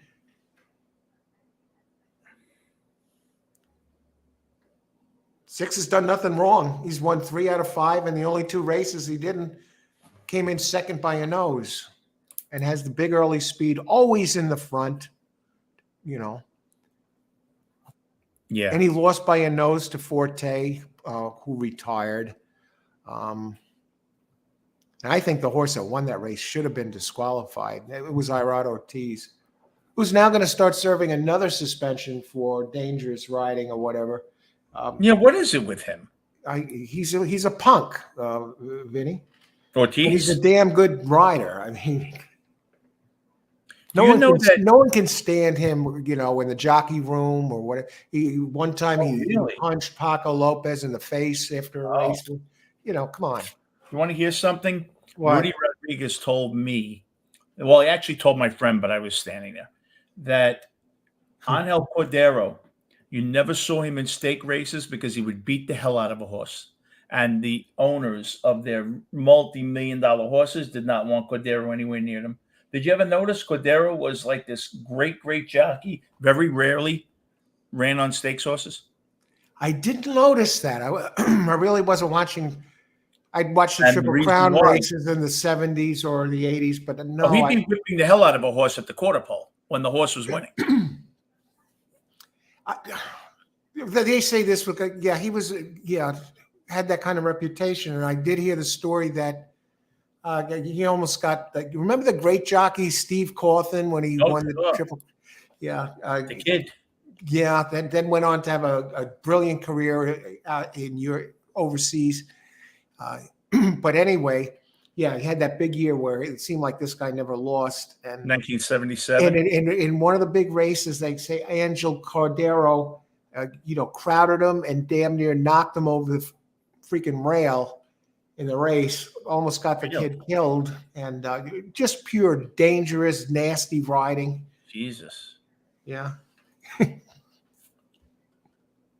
You could probably find the replay of that race if I read about it on Wiki and then brought it up on YouTube. And it seemed like he was always just in everybody's face and didn't like him. And it wasn't not liking him out of jealousy. He just was an idiot. Right. And you know who was another one like that? Corey Nakatani. Oh, really? Yeah. Known for his nasty riding styles. All right, let's get okay. We got the race now. 4 minutes to post. Okay. Now you said you're on your 8. No, 8. And last I saw was 5-2. It's drifting up, 7-2 now. That Ernesto, the 2 is 10-1. I don't think I'm getting prices on these horses that I want. What I'm going to do is this. I'm going to use the 8. I actually like the 9, 8 and 9 better than the 5. I think the 5, beating 5, you got Ryan Ryan Moore up for Aiden O'Brien. Okay, I'm going to go and, a pair of exacta boxes, 5-8 and 8-9. Nothing, we'll just hang. Yeah. And I got all three of them as to get the second leg of the pick three. Got the chalk in the first race. Okay. Race 8, and then let me know your pick, and I'm going to type that into race 8, exacta boxes of 5, 8. Yeah, I like your 8 there, Vin. And, I like that to begin with. And I like it even more now that you're talking about the Vegas connection. Yeah. And you're starting to get a price. 5, 8, and 8, 9 box. Okay, the numbers. What do you like here, Vin? 8, 9, 11. And that's a box? Yeah. Or exacta box, try Well, box? I'm betting the 8 straight and an exacta box 8, 9. Vinnie, number 8 to win. Win. And what's the other one? An exacta box 8, 9. What about the 11? You don't Yeah, want I would use them in a box. I would a 3, an 8. 8, I would 9, probably and play a triple box 8, 9, 11 for $1. exacta try boxes 8, 9, 11. Okay, now let's get to everybody else here. That's Vinny's picks. There's my picks. And now we got to get up. Leloy, 8 to win. Good luck, Leloy.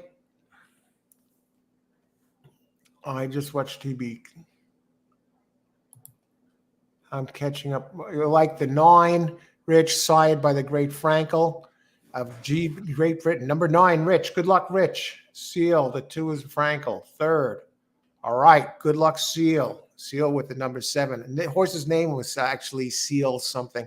Irene, it's pretty risky. Of course, I usually do better when I spend more time examining the races, Irene. Well, that's what me and Vinny are here for. If you don't get the time, we help steer you in the right direction. We hope. Like yesterday, when I bet $8 on Fierceness, he seemed rather obvious to me with only 2 muddy races. Okay, I just switched from TVG to NBC. Yes, can't stay people have. Now, 9 is walking with his head down and to the side a bit, and the body language I see that. is, and it looks like it's walking kind of gingerly. It's not striding, which means it might be having a little bit of a hoof problem. Jennifer did mention that too next race. Word is it might have a bit of a problem with its foot. Paddock say 11's King of Steel looked great, and the team said prime for best. All right, good luck, Chris. And Chris hedged my large 9 win bet with 9, 11 exacta box, 11, 3, 8, 10. Good luck, Chris. Verdine, Santa Anita. Number 8, $25 daily double, 5-5. Wow. That 5 is a bomb next race, that Japanese horse. Good luck, Verdine. Daily double for Chris. And Leloy, 8 up the mark to win. Seal, launch 579. Jennifer, good luck, Seal. Exacta box 1279. 1279 to win. Good luck. Rich, number 9, 2 Xandon in the money, 12 out of 13 starts. Big odds. How about a show bet? Number 2, I think, got to be used. I used one of my players. Actually, I didn't include him in the pick 3. As a mistake. But I can't pick them all. But good luck, Rich. Good luck, everybody. Good luck, Vin. Good luck. Again, let's see. They're in the gate. Let's keep an eye on it here. Race 8 of 12. Okay.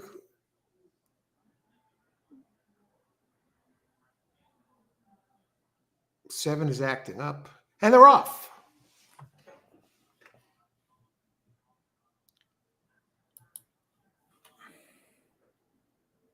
Very interesting. Yeah, give us a side view. We can't tell anything from the front. 60 to 1 shot leading the way. All right, ice water in the veins. You bet responsibly, everyone, right? You didn't put your mortgage on this race. Okay, 5. I don't see why 5 is favored at 5 to 2, but maybe they know something. How long is this race? A mile and an eighth. Yeah. Okay. Thought I saw someone whipping. What the hell? No, it's a mile and a half, Vin. Yeah.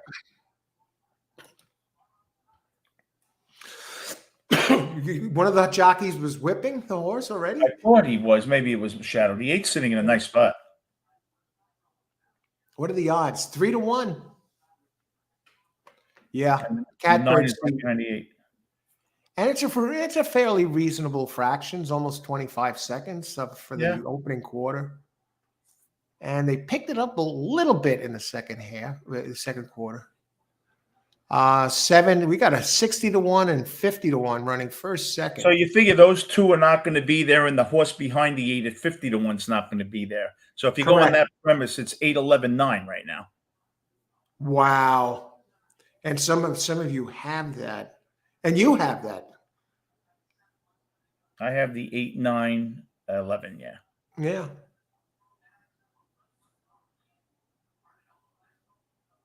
Oh, I gotta think the 8's going to be there. If the 8 And isn't technically, there, the two I like best were 8 and 9. I just put the 5 in there to protect because I think I might be in a good position for a big payoff. listen, if the 8 and 9 aren't there, there's something very wrong. And if the 1 sneaks in there at 25, somebody just ran Someone's into trouble. flying. Yeah, that's the 9. There goes the 8. He'll fire. The 9 will fire, and we'll see what happens. Here comes that 5. Here's the 8. Come on, baby boy. Can you believe? Come on. 5. Look at this. You're not going to get him. Well, I'll get the exacta 5-8, and I get the second leg of the pick 3. Okay. That's The the 8 ran a third nice exacta of the day. So, the 9 just didn't have it, man. Where's the 11? Yeah. So okay, the 8 finished second. The 11 never recovered on short rest. Yeah, I'm shocked at the 5. That short rest bothered me a lot. So let's see who got third here. Who was that? Was that Chad Brown? No, that's not Chad Brown. Is that 5? Isn't that Aiden O'Brien and Ryan Moore? Yeah. There they go. Ryan Moore makes his presence felt. Best I job put in the right world. here. And Look at there's that one horse, the Japanese horse, the one for third. And Gold Phoenix finished fourth. Wow. And that's 50 to 1. Good call on that one, Vinnie. Yeah, just missed. You wouldn't get paid, but at least I look a little smarter. The 8 never had a shot. Did finish 5th, Vin. Yeah, the 8 really, the 5 really looked well. You know, when I was looking at the body language before the race, I was really alarmed when I saw what the 9 looked like. Sweated up, head down, walking like it was in pain. And I didn't have time to cancel it, but I probably wouldn't have anyway,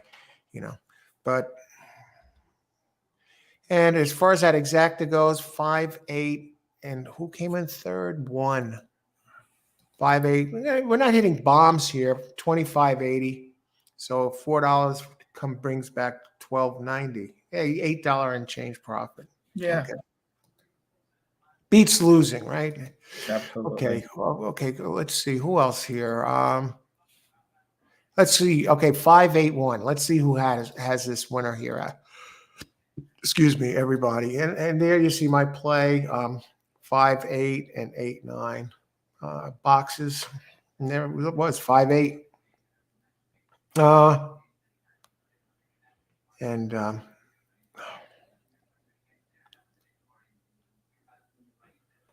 Dime super. Okay, let's see. Does Seal get the super?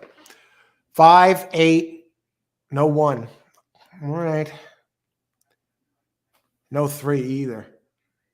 8 up the mark. I think we're caught up.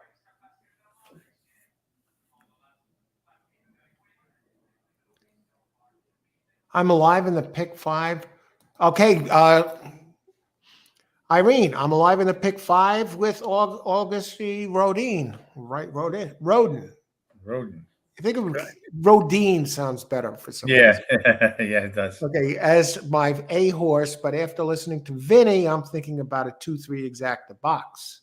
Well, at least you don't say you put that in, but that 3 was finished 4th, and that good job on the 5 with your A horse to stay alive in the pick 5. I mean, good luck. We'll be rooting for you. Okay, I think we're caught up there with just about everybody. Yeah, now we reach that time of day where we are heading towards the big race. The big race is up. That's in 36 minutes, so we have a little time. Number All right, 9. so I'll be back. What is it, 36 minutes? Yeah, you got 30 something minutes. 30. So I'll be back in about 25, 30 minutes. Yeah, about 36 minutes. Okay. And do you want to give us a heads up again on who you're going to be looking at? Yes. Early consideration, and I'll put that. And of course, you can change your mind. This way they could check out your early contenders. And I'll put mine too. I'll step away for a couple minutes. The 9 I'm using in that race. Vinnie's preliminary contenders. Okay. And this is for you don't race. have to give them in order. You can just Saudi Crown. Okay, 6. 6 over 6 over the 11-12. 6. I'll just put 11. Bright Future and Arabian Night. And Arabian Baffert, Night. and you got Baffert, Pletcher, and Cox. How's that? That is good. And 6, 11, 12. I find it hard to believe that 11 would miss the not finish within the exacta, being the big early speed. I know Arabian Night has big early speed. Would they knock each other out? I don't know about that. Getting some price. With I don't think it'll be a head-to-head duel, but I know that the 11. Let me just bring this up before you take off. Okay. Okay, and it's only going to take me a second.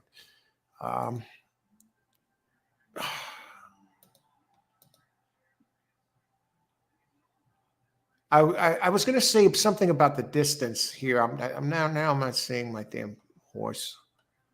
I'm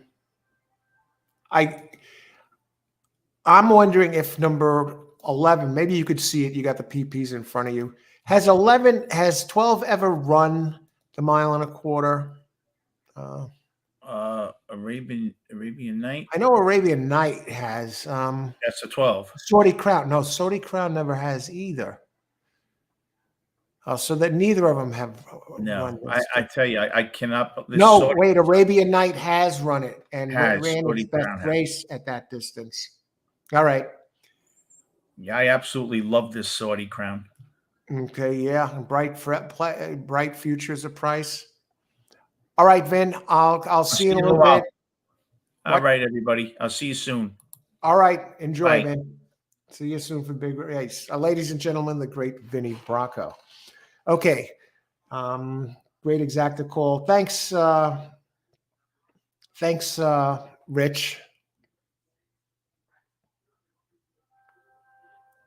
I need 5 the next race, Coach Verdine. You know what? Great call on the 5, Verdine. And you know what? The 5 next race, that's a Japanese horse. And John De Silva, who was on the show the other night with me, actually is going to be using it because you don't know what to expect from it. I mean, it has a race that if it runs its best race or its top race, it's a borderline, can contend. And maybe this one has grown some. Yeah, hasn't raced since May. And it got brushed the gate. Its best race was really run outside of the United States, in Japan. And if it runs its best race, has a couple in there, it can get it done. I mean, look at it. You know, at one point it reeled off 3 wins in a row and really has won 4 out of its last 6. Opens 20-1.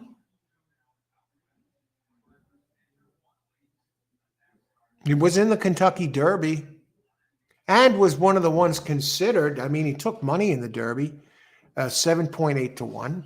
I think you have a shot here with this. I can't pick them all, but we're looking at this. Zandon is 7-1.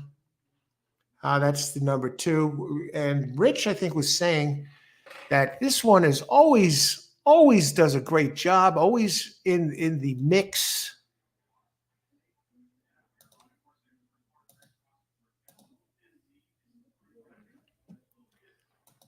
Jeez, I got to find my PP. Here it is. Number 2, Zandon. You know, I wonder how much it's been. This horse is really has been going. You know, what a campaign. This one runs all the time. You wonder how much is this going to take out of the numbers fit, though. Look at this. Never missed, only missed the board once. 13 races, 3 wins, 6 seconds, and 3/3. 12 out of 13. At the distance, 2/3 out of 2 tries.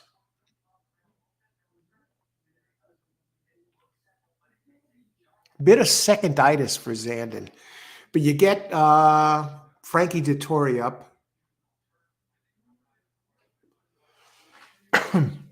Chad Brown. I just don't think this is as, I don't know. I think I might just, I don't know if I'm going to use this one here. I'm just looking at the 11 now. Let's see what kind of prices we're getting.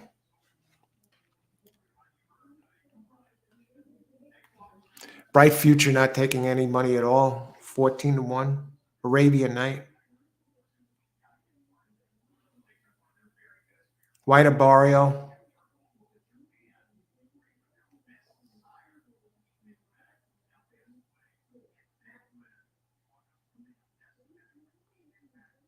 I think White Barrio is going to be the one to beat here. I'm going to take a look at some of the will pays in the double.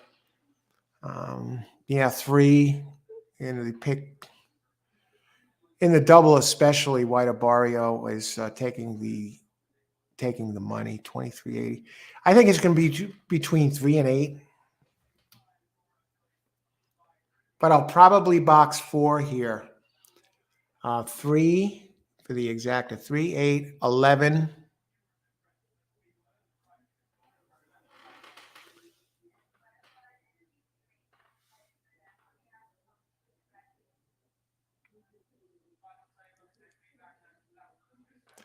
Let me see. What does a 311 exacta pay?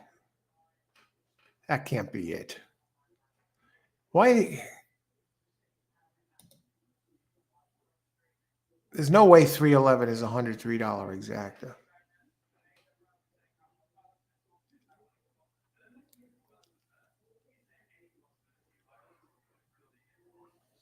I got to go to the other ADW to get the accurate prices. 312. 312 is 16-1.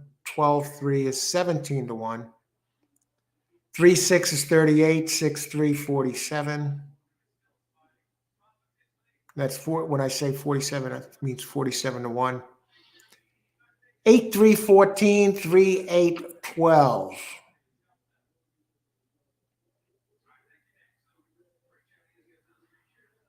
8-11, 80.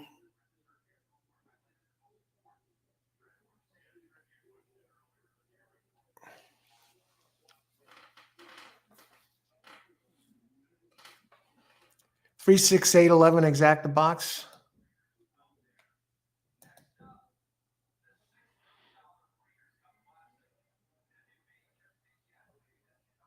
Ashley is in the house. Hi, Ashley. How's it going?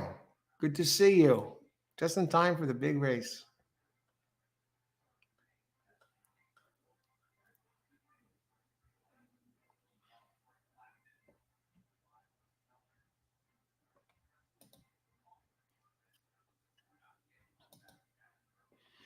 Okay, I'm going to step away for a couple of minutes, a few minutes. And the big race, of course, is in post time in 27 minutes. So we're moving towards it. Race 9 of 12. We've been out here since the beginning, folks. And let's see. Rich, I missed that by a mile, 5/8 third, 1-3. Hey, but Rich, you've been putting on a tour de force show here with some big hits, especially the one where you had the exacta, the trifecta, and the super. Before that, you had a big exacta in the previous race. So you've been red hot here, and always a pleasure when you join us and give out some of those big hits for all of us. Okay, we'll be back in just a little bit.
Okay, and we're back.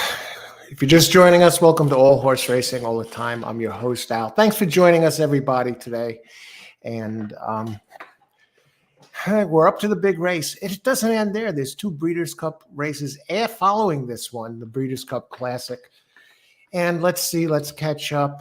And it's been a pretty exciting afternoon of racing. I'm up a little bit. I have 3 exactas here today. I'm alive in the pick 3, 2, 3, 6, 8, 11, and 13. So we got some prices on the board. I didn't look at what those potential payouts are for the pick 3.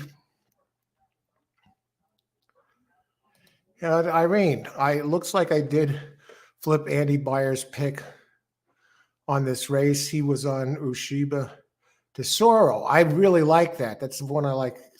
Slightly less than the 3 to win, but I'm really reluctant to bet on Japanese horses. They're very, very good. White Aberio is the one I like best. And you're alive in the pick 5. And Rick Dutro, yeah, they have 3, has a bit of a layoff, but damn good horse. And, if it wins this race, it's probably going to win the Eclipse Award for top older horse for 2023. 8 and 12 as my B horses. 8 is definitely, I think that one's real dangerous. It's since it went to dirt, it's been a monster. I'll talk about the 8 for a second here.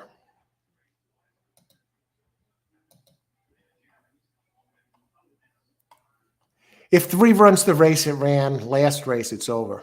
It's already won. Now, 8, Ushba Tesoro, Japanese. Japanese have come a long way in horse racing, so you can't really even count them out. Not even the 5. They're really sharpening their game. 8 is 6 for 6 at the distance. 5 for 5 on a fast track, dirt fast track, and on a wet track. Hits 1 2 out of 3 on a wet track, and the other one was in 3rd. This is a horse. Now listen to this. Is on the verge of breaking the $10 million mark in winnings. I mean, it's coming off 6 straight wins. Wow. It's going to be very tough to beat. But I also forgot about Senor Pescado. I love that horse. I still think he has a chance here, no matter what they say. What number is that? Is that the 9?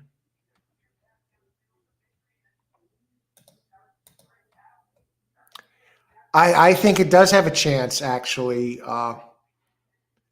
Irene. And what I'm going to do, I'm going to throw a $2 bet on it, actually. $2 bet on it to win. And John De Silva, was the New York Post lead analyst, columnist, racing columnist and analyst for 19 years until they decided to let their entire racing staff go a few days before the, maybe it was a day before or a few days before the Belmont Stakes. Everybody was in shock. Yeah, John had been there 19 years and then he went on. I did a show with him the other night with him and Robert Fararo, live show. And then he went on to become the line maker at Parks, and now he's a Parks official. And he likes this as one of his contenders that he's going to use a little bit. Let me just check something on that. How exactly did John say he's going to use this one? My notes. I have some notes I took from the show, so I want to bring them up right now because I want to tell you what they thought about this one. John, number 9.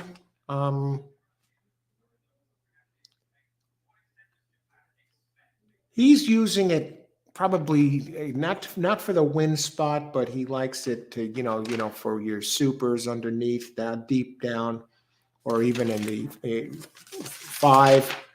that's high five or whatever. Bobby said it was a toss, and I said in fourth place in the pick in the superfecta. But I want to bring something up about this one. Since we're talking about it, and now I'm going to actually use it in a $2 win bet for a little bit of fun. Todd Fincher, for the year, this guy's a 24% trainer.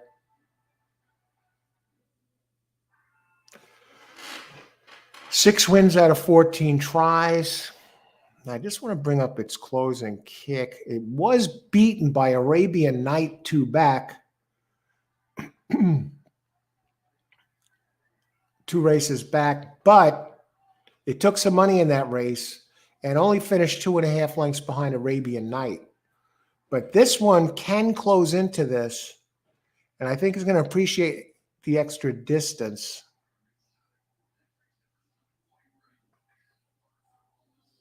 Okay. I'll put it for fun. I'll put a $2 win bet on this one. And I'll also put a couple bucks on Zandon, who I left out of the pick 3. Arabian Night currently 7-2. White Barrio is going to be tough. Okay, let me get some wagers in here. I'll get the fun ones out of the way first.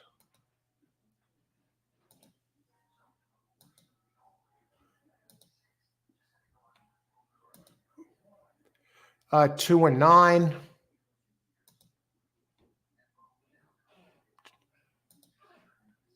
Couple bucks to win.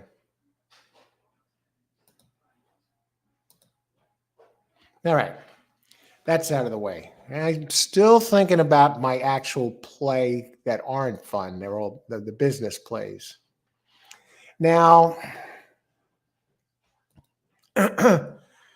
you're on 3 and 11 here. At that 11, now Vinnie told a story. He told me this yesterday. And he ran into somebody, got to talking with somebody at a show with a live band the other day.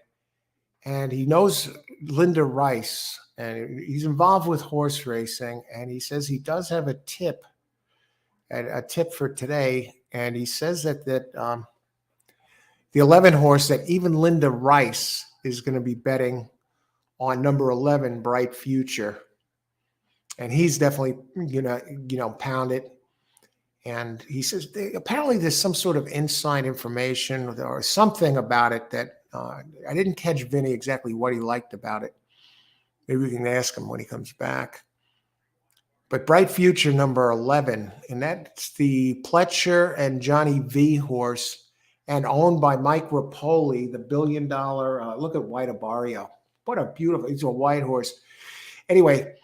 Todd Pletcher and Mike Rapoli, the billionaire from the vitamin water, mineral vitamin water that he's markets. And that combo yesterday hit the juvenile classic or whatever for the 2-year-olds, the biggest race for the 2-year-olds of the year. And it was the same 3, Pletcher, Johnny V, and Mike Rapoli. Now, could they turn around and win both of the biggest Breeders' Cup races of the year? Anyway, inside scoop, Vinnie said the tip, Bright Future to win this race. All right.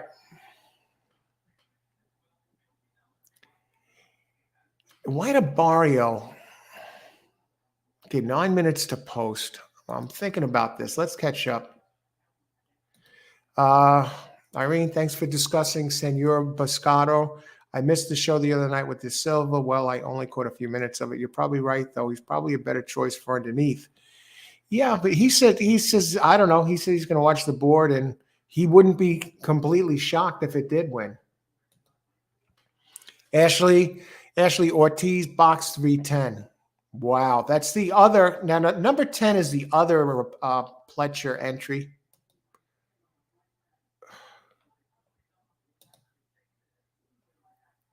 Yeah, it's the same crew.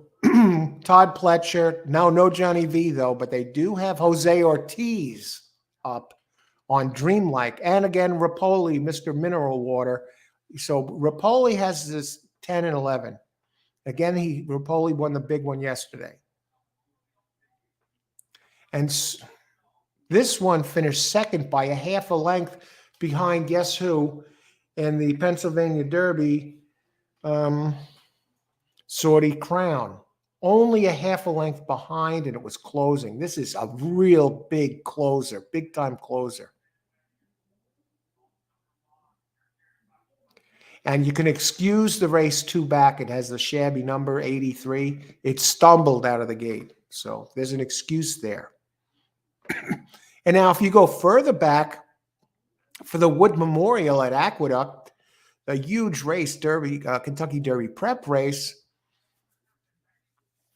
Dreamlike finished third, but only a neck behind the winner. And Ortiz has been riding this one every time. Came in third by a neck, has some really tough defeats mixed in.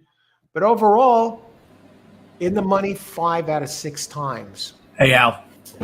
Vinnie, what's up? Not me. Well, yeah, Maybe we do something about that now.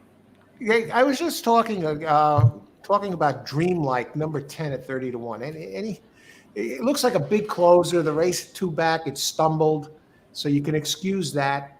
And I mean, it finished third by a neck in the Wood Memorial. In the Pennsylvania Derby, it finished second by a half a length to get this, the 6th, Saudi Crown. Closer. A closer, yeah, and really closes strong. I'm looking at the closing pace figures. It's pretty outrageous how good this one closed. Yeah. And what happened last race was it stumbled out of the gate, so it had to run quick early, something it never usually does, and to get back, try and get back into the race, and that took it out completely. So it didn't close at all. It actually had a shit closing numbers last race. It 2 back, but it was excusable. So you can throw that race 2 back at Saratoga out. And the Pennsylvania Derby, a G1. Oh, what do you? I look at it this way. Okay, that horse in the doubles is $360. Conversely, a horse that's 30 to 1. Oh no, Dreamlike 30 to 1. The other horse that's 30 to 1 is $1,300 in the double. And the 9 horse that's 30 to 1 is double. So he's been used. Okay.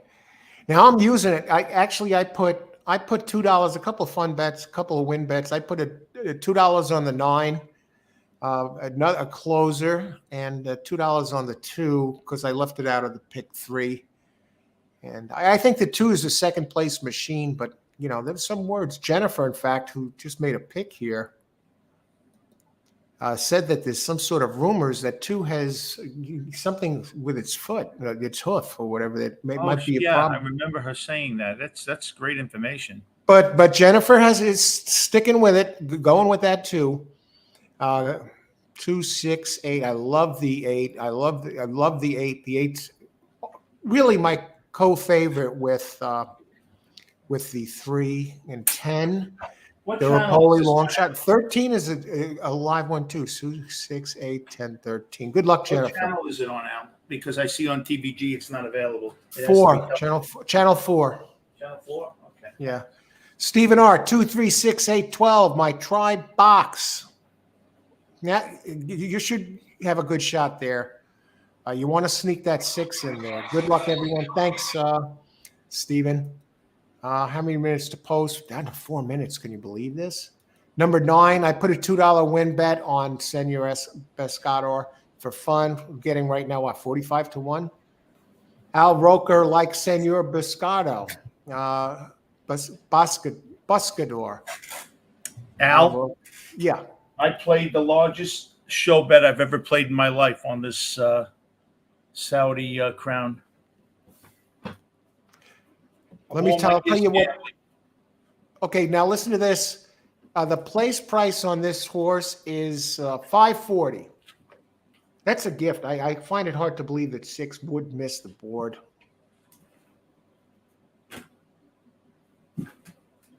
Yeah, the more I stare at them, the more I like them.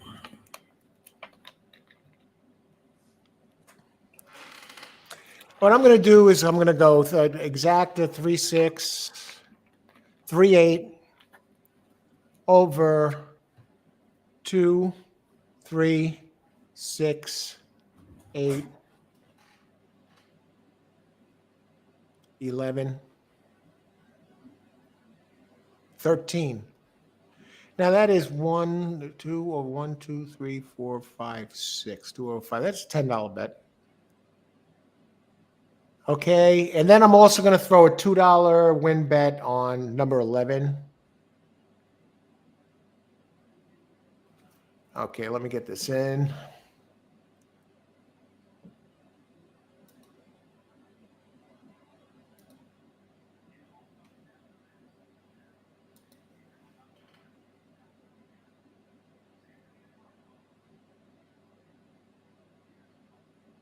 All right.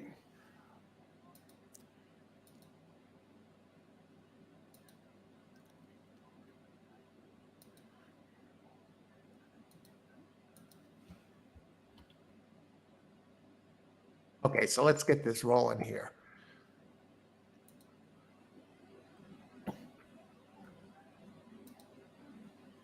Okay, so Vinnie number 6 to show. Yeah, well, I bet the 6 across the board.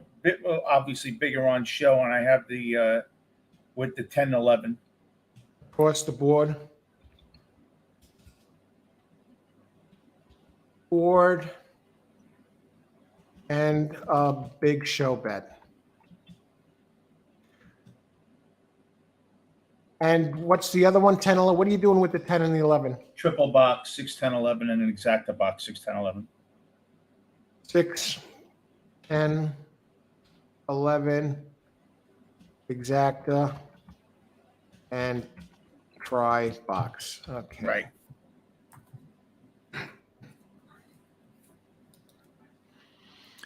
All right, so I got win bets on Al race 9. Win bets. That's on number 2, number 9, number 9, number 9, number 11. All right.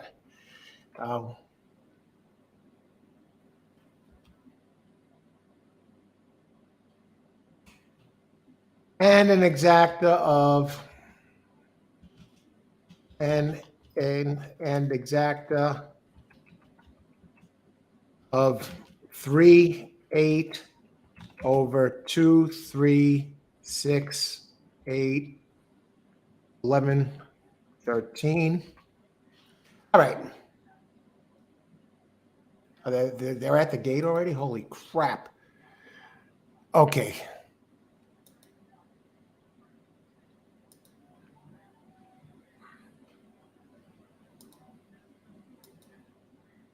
Mike Rapoli, the billionaire mineral water guy from Middle Village. Yeah. Yeah, and he has the 10 and the 11 in here.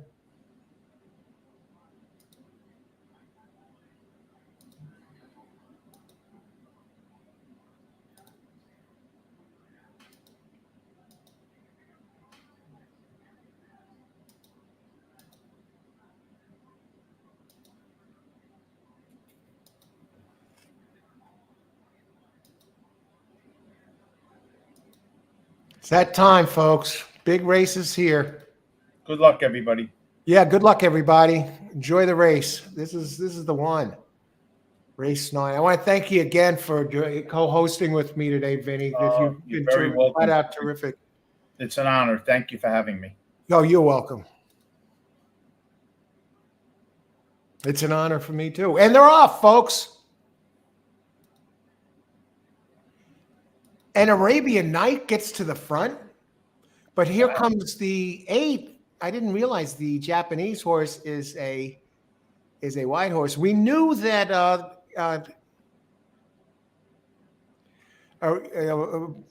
white what is his a barrio? White Barrio. We knew he doesn't need the lead. And now I'm wondering, Bob Baffert's going to try and steal this on the front end.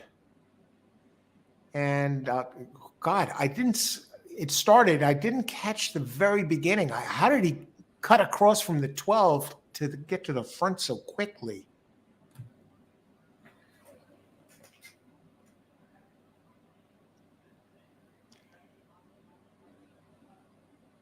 What? Doesn't that look beautiful, Al?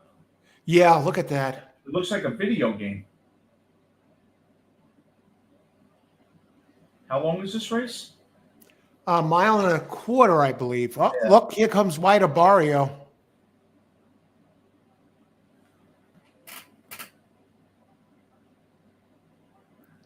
White Barrio is going to take this. He's covering more ground than the 12 because he's wide.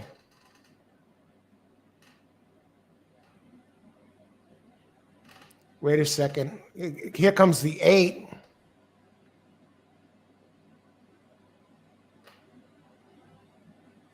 Here comes the 9.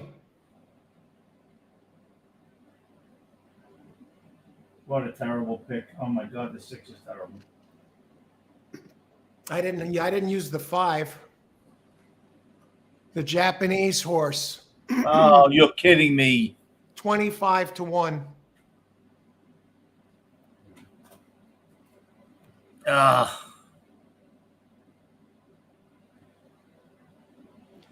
Rick Dutro, you got to watch his interview. This guy's always a fun interview. Calls everyone babe. Does he? Yeah, look at him. There he is. He was the guy that served the 10-year suspension, and he just came back this year Unbelievable. and wins the Breeders' Cup Classic. And That's how he calls everybody babe. Yeah, watch.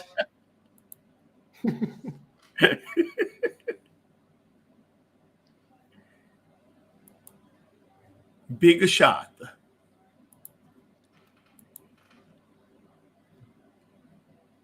Look at that 5. I couldn't have been more wrong. Oh my God. 3, 5. I had the 3 on top, and 9 would have worked. 10. Yes, look. There's what's his name getting third. The other Rapoli horse, the 10, the 19-1. It would be cool if you saw Detro being let off in handcuffs now. Yeah. Who is this? Ortiz? I don't think anyone would really be surprised. Yeah.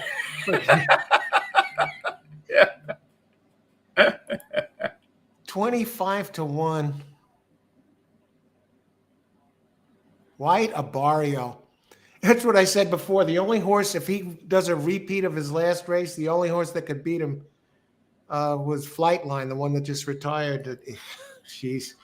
Unreal. Comes back and runs another huge race.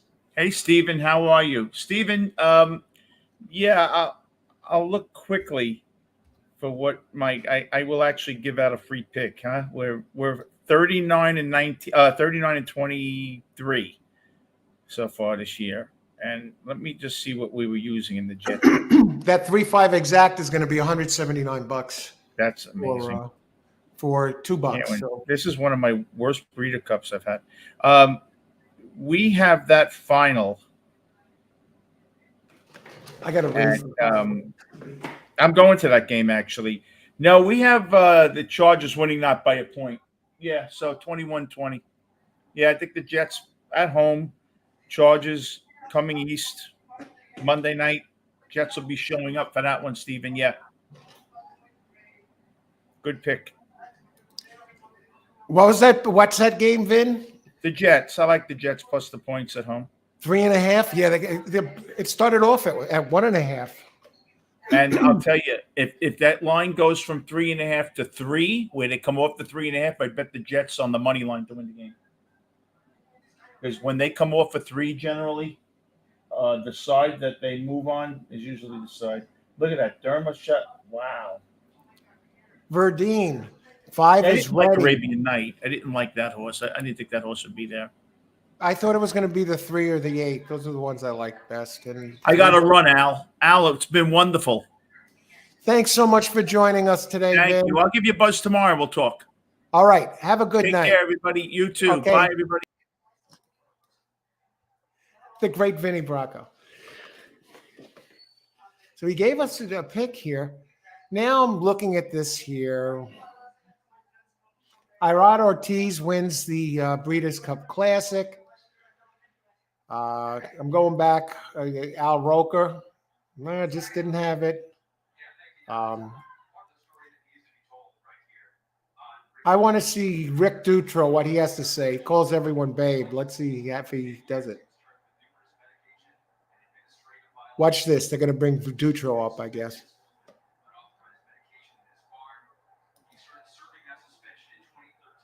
Good job on the 3. Look, Rick Dutro.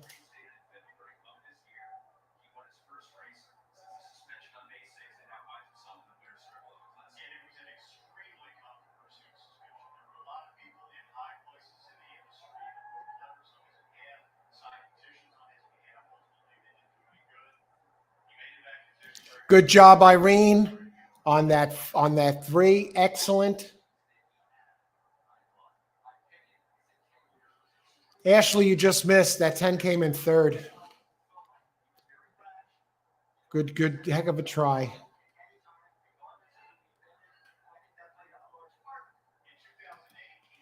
Let's see. Ashley, Seinfeld trivia. What episode did Al Roker appear in? I don't know.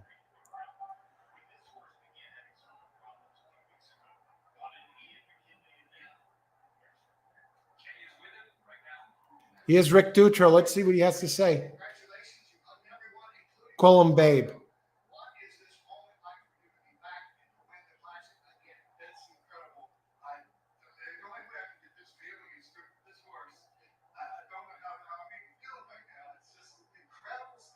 He's about to cry.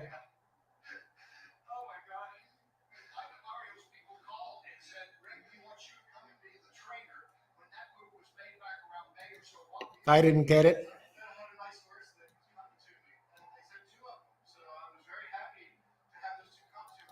Ashley Gordon, the TV Guide episode.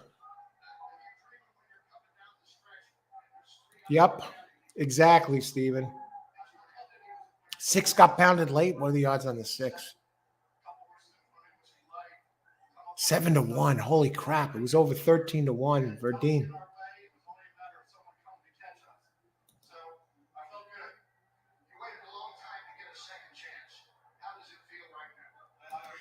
I was so busy rooting for White Barrier that I didn't see who came in second. I've had those type of races too. Great job, Irene. Alive.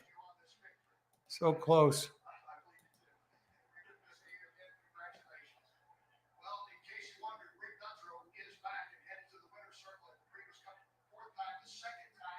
Unbelievable. Rick Dutro.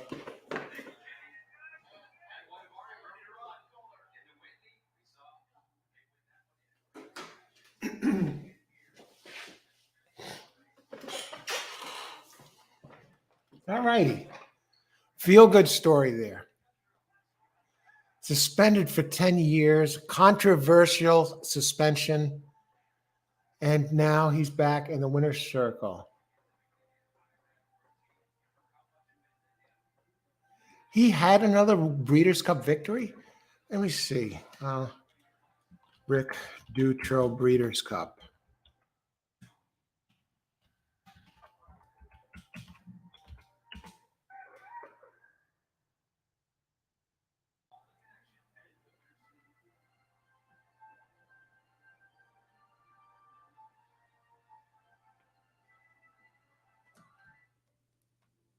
Breeders' Cup victories. Okay, that search.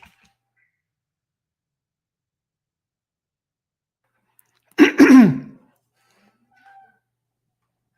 know he had Big Brown, who was shooting for the Triple Crown and lost.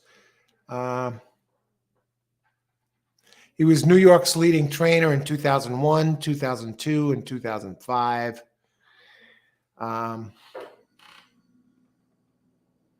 Now, he won 3 times, Breeders' Cup races 3 times. And he won the Sprint and the Breeders' Cup in 2005 and the Breeders' Cup Mile in 2007. But he won the Breeders' Cup Classic in 2005.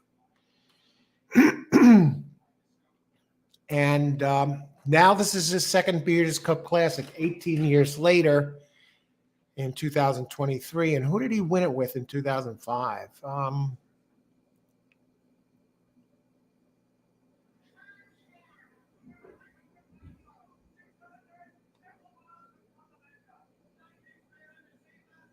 Breeders' Cup Classic 2005.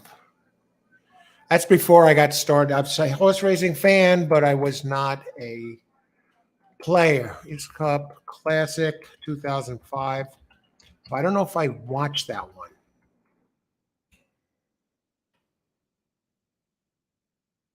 St. Liam.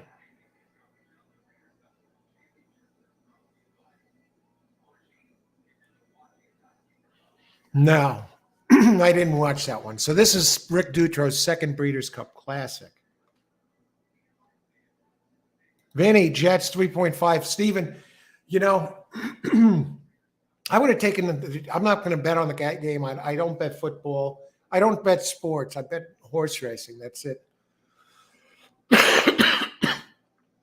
God, I would have taken the Jets even at 1.5 or 1. What the opening odds? That a lot of money coming in on the Chargers. So now the Jets odds have inflated. Oh, a point spread. Jets getting 3.5 at home. I got to take them. Number 6, Mike. 6 was gassed when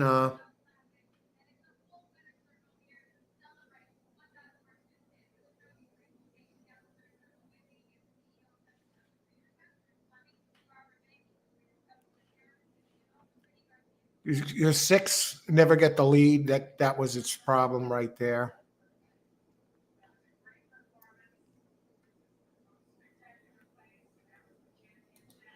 See, an interesting discussion about Dutro. They said he brought back the same man to treat White Barrio's foot as treated Big Brown's. Yes, Big Brown had the foot issue there for one of the races, I believe. What was it, a crack or something?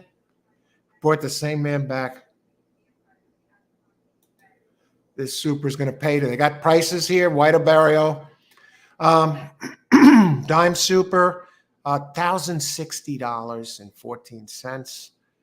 The try for 50 cents, $450.90, and the exacta for $2, $179.40. And I did hit the pick 3, folks. 50 cents. I get back $27.50. Does that even cover the price of what I put into this race? 1, 2, 6. So I put 16 into this race. Another winner, folks. We're having a winning day. It's not a winning day that's, retire with, but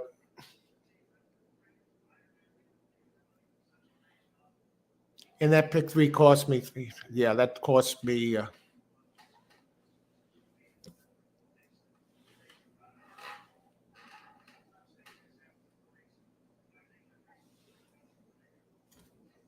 All right. So I made very little on this, folks.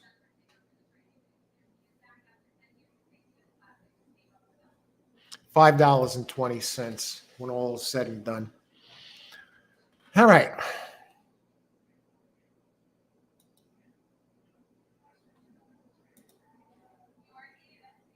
Beautiful horse, yeah. Still alive in the pick 5. 3, 5, 10 exact. The box next race. We'll take a look. Start looking at that next race.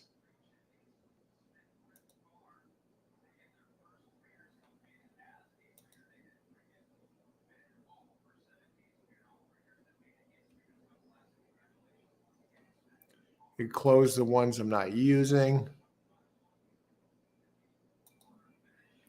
Now, race 10. We have Aiden O'Brien and Ryan Moore again on a long shot, number 8. Aesop's Fables, Irish bred. We got some names in here, excellent trainers. It's a $1 million race. Let me bring it up.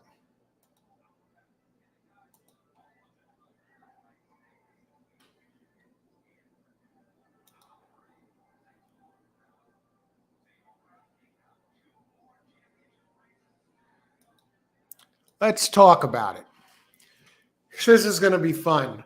The Breeders' Cup Turf Sprint, a G1 race for $1 million for 3 and up. 3-year-olds 124 pounds, older 126 pounds. Okay, and then they have some other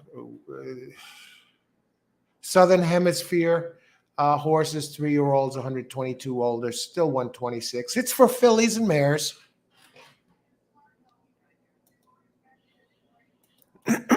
3, 5, 10. Stephen, exacta try box next race. Good luck, Stephen. We'll be talking about these. The next race, the 7 is a gelding. Nobles, get it? $3,000 purchase is closing in on being a millionaire. That's amazing. Who was the best claiming horse that I ever saw that turned it out to be just a tremendous horse, made a fortune? Lava Man. Used to do most of its racing on the, I think almost all its racing at the California tracks. Lava Man. Okay, so gelding Nobles, get it? He has to win off the front, same trainer of Two Phils. Remember Two Phils? I wonder what's going on with that horse. Did he retire or something? At Saratoga, he was well clear. But I guess he got caught. Okay, hang on a second.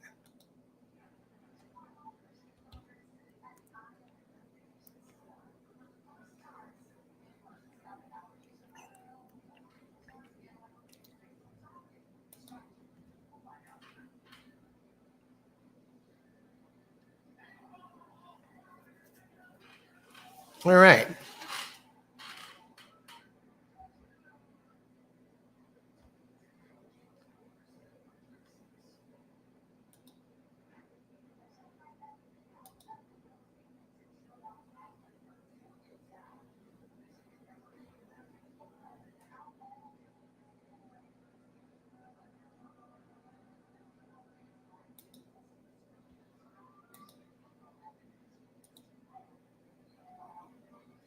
He was paddled. It's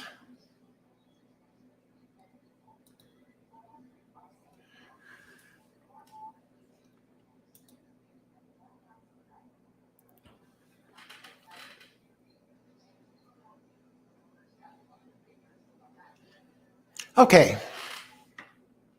Let's see who we like here. I'll tell you. Let me just bring up my thing.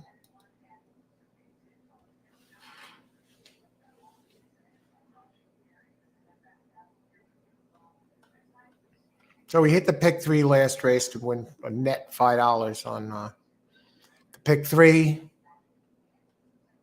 It did drop 16 on the race. This is the race itself when I had 3-8 over 6 other horses, but not the 5. How did I leave the 5 out? I just didn't like. I can't pick them all. Let's leave it at that. And we're going to talk a little bit about these.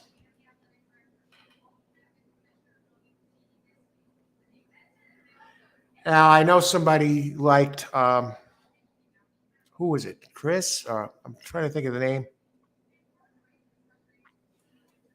Liked a couple this race. Live the Dream, number 5. And he's also using number 9, Roses for Deborah. Excuse me. I like the 9. I like the 9 also. I'm going to play against Live the Dream.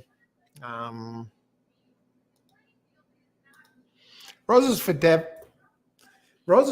got a lot, quicker this year. 2 back, fired a giant one at Saratoga. Then had us, was very soft track, and bounced. Took a step back. If you don't know what bouncing is, sometimes when a horse runs a very big race, it takes a lot out of the horses. And when it has a bad race after a really good race, they call that a bounce. But now he has plenty of rest coming into this. And now Roses for Deborah gets spotted.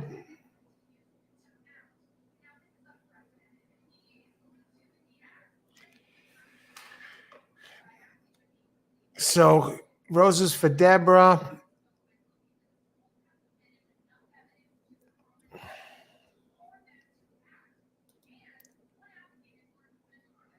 It might be.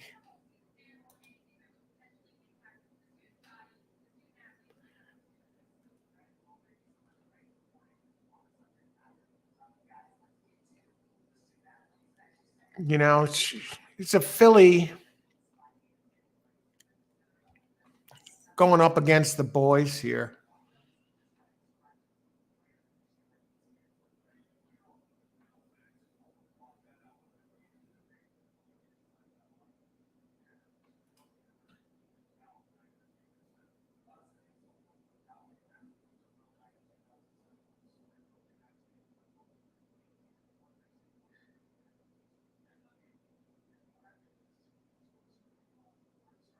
Is that right? Yeah, she's a filly. She's going against the boys. Number 9, roses for Deborah. Irad Ortiz for Christophe Clement.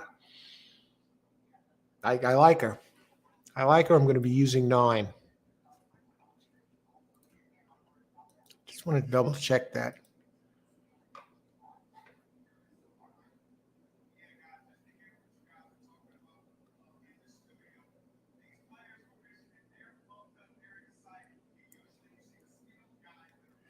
Arzak, I don't like the post.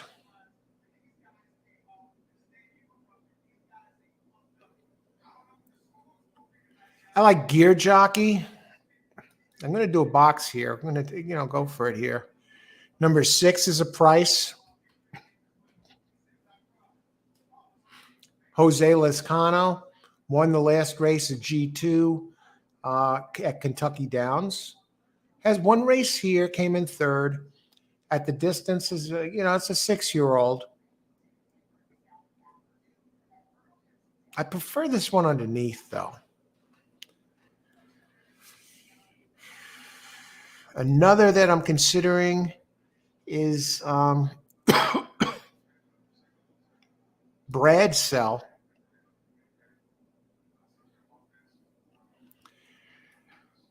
Archie Watson, and this one's been running Ireland, Great Britain. They're flying this one here for a reason. On the board, 6 out of 8. 8 races, 3 wins, 3 thirds, and at the distance, 3 tries, a win, and a third.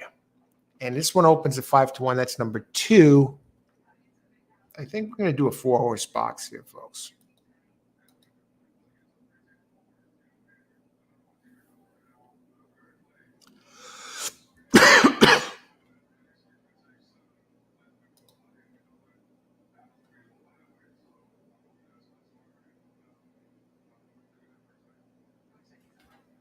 Number 7 has some speed.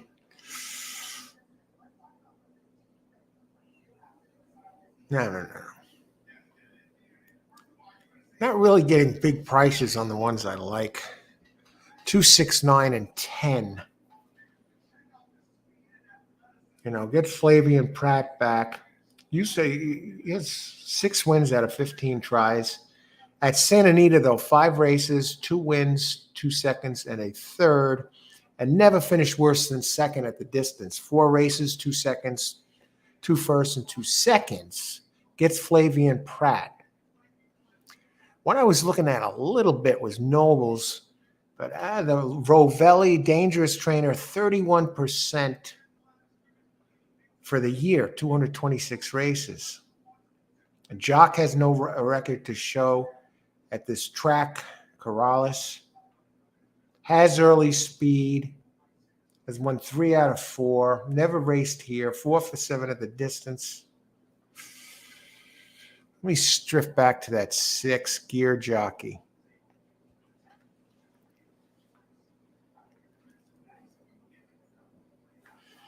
All right, now I'm going to the board to see what kind of odds we're getting.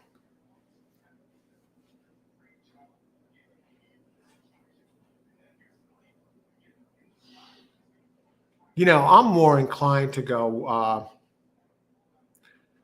number 7 as opposed to number 6. I think 6 faces a bounce. I know 6 is the big price. 7 is 14 to 1. Now wait a second. Now, what I'm going to do is this. I'm going to actually, I see the 2 is scratched. I'm going to use 6, 7, 9, 10 box.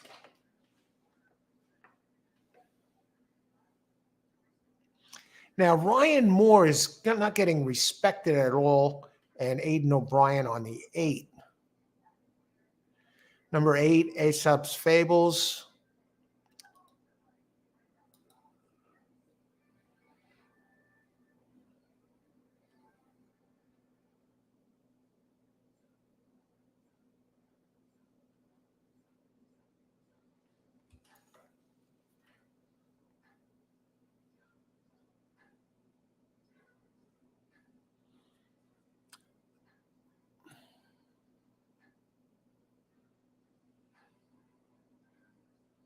A gear jockey. He has went to California a couple times and it didn't run bad. Got stuck wide at Del Mar. You know, once in a while this one pops off a good one. So I like that last race.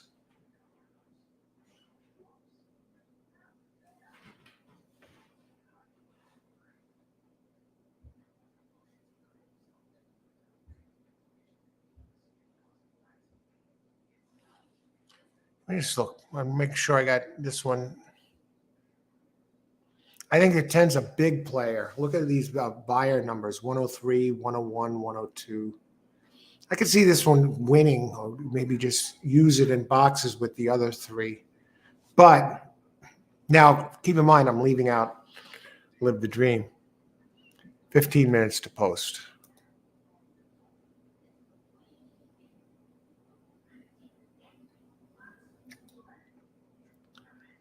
I'm on 5, 7, 9, 10.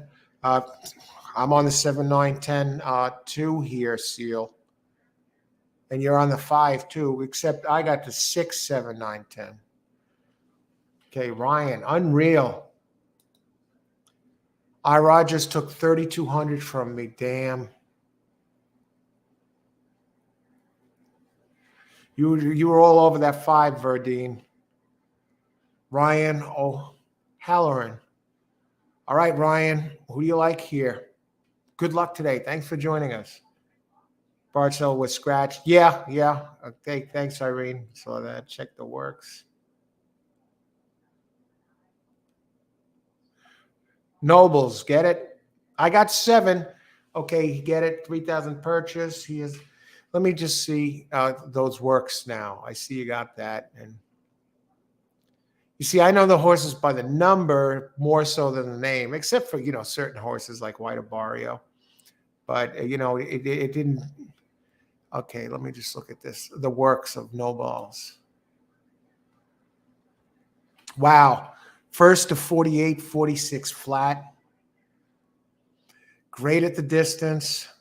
4 for 7 with a second. Knocking on the door of going over a million. You talked about that. I want to see the last time this one ran for a claim. It's a 4-year-old. It must have been a while back because it's been running a G3, won a G2.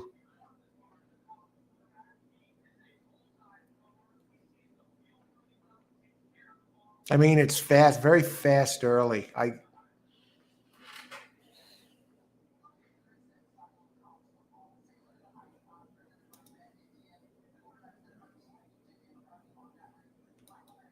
Irene, I have the 1 as an A. That'll be my win bet. 3, 5, 8, 10 is B horses. Anybody else? And I'm out.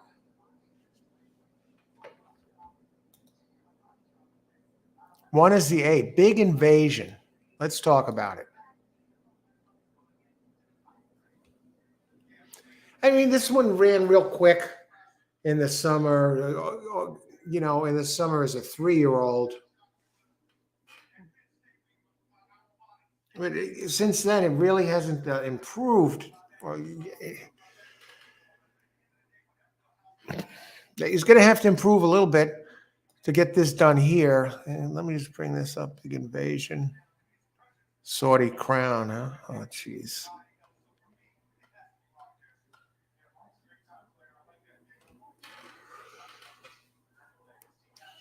On turf, at the distance, has won 6 of 9 at the distance and has 2 seconds. And on turf, it's in the money 12 out of 14 times. I can't believe the price opens 15 to 1. It technically could be there. I mean,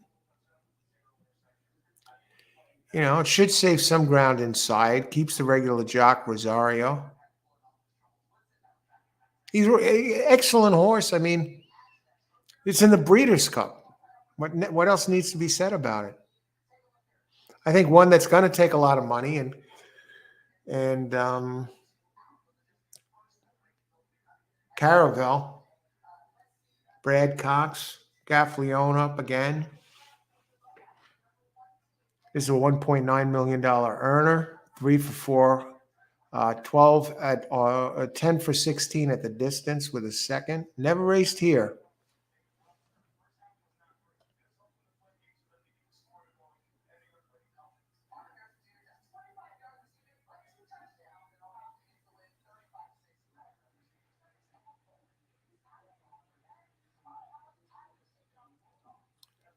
I'm just looking at this one. The Aidan O'Brien horse, Aesop's Fables.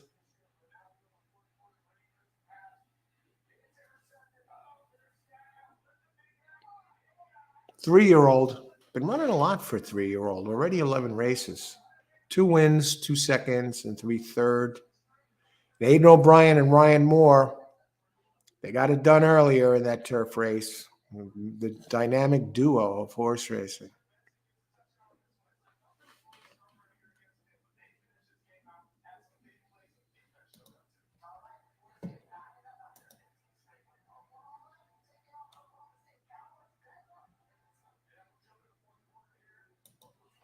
And it's clear, it's sealed. Just so we clear, I own the 7 Sister. I'm biased as hell, but now 14 to 1. It actually looks like a good one to me by the numbers anyway, Seal. Good luck there. My sheet says 7, 10, 5, 1, 9. And I'm putting in my play right now. Good luck, Seal. 3 is tough. Caravel. 3 is always good. Caravel. I really think this sets up. 10 has been a monster lately. Okay. Race 10. Back the box. 6, 7, 9, 10.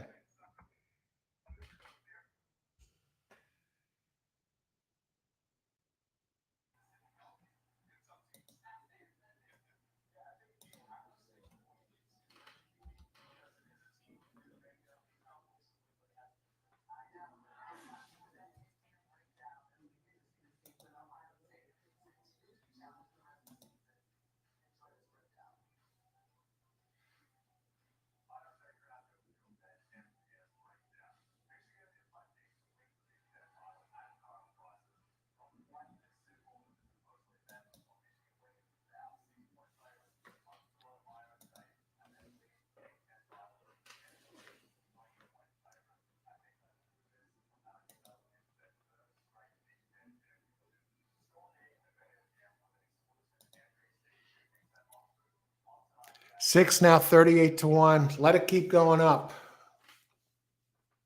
As long as I get one of the other ones in there with it. I think the thing that would really get me is if the 3 came in and broke things up, which is possible.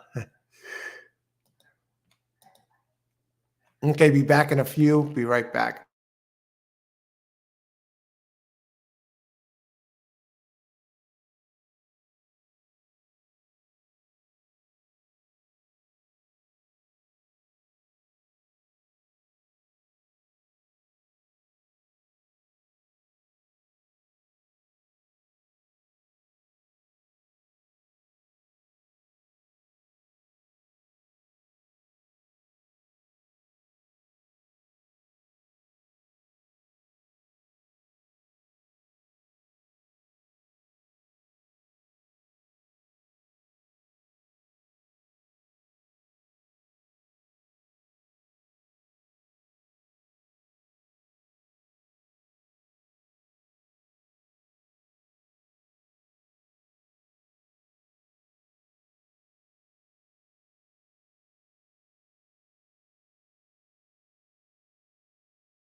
All right.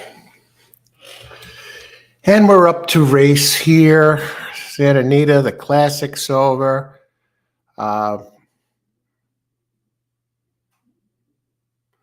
Holy crap, I missed the race? Are you kidding me? All right, let's see, who's in it?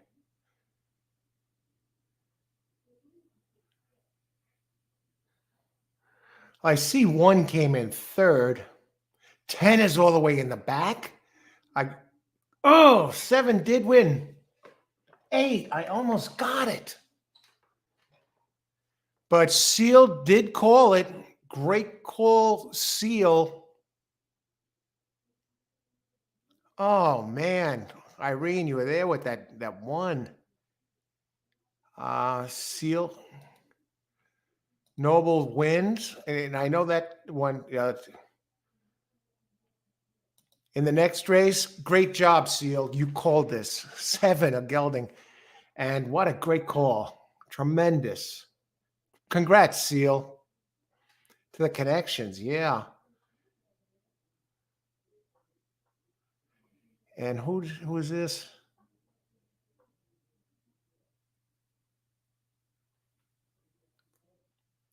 I own the 7 sister. Okay. And the name of that one is Perfect Spring. Well, I used it. And you know what? I didn't think 1 was going to be the one to break this thing up.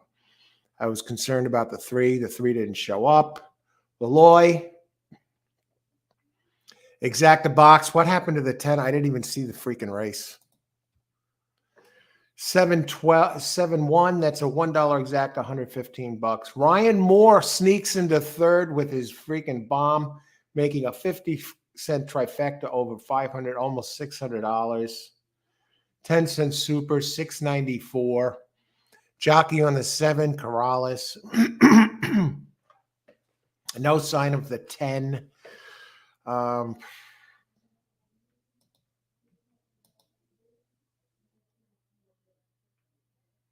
6-1. I can't believe it's 12-1. So that's a $26 to win. Great job, Seal.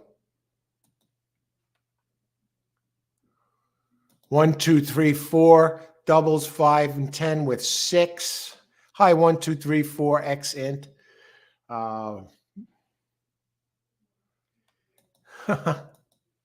Seal.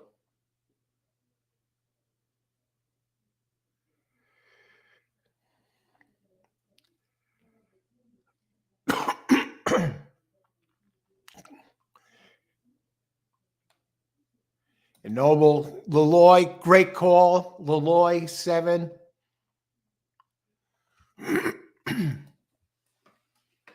Okay, I'm looking at the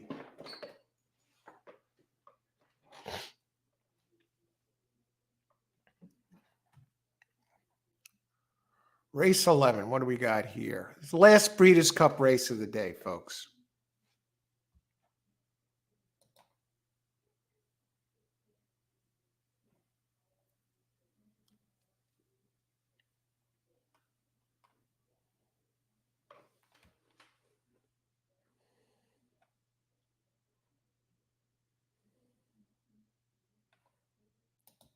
All right.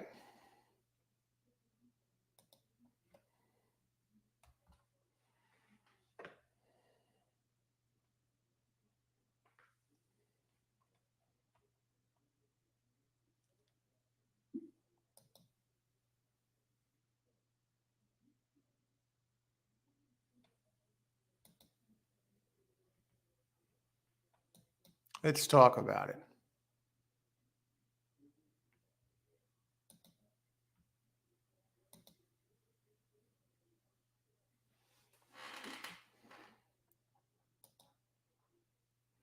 All righty.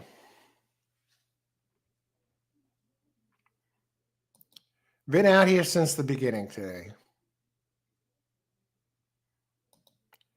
Irene Speedboat Beach is actually favored over Elite Power and Gunite. I thought he would be the 3rd choice. Let's take a look at this. Let's talk about it.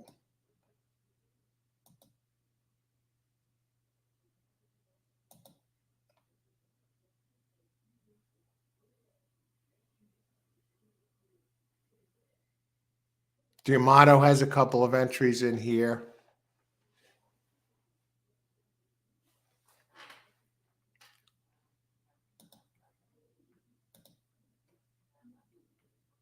Race 11 of 12.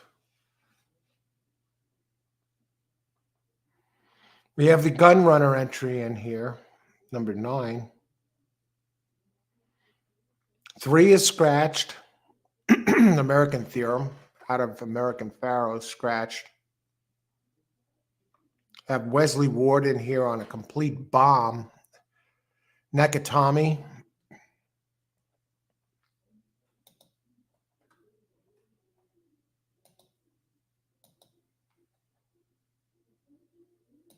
Okay, in this race,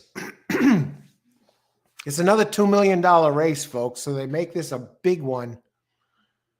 The Breeders' Cup Sprint, the Cater Racing Breeders' Cup Sprint, Grade 1. Now this is a sprint for the fillies. 3-year-olds 124 pounds, older 126. In Southern Hemisphere, 3-year-olds come in at only 122 pounds. I guess the Southern Hemisphere for whatever reasons. Anyone coming from the Southern Hemisphere? Let's check. No. Okay. So we got the sprint here. And there's none of these are really a pure speed type.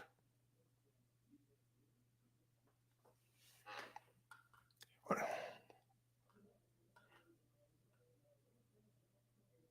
know, 7, Mike Smith.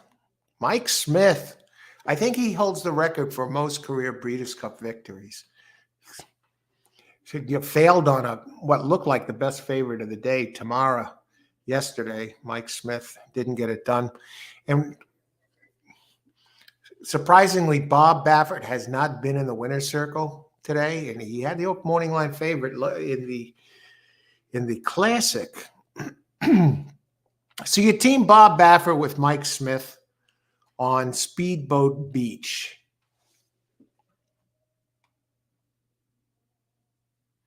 Has fast workouts the last couple. Last 3, really quick workout. Here, let's look at this here a little bit further.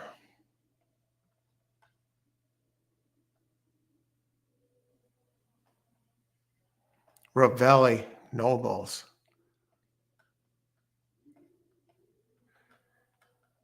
Roses for Deborah, nothing.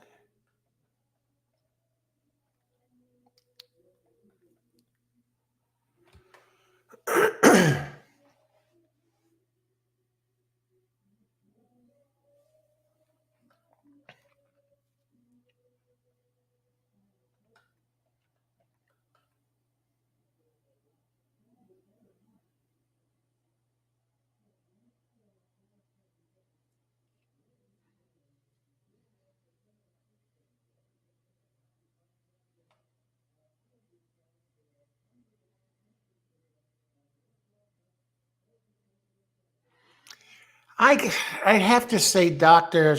Chevelle and Gunite are the 2 I like best. I think Gunite's going to be really tough to beat. 6 races at the distance, 3 firsts, 2 seconds, and a third. Never raced here, though. Teams Steve Asmussen and Tyler Gaffleone. I'm not going to be using Speedboat Beach.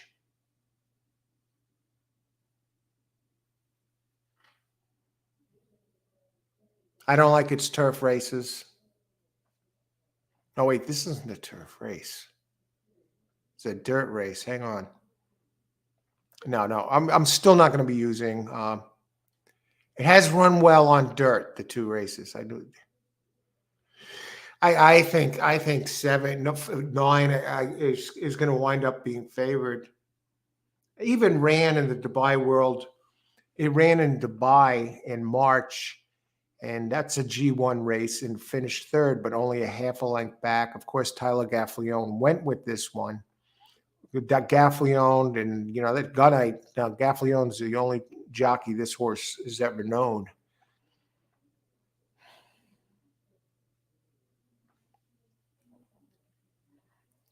Elite Power. Let me go to the other one that I've just talked about.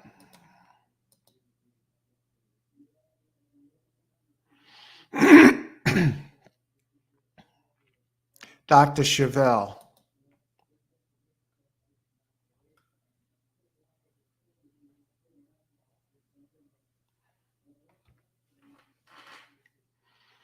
What I like about this, others have some more impressive numbers, but what I like about the two is very good here at Santa Anita.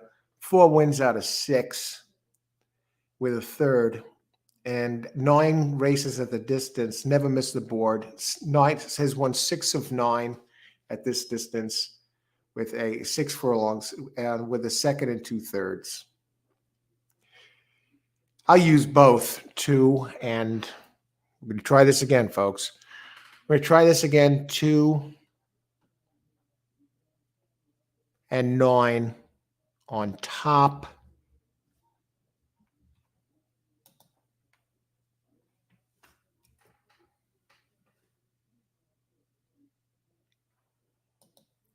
Elite Power, I think I'd use Elite Power underneath. The Speedboat Beach, I guess they figured Baffert, this is his last crack to get a win here. Still live, I taped that race. Leloy, I hope Evening News wins at Churchill.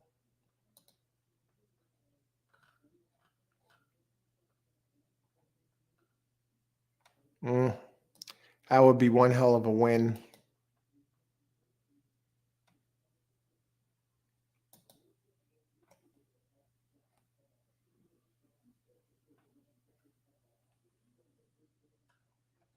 Evening News, I guess that's a different race. Okay, Elite Power. Rod Ortiz and Mott Williams. Never raced here. Now this one, in the last 2 races for Elite Power, in last race was the favorite and Gunite beat it. In the race before that, Elite Power beat Gunite by a head and 4 and 3 back.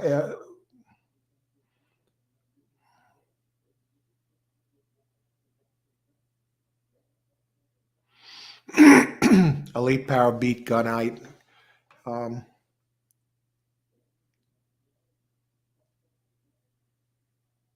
Outside of the United States, I ride Ortiz up. This one's won 8 out of 12.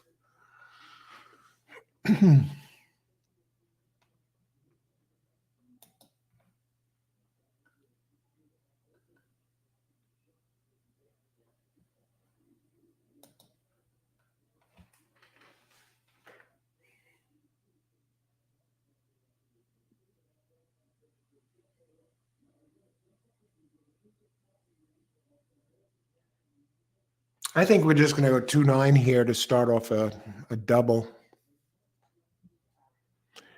As far as the longer ones, unless I use it, do an exacta, lay off the double.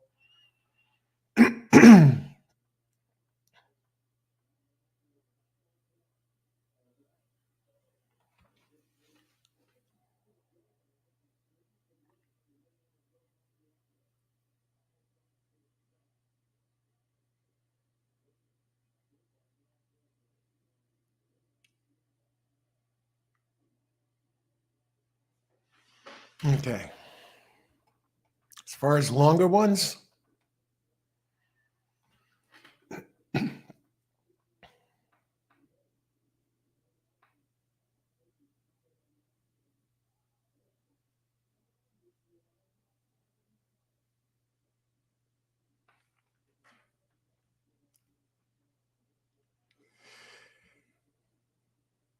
Nakatomi and Hoist the Gold.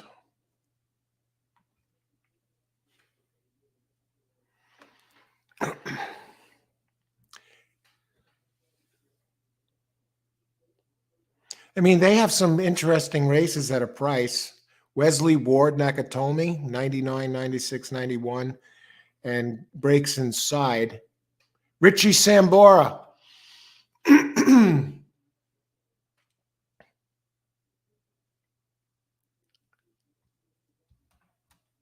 Richie Sambora. Vinnie was saying he went to the Breeders' Cup at Santa Anita some years back, and he goes, I saw Richie Sambora there. And sure enough, here he is.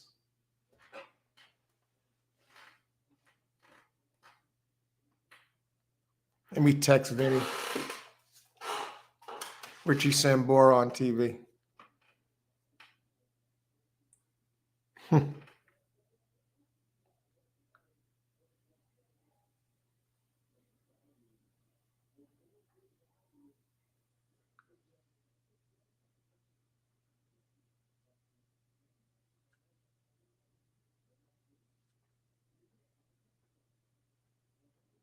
So they were just talking to Richie Sambora.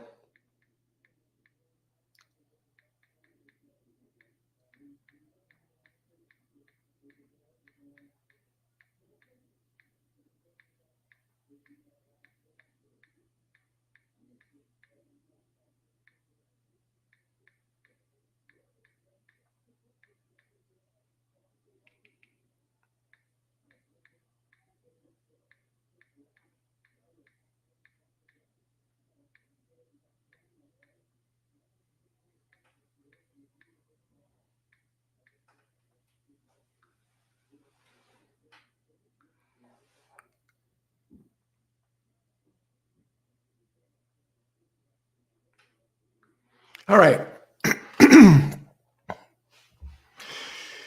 So I like those two, but I may do something with an exacta. I'm not going to use this Speedboat Beach. I think that's a bounce candidate. I like the prices on Dr. Chevelle and Gunite. I don't know. I think if you're going to use some long ones underneath, one Nakatomi, open 15 to 1, now 23 to 1. And number 4, Hoist the Gold, coming off a 101 buyer with Johnny V.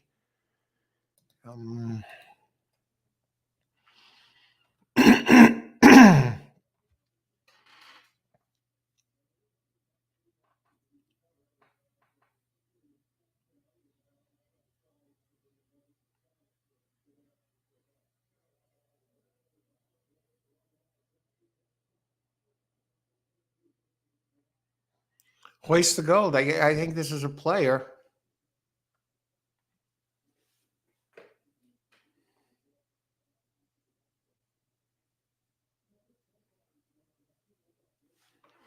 I'm going to look at American Theorem here. Closer look.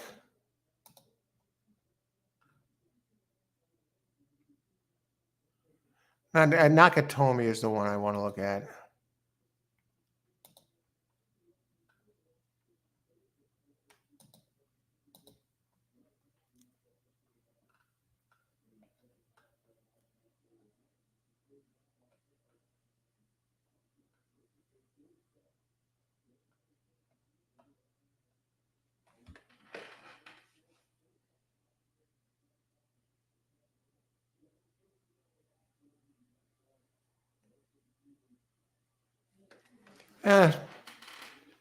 Let's see, Nakatomi finished behind Hoist the Gold at Keeneland. That's kind of a concern about the one.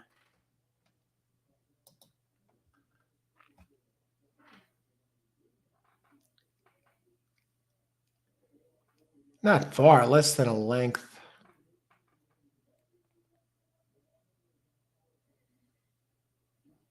Okay, let's try it this way. We're going to try and get some price in here. Has raced, it's never missed the, only on the boards out of 6 tries. It's a 4-year-old. Get Saez up.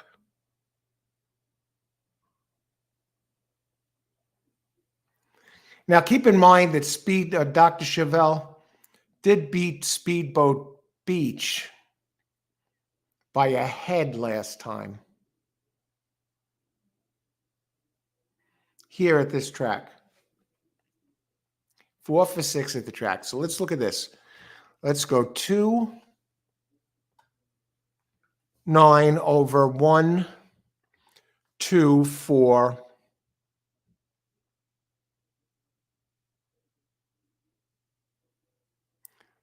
8, 9. That's an $8 play. 2, 9 over 1, 2, 4, 8, 9. Exacta. We'll keep it within the race.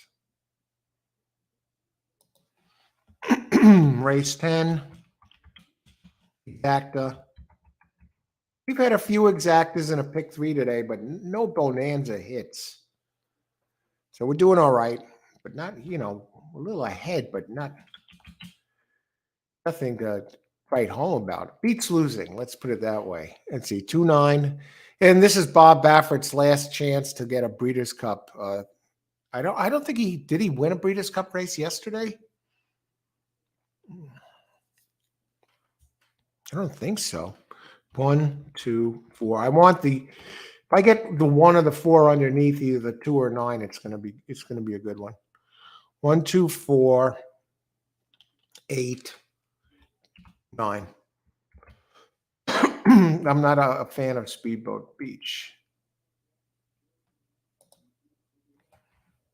How many minutes to post? 11 minutes. We're doing good. This is the last Breeders' Cup of the race of the day and of the year. And they gave us 9 Breeders' Cup races in a row. And the first 2 races were stakes races.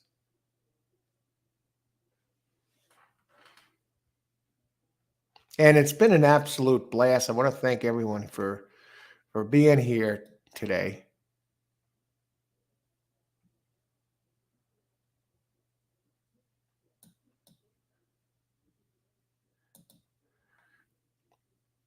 One of my friend, Wise Guy, writes to me, Alan, don't forget the Breeders' Cup is today.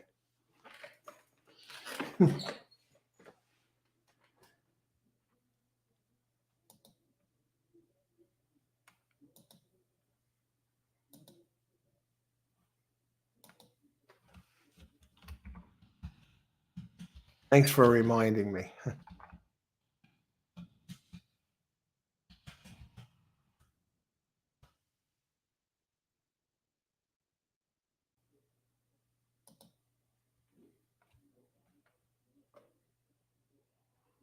Okay. Those who are here earlier, thank you, Coach, for a nice live stream. You're welcome, Leroy. I'm glad you enjoyed it. Thanks for joining us. 2-9. Okay, okay. I don't have any channel on right now. I'm just using the ADW Irene. I might have to go with Elite Power, although Dr. Chevelle, Hoist of Gold interests me. I'm using Elite. I'm using 2 and 9 on top, but I do have 4 and 8 underneath, and the 1.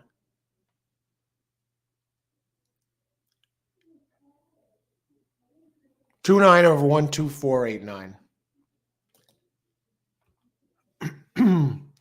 Let's see, Seal, I'm on 7, 8, 9. We're going to talk about 6. We're going to talk about 7. Seal. Oh, you were at Churchill. All right. Good luck there, Leroy. No wonder. Okay, they're still running at Churchill now at this hour?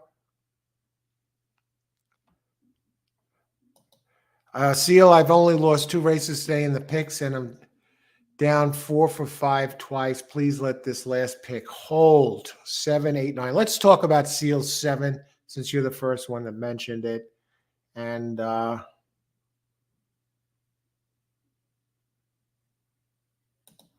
TVG works, Irene. Yeah, let's see. Let's talk about the Speedboat Beach. Yeah, okay. You get Mike Smith, you got Bob Baffert.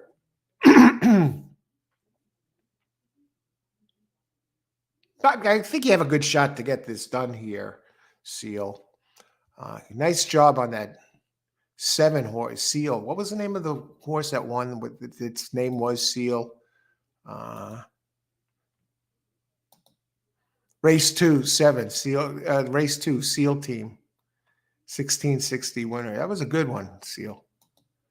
Who's this? Here's Dallas Stewart. Dallas Stewart is the trainer of the 4, Hoist the Gold. They're just showing the trainer of the 4. Johnny V up on Hoist the Gold. Big race last race for Hoist the Gold. See, an American Theorem is scratched. So let's talk a little bit about the 7, then we're going to shift over to the 6.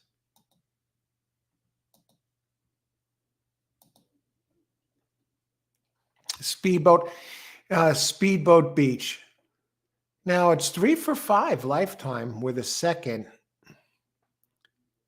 Did run here, did put up a 100 speed Brisnet number on a wet track, finishing second by a head. Does have good, solid early speed. And the thing about Elite Power is it usually runs wide.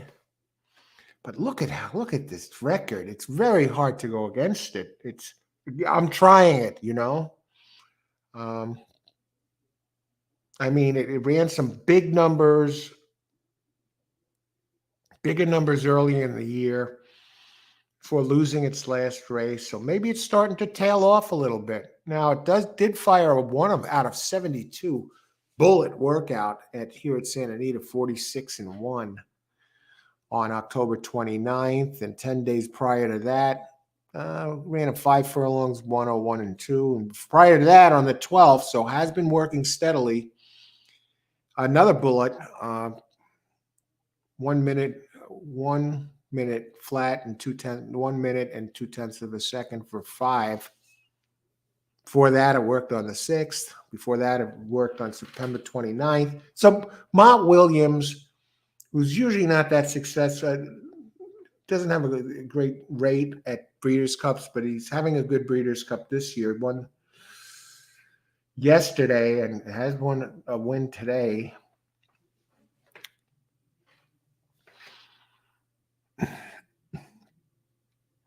Fourth for 6 at the distance.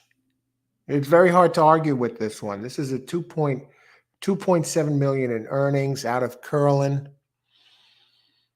I rod or tease up. Are you kidding me? Hey, you know, you got to use them. I'm going to try and beat them. Hopefully it's not the same deal as Goodnight Olive, where I try to beat that one and can't get past it.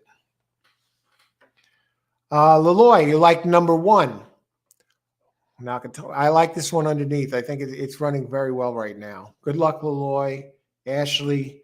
Hiya, Ashley. I like 6. Let's talk about the 6. We're just going to get there. And Scott Hazelton likes Nakatomi for 2nd. Now let's talk about the 6. The Chosen Vron. What I like, here's one thing I really, really, really like about the 6.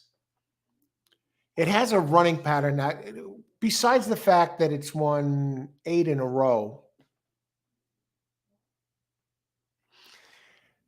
8 in a row. 13 out of 17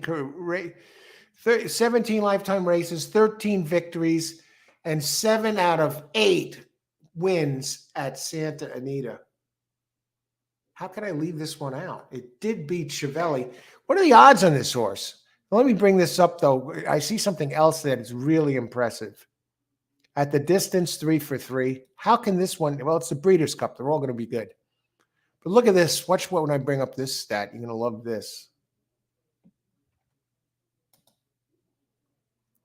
Present. And this talks about form cycles of horses.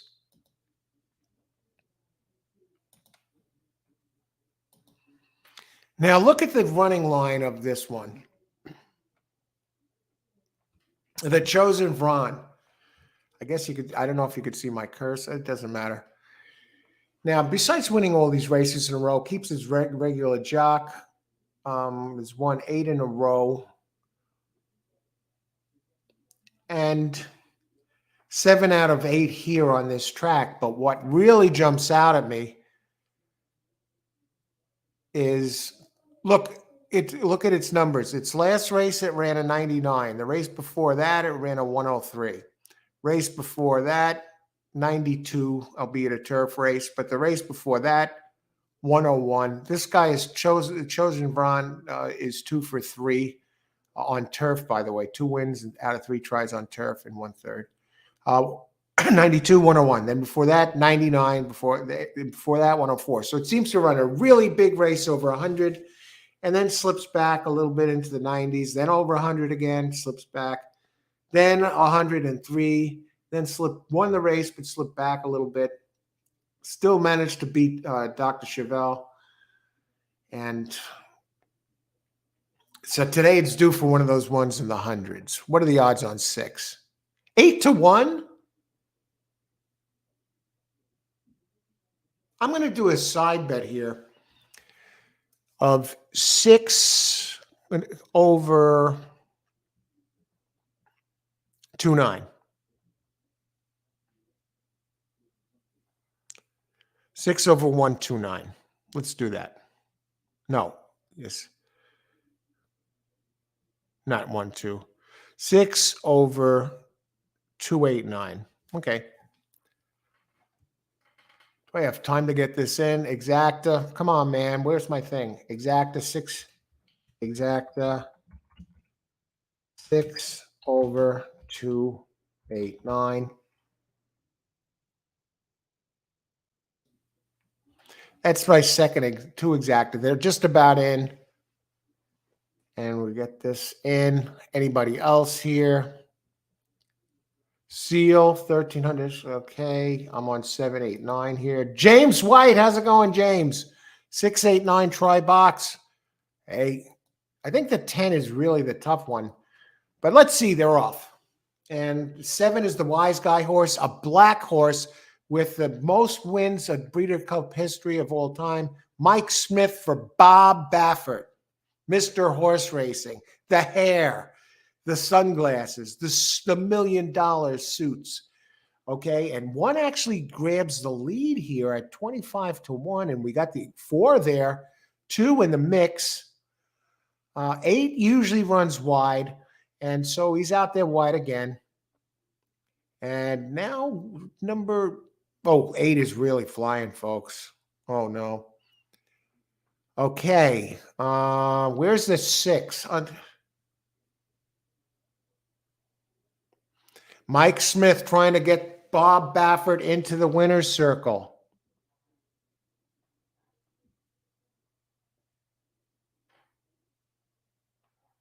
Here comes 9. Mike Smith does. Come on, 9. Oh, I should have did 8-1. Nope. Oh, Mike Smith tried to take him all the way. That's not going to pay much at all. 8, yeah, just too much horse. Too much horse. And 8-9, that is going to pay exacta.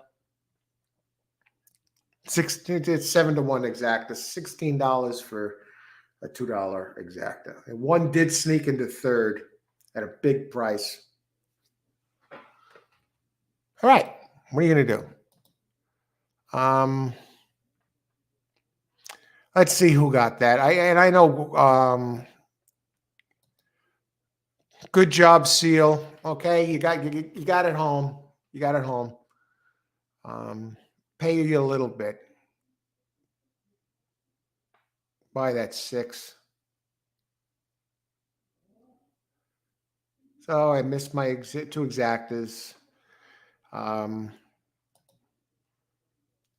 over 12489 and small one 6 over 289.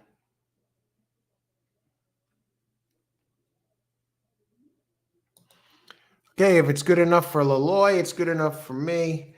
And it's good enough. My ADW has money back special, so $5 to win on a Nakatomi and a reverse exacta in my other 261.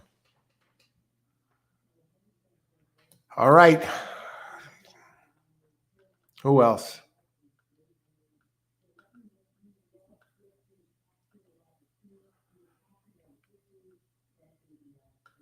Yeah, I think we're pretty much caught up there. Let me get this off the screen.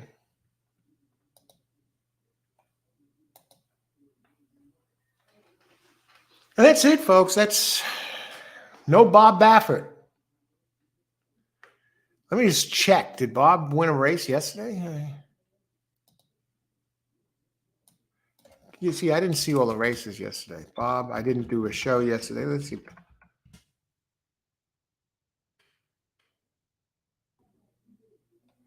News.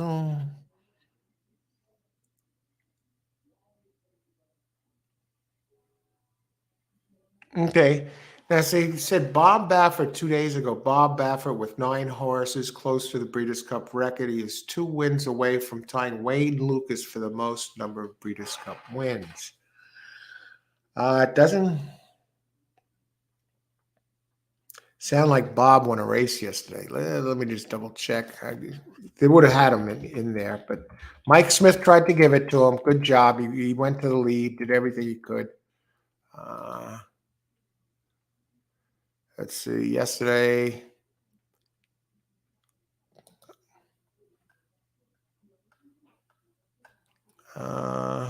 Big Train is really getting shut out here, folks.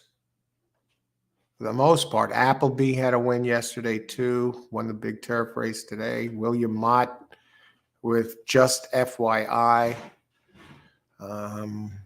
Chad Brown. Pletcher, of course, won the big race with Fierceness and Rapoli and Johnny V. Aiden O'Brien finished 1-2 in the 9th in the juvenile turf. Aiden O'Brien and Ryan Moore. Another win for Ryan Moore, 2 wins here at this breed. Bob Baffert did win the 10th race yesterday, but it wasn't a Breeders' Cup race, so that doesn't count. $5.40 horse. That was an allowance optional claiming horse race. And so you could get rid of no Breeders' Cup victories for Bob this year.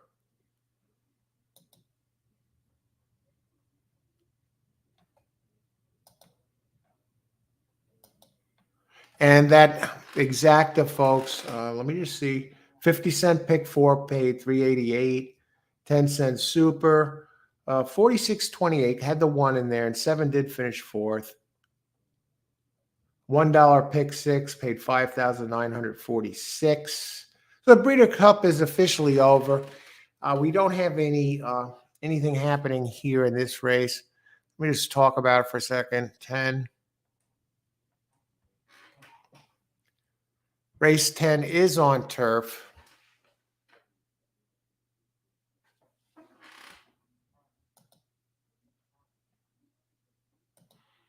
Gunite paid better. Yeah.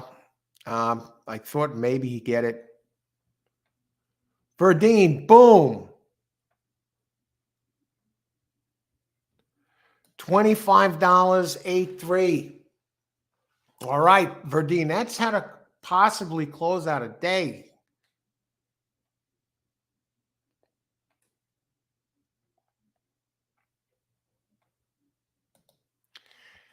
Okay, let me bring up these PPs here. I can close this.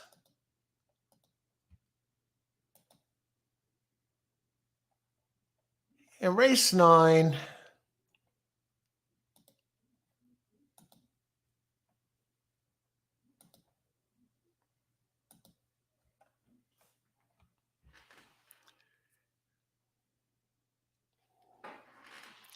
Now, about this race.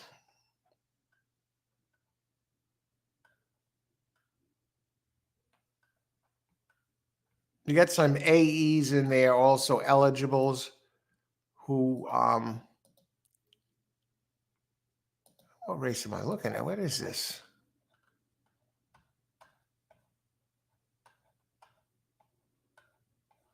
Okay.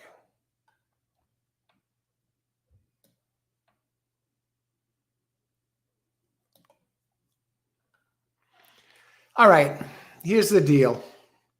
Santa Anita, 6.5 furlongs turf, and it's a downhill turf for fillies and mares, 3-year-olds and up, which have never won 18,000. once other than a maiden claiming starter or state bred or which have never won 2 races. 3-year-olds 122 pounds. You know the deal, older 124 pounds. Non-winners of a race other than a maiden claiming a starter allowance. Starter allowed 2 pounds. So earlier today we had Vinnie Bracco here joining us as a guest co-host. And if you didn't see it earlier and you're a Soprano fan, you may want to look back. We had a surprise visit.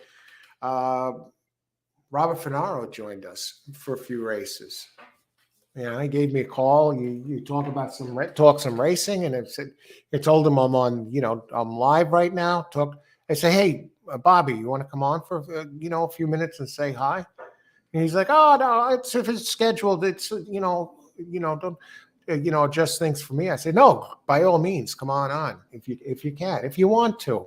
And he joined us. He was out here for a while talking racing, some interesting stories, some picks about who he liked.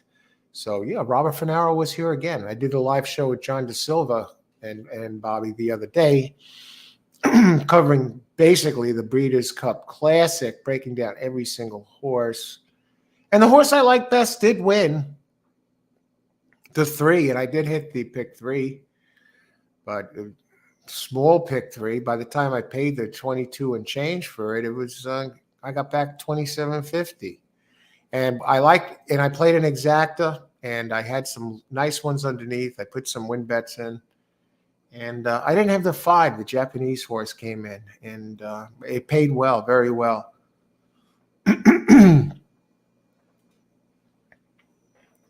So when Seal did hit the pick 5, great job, Seal, excellent. So that's what you're talking about. Seal delivers. Great job, Seal. It's good news. It's good news to hear stuff like that. Pick 5, it's not easy on Breeders' Cup Day. And even if they're, that's tremendous. Tremendous.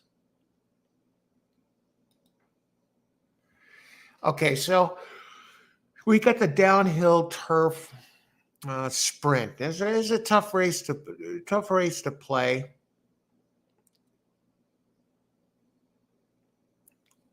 And it's allowance 100,000. So we got an allowance race here.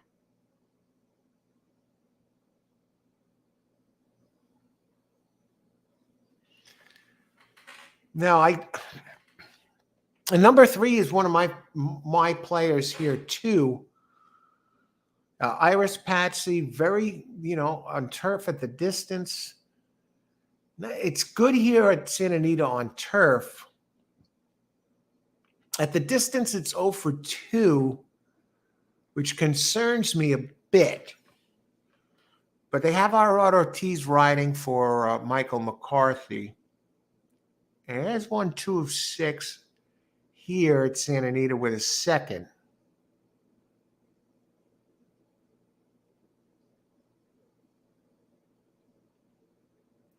I brought Ortiz up for the year. Get this, 23% jock for the year. Is he going to win Jockey of the Eclipse Award again for top jock of the year? But we moved down the line here.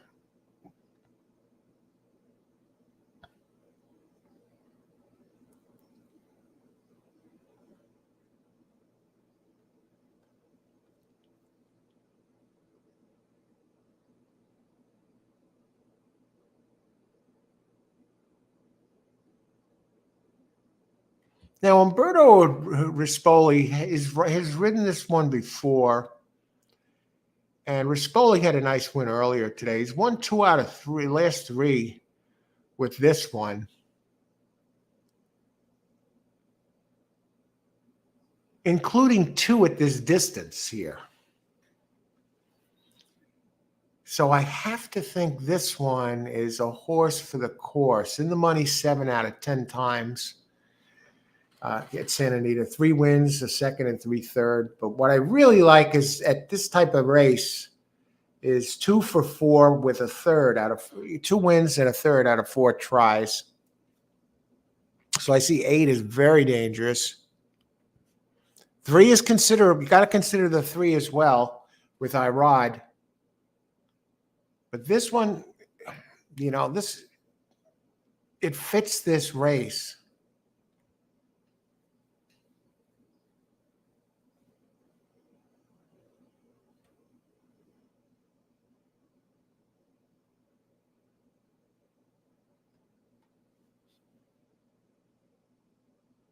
And the last race of the day here, folks.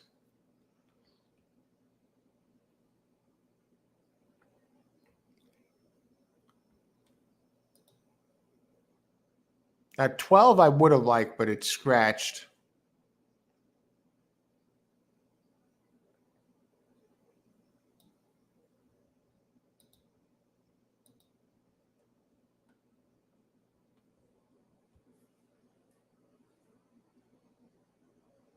It's really hard for me to get moved past the 2 or the 3 or the 8.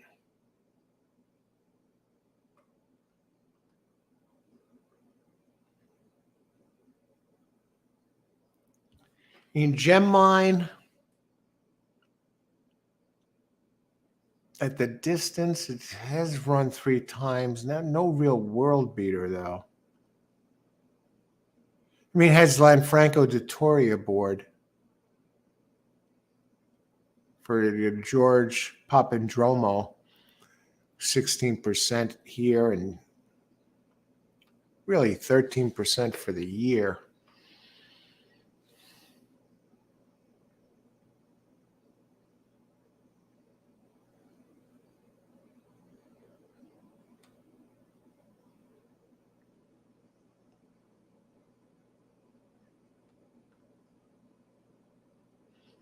I'm looking for a special horse, a price. I'm going back. You know, when you handicap in advance, you can have the luxury to go back. I'm thinking just a 3-8 box. 15 minutes to post. That's what I'm going to do. I'm going to box 3 and 8. Race 12 exacta box.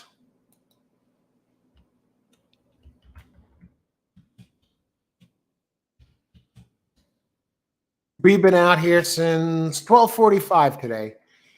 Here it is, almost 8 hours later. And it's a fun Breeders' Cup today. And exciting. It was exciting. It was a fun day. And I want to thank everyone for joining us. 3-8 exacta box. And White Abario wins the Breeders' Cup Classic for Irad Ortiz up. And trainer Rick Dutro, great trainer, but he's suspended 10 years for drug violations, a very harsh suspension. And it comes back. He's not even back a year. He came back earlier this year. Yeah, I think a couple months in. I don't know. He's out here less than a year. And after 10 years being away, and wins the Breeders' Cup Classic in his first time back. You can't make this stuff up. He was the trainer of Big Brown, and this was his second Breeders' Cup Classic. St. Liam he won with in 2005. And his 4th Breeders' Cup race in all won, but the 2nd Breeders' Cup Classic. But this one has to be something special with the white horse. And I think that probably sews up, top older horse of the year for White Abario.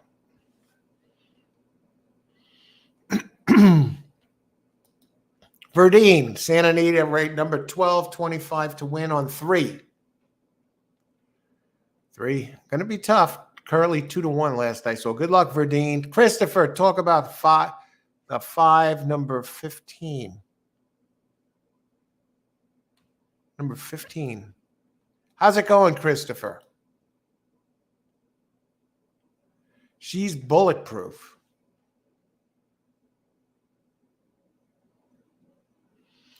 Now, that's an interesting one. I mean, the numbers look a little light. I don't like the extreme outside post.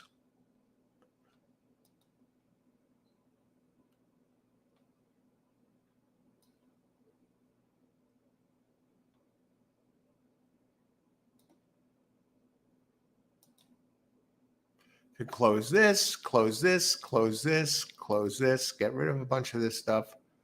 Close this.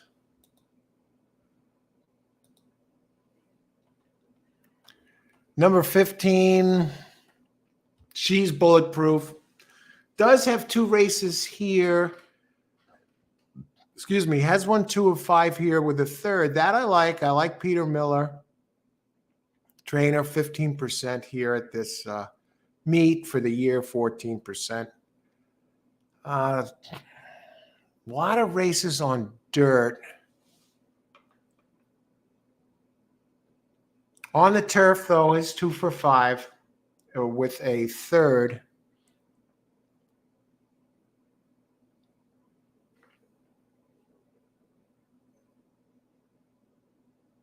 You know, the distance, doesn't seem to like this particular race. You know, I'm going back to its races with the previous trainer, Ruben Alvarado. 2 races that here, this type of race, the sprint, the downhill turf sprint. Finished 6th, 5.5 back, and 7th, 3 1/4 back. 67 buyer figure both times. It's running in better form now, though. I think the post position is very, makes for a very challenging race. But you get Saez up. Miller is a tough trainer. I'm looking elsewhere, but we'll see what happens. The 15 post position, holy smokes. Now, one thing to keep in mind is there are 15 post position is actually post position 12.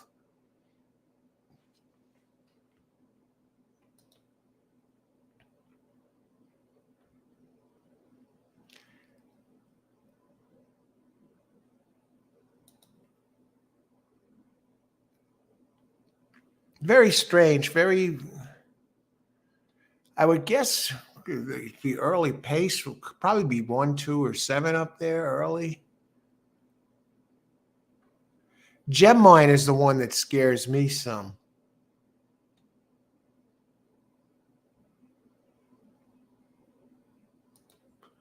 Let's see, all horse racing all the time, race 12, exacta 3, 8, exacta box. That's mine.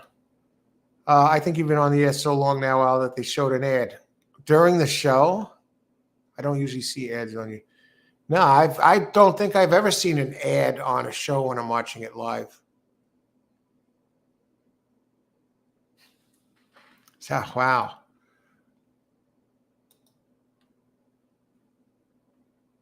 Okay, 9 minutes to post on this final race of the day here. And the 6, she's bulletproof, 15 to 1. I want to go back and look at Gem Mine a second. I know Frankie Dettori, the great Italian jockey.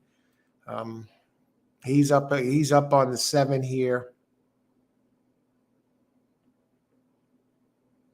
And I gotta think he's going to try and go to the front.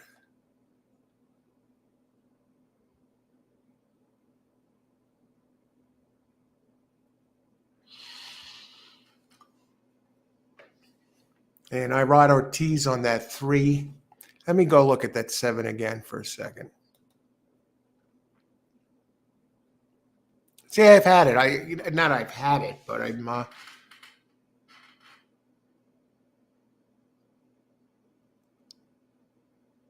Let's get Frankie Dettori in here. What the hell? Let's box 3, 7, and 7, 9. Let's have a little fun with it here. So basically, this turns into a 3-horse exacta box.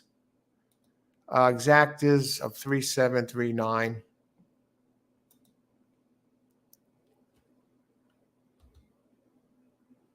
Because I'm not 100% sold on the 3.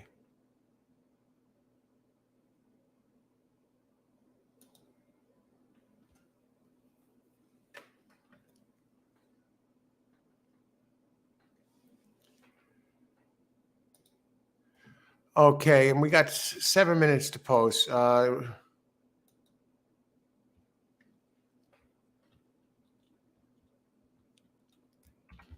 Exact box. I'll just put it this way because this way you see that I got all three of them instead of writing two separate exacta. Exacta box 3, 7, 8.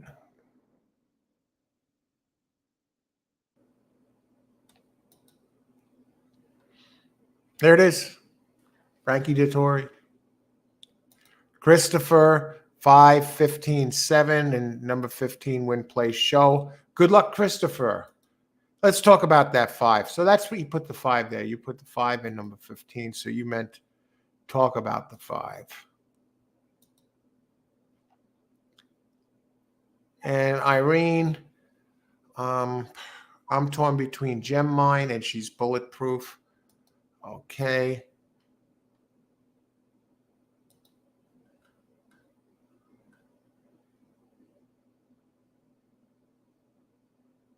Yeah, Phil D'Amato, always dangerous. Solid, solid number in the 70s, upper 70s lately. And I think maybe keeps the regular jock, G. Franco. D'Amato, very strong trainer, 18% for the year and 14% at Santa Anita. Okay. Yeah, sure. Always around the wire for the most part. Not far back. It says a fourth, a third, a fourth. 2 for 12 lifetime. 0 for 2 here. But has a couple of 70, a 77 and a 75, which fits this race. So good luck with that 5. And I'm looking at some of the others. Now, one does have some early speed and has a couple of turf races really that including a second place finish here.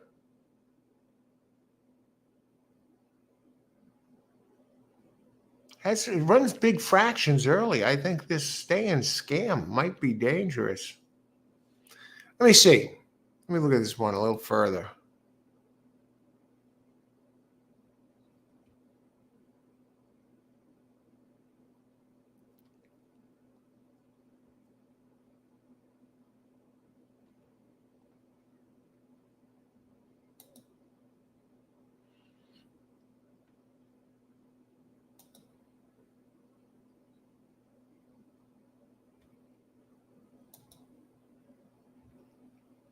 Now I'm going back to the 3. I'm giving the 3 another look. The ultimate closer, really.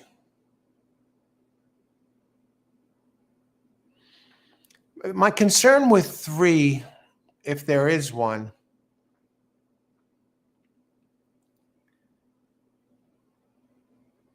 is it may like it preferred a little longer. But Irad Ortiz, I mean, he could probably being instructed by Michael McCarthy, put this one on the muscle a little bit. And Irad, if anyone could, bring out the best in a horse. The 7, it looks like it's a gray horse. 8, I'm getting some prices here. 2 to 1, 4 to 1, and 6 to 1.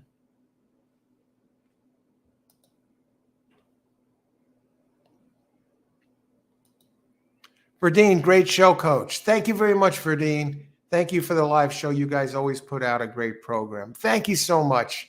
I'm glad you enjoy the show, and thanks so much for joining us today.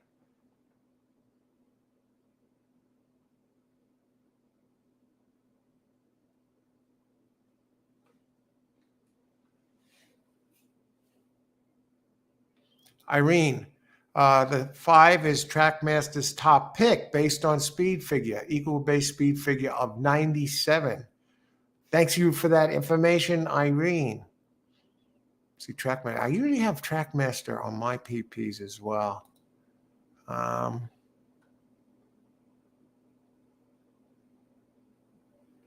You see, I'm looking at the time form pace figures. Today, I usually don't get an opportunity to do this, but I did. If you want to be on the mailing list, our mailing list, shoot me an email at liveracing@gmail.com.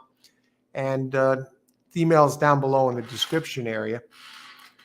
I did send out DRF picks to everybody on my mailing list today from the racing forum. So you get on that mailing list. Sometimes I do things like that.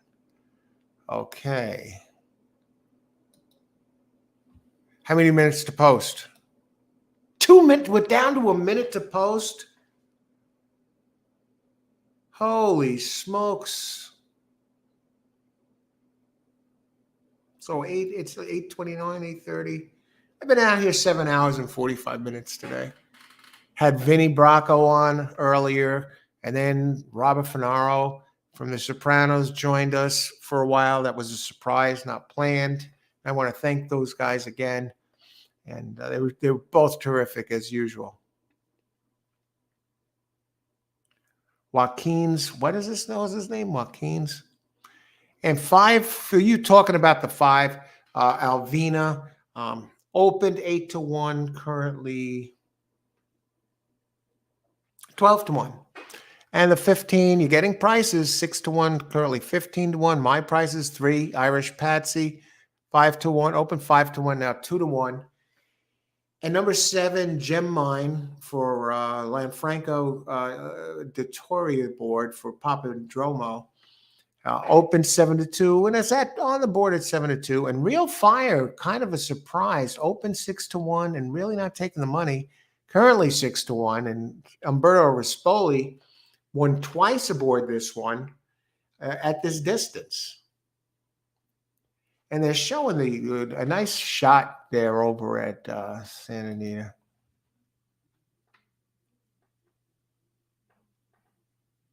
Do a print screen on that. Interesting. I like that they got the odds there.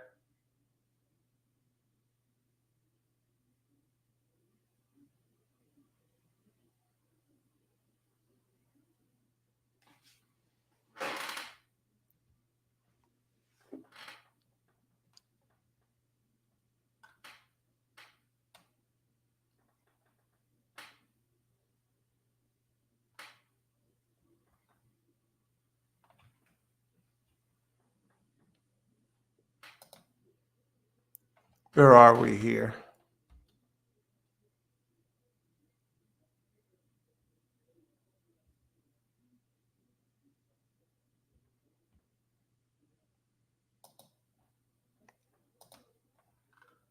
Yeah, it's that time of year. You can see this is a downhill turf sprint. Tricky race. You know, some jockeys aren't that familiar with it. You got to wonder how Irad Ortiz is going to handle this. Now, he's not like Flavian Pratt, who goes around the country, who races regularly on the West Coast, and also goes to different tracks and excels. And he is riding on the 6, Woodbine Way. And Mark Cassie, a strong turf, one of the best turf trainers around, the king of Woodbine, really, but he's all over the place. Naira, Gulfstream, he's Tampa,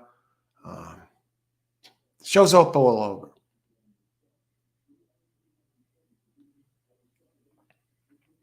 Here on the West Coast. But getting no respect. And I thought that one had some good numbers. Number 6, Woodbine Way. At 5-1, you're getting a hell of a price.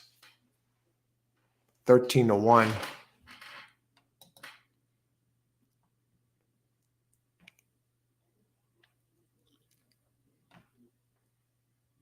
Okay, looking for the late double to make it a decent day.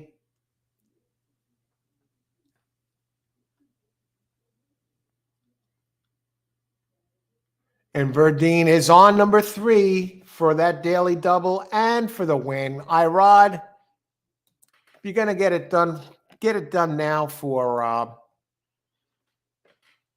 Verdine. It works for me too, but Verdine looks like he has a chance to make some good hit here. What does Irene have for us? I'm all over this one. Should probably just pass, put $2 to win on Gem Mine and $2 to show on Real Fire. All right. At the races, also like Woodbine Way as the third pick. Getting a heck of a price. I can't believe it's so high. It's starting to come down a little bit. Came down 3 points real quick. And what I like, what I saw, I was looking at that one. And it,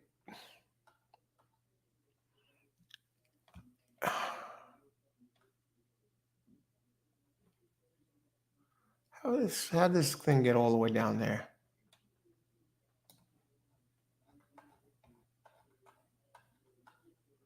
It has a third place finish here.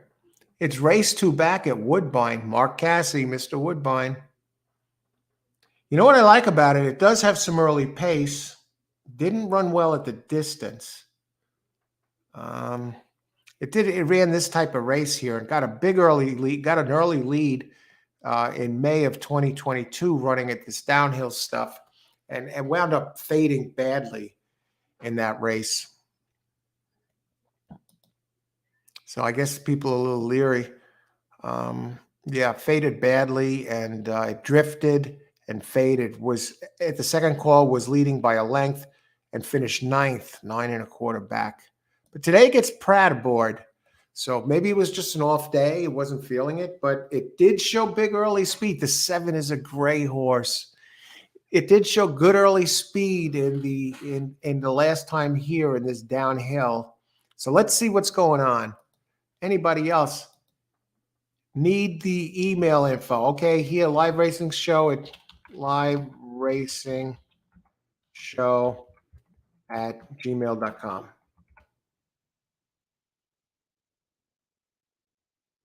All one word. Okay, where are we going here? They're loading up. Irene, thanks for sticking around for the last race out. I thought you were going to split once the last Breeders' Cup race was over. Oh, you're welcome, Irene. Glad you were able. Thanks for joining us today. I'm glad you enjoyed the show. Okay, they're all loading up. Look at that. It looks like a weird. Look at the road behind where the horses are. I wonder where that leads. Maybe to barns or something. I don't know. Because it's inside the track area, so it's not like it's where a car can ride. And they're off in the finale. Let's see if that 1 goes to the front or that 6 goes to the front as we thought it would. And Frankie Dettori decided not to retire this year, and he is staying aboard. He's looking to win a Kentucky Derby, he said. Decided not to retire, and he's trying to close this out, folks. And they come down the hill. Look at this. Frankie Dettori leading at 4-1. I find it hard to believe he's going to let anyone catch him here. So really, if this boils down to the 3 making a bid, or who is that all the way in the back? 13 is making a bid. Frankie Dettori heads for home. And we got some of the longer ones coming. On the outside is number 6. Here comes 8 trying to knife through. Here comes 1 again. Here comes 10. Here comes 10, and here comes 11. Frankie Dettori gets run down by the 10-1. Holy smokes. Who's the 10? Madiha. All right. 6-1. Was that 10-1?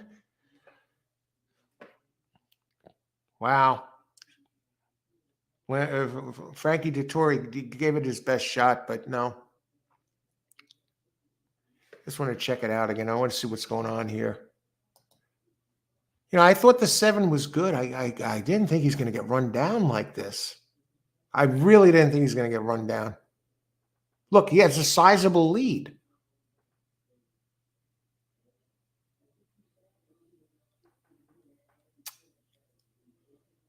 Here comes 10.